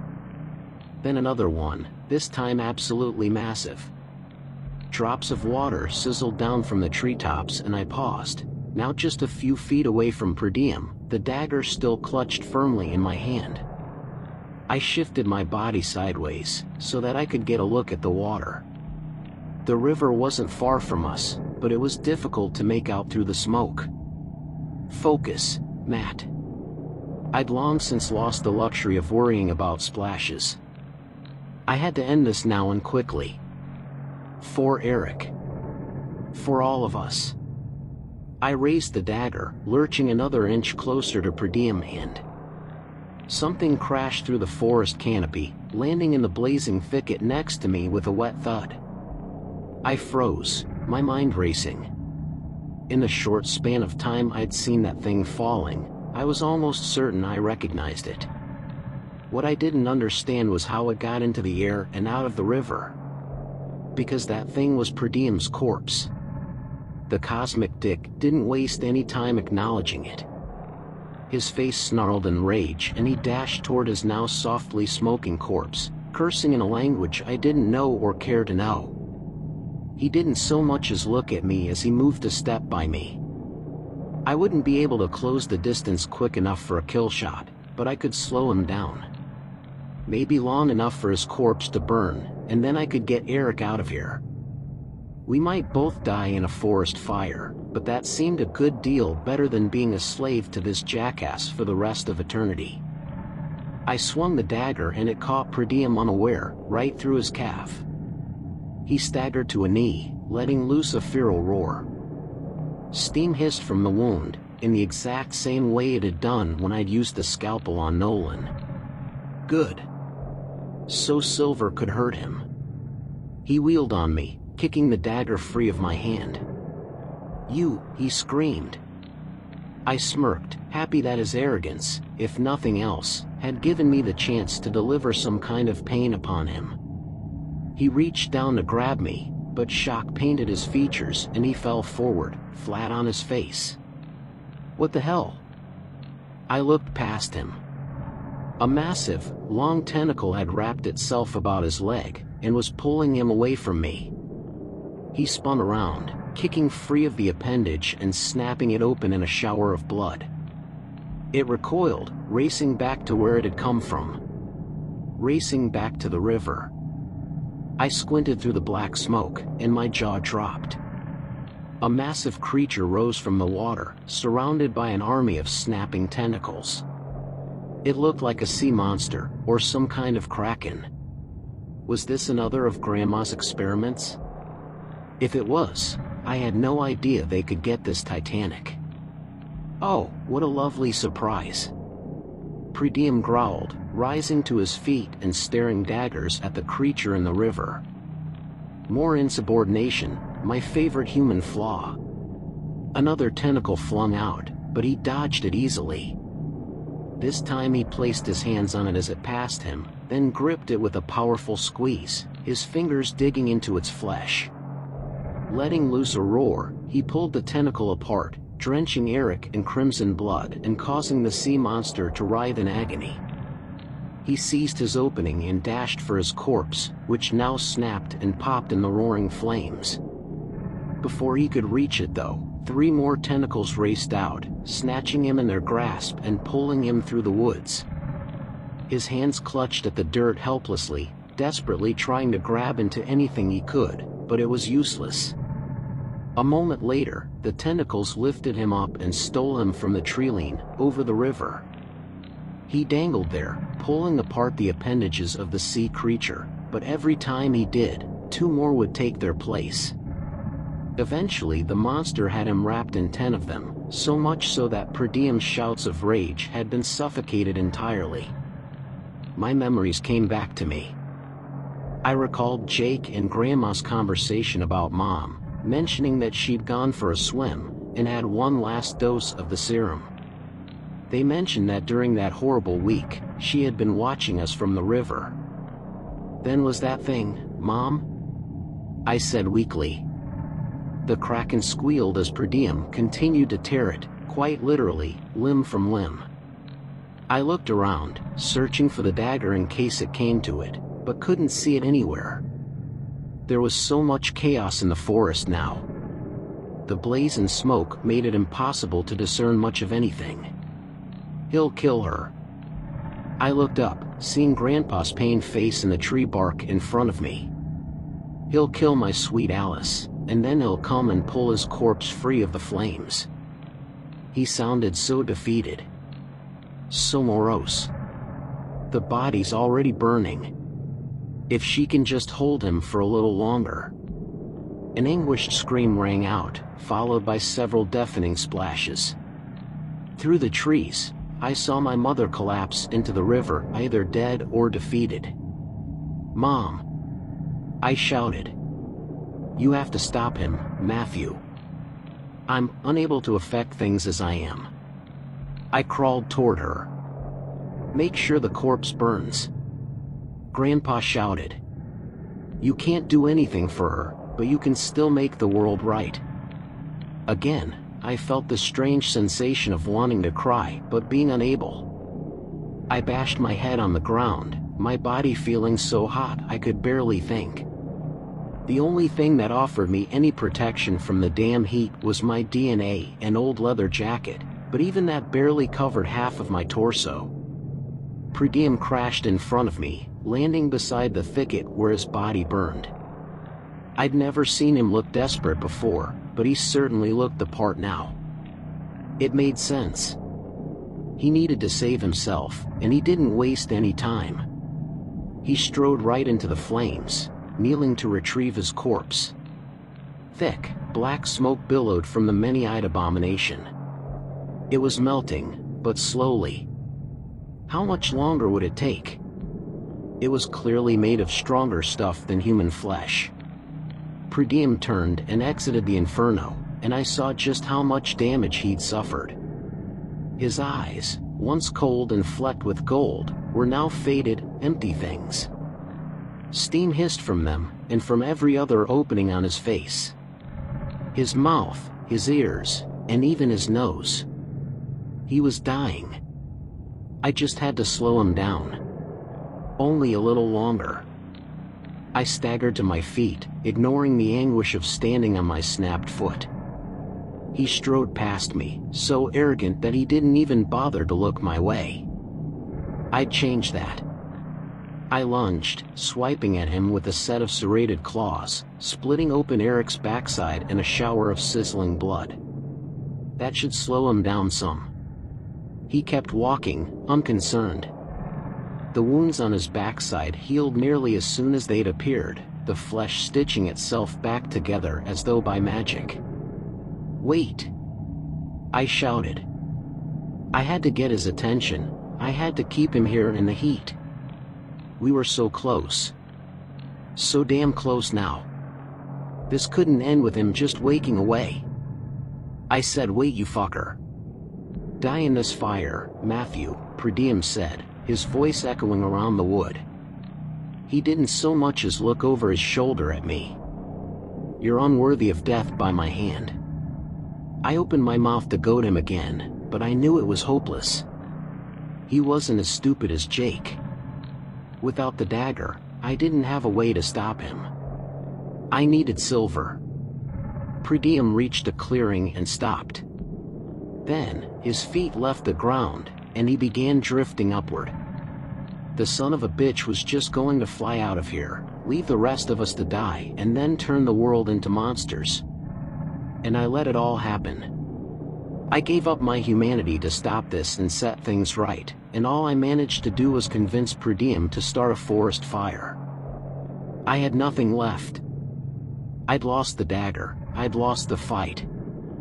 All I had was my old leather jacket and a heart full of regrets. Wait.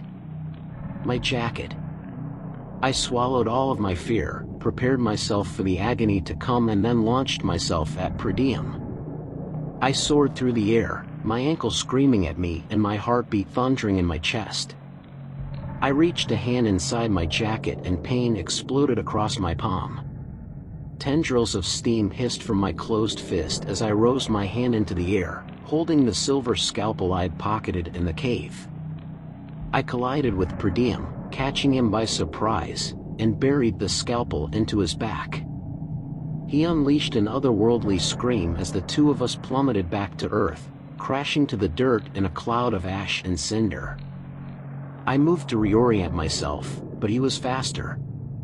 He dropped his corpse at his feet and reached for me, his eyes filled with a fury I'd never seen before, and likely would never see again. I recoiled, knowing this was it. I was finished. But his arm never reached me. His hand hovered in midair between us, shaking while his expression was a mess of confusion and rage. Subordinate. Vessel. Unhand me. I didn't know what was going on, but I reached down, pulling Per Diem's corpse out from beneath him. He gazed helplessly at me, his whole body shaking as he willed it to respond, but it stayed locked in place. Was that Eric's doing? No time to think on that. With a grunt, I flung the many-eyed bastard back to the blazing thicket, its flames raging taller and fiercer than before. Per Diem screamed and my brother must have lost his hold on him, because he stepped toward me. But he stumbled, steam now exploding from his eyes, his mouth, his ears. He roared into the night, his voice no longer the gentle, human thing it once resembled, but now infernal and horrible. I am. His body fell forward, landing with an unceremonious thud on the forest floor. Silent, unmoving. Dead, I said. I gazed down at my hand, where I'd gripped the scalpel. The flesh had melted through to the bone, even in the small second I'd held it. Turns out that silver trick really came in handy. I limped over to my brother and tore off a strip from his hoodie, wrapping it around his mouth and nose. Not much, but it might slow the smoke inhalation some. Thanks, Uncle Nolan. I wrapped my jacket around him for extra shielding, and lifted Eric's comatose body into my arms. I looked back to the river shore, where I knew my father still lay as a massive, lumbering troll. I'm sorry, Dad, I said. I couldn't move him. Not like this. There was hope for Eric though. His face was ghostly white and his breathing was labored, but he was alive. I needed to get us clear of this smoke and heat as fast as I could. Jake's truck could do the trick.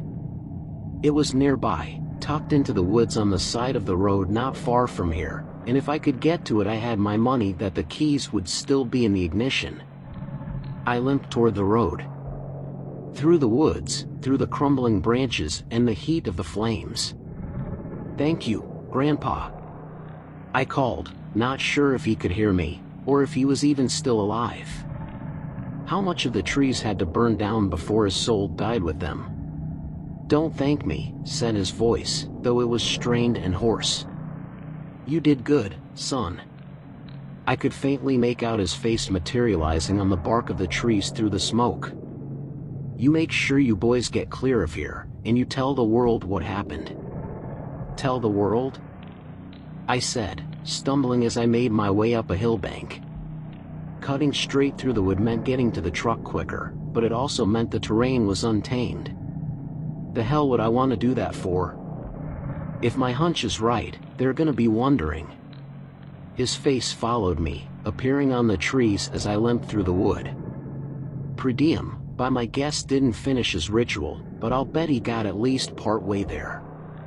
Part way there? Are you saying that some people might have turned? His face crinkled in the bark. That's it, yeah. If there's reports of strangeness or brutality out there, people need to be aware of what it could. His words tapered off, replaced by a long, pained groan. Of what it could mean, kid. Up ahead was Jake's truck. I could make out its bright white through the smoke and trees. I'll do that, Grandpa. I turned to him as Eric and I cleared the tree line. Goodbye. Bye, Matthew. I pulled the truck door handle, and it opened. Unlocked. Good. That was step 1 dealt with. I loaded Eric into the passenger seat and shut the door, making my way to the other side. I slid in, my lanky vampire body hunched over and compressed, but I couldn't have been happier. The keys were dangling from the ignition. I turned them, and the engine roared to life. The truck shook as a tree keeled over next to us, crashing in a flurry of sparks and flames. Time to go. I slammed my foot on the gas, and my brother and I tore away from the cabin and the blaze, down the mountain road one last time. So, I guess that brings us to now. A lot's happened since the drive down the mountain, but I'll try and fill in the blanks for you. By the time we got clear of the blaze, the forest was swarming with first responders. I got their attention with a few blasts of the horn before beating a hasty retreat back into the woods. I'm mostly certain that nobody saw me. I didn't hear any screams, and I still haven't seen any found footage of a lanky vampire slinking into the tree-line, so that's good. Grandma's cabin burned to ash, along with most of the mountain. Nobody found any sign of a Sasquatch or troll, or kraken for that matter, but they did find a strange cave with a lot of interesting books, as well as a dead man they've been unable to ID. There's not much in the news about it, but there's word that the fire was caused by an occult ritual gone wrong. Which I mean, is pretty bang on. I headed up there about a month afterward, once the investigation had wrapped up. I spent a few days wandering up and down the river, calling out for Mom. I hadn't been certain per diem had killed her that night, but after the third day of nothing, I accepted that she was gone. I lost her for a second time. I made a small memorial for her, and everybody else. It wasn't much, just some twigs strapped together and some rocks piled up, but it was something to remember my family by. I always thought of them as absentee and aloof, unreliable. I figured that they were all gone or didn't care about my brother and I, but that night showed me how wrong I was. Our dad had driven 100 miles to get to the cabin and save our skin. Our mom had been watching over us from the river and did her best to raise Eric while Jake was dosing him with serum. Grandma and Grandpa didn't understand what they were getting into with per diem, and once Grandpa had realized, he gave me the information I needed to stop him. And Uncle Nolan? Well, he had been there from the start, since we were boys, trying to warn us and protect us, even while struggling with his own humanity. None of them were perfect, but when the chips were down they showed up. To me, they're heroes, and I miss them dearly. It's been a couple of months now, and I understand that Eric's mostly recovered. Well, as much as can be. He has trouble walking, and I see him struggle just getting to his car at times, but he seems happy to be alive. I don't know if he knows that I'm alive, or knows what I've become. Sometimes, when I check up on him at night, I swear that he looks back at me. I wonder if he's seen me there in the shadows, but he's never said anything, or even really reacted. He just gets back to whatever he was doing. Every now and then I catch bits of the news through old newspapers. I guess Eric told investigators that he and I had gone up to pack up our grandmother's things, but that the fire kicked up while I was out for a hike. He couldn't find me, but the blaze got so bad that he had to get himself back down the mountain. He says that he blacked out from smoke inhalation just before the first responders got to him. Not a bad story, all things considered. The authorities believe it, and nobody's trying to pin him with any arson charges. The blame's fallen instead on the John Doe in the cave, a stranger they found surrounded by candles and ritual books. Even in death, Nolan's looking out for Eric. Actually, these days everybody's looking out for Eric. He's sort of become the de facto poster boy for tragedy in the country. The saddest guy around. Lost his mother as a kid, then his grandmother, and then when he went to clear up her effects, lost the rest of his family in a freak forest blaze. I'm sure he hates the attention, but it's better than the apocalypse. As for me, I'm getting used to being a monster. I think Jake must have taken a different serum to turn himself back into a man, because it's been a while now and I feel like I'm becoming less human as time goes on. My foot's healed though, and I'm back to leaping tall buildings in a single bound and racing locomotives. In fact, there's a train that runs through my new patch of woods, about 10 miles from where Grandma set up shop with her cabin. There's a lot of game for me to hunt out here, and I mostly stay out of the way of people. Mostly. It's getting harder these days. Deer blood and rabbit blood just doesn't have the same taste that Jake's did. And yes, he might have been a Sasquatch, but his blood was as human as could be. It tasted delicious. On that note, I'll be signing off with this last update. There's some hikers nearby and they're distracting the hell out of me. It's tough to focus when I'm near people, you know? It's like I can smell their blood through their skin. Fuck, that sounds creepy, but there it is. I'm a vampire. What do you want from me? Seriously though, I hope they head back down the mountain soon. After all, it's nearly dark.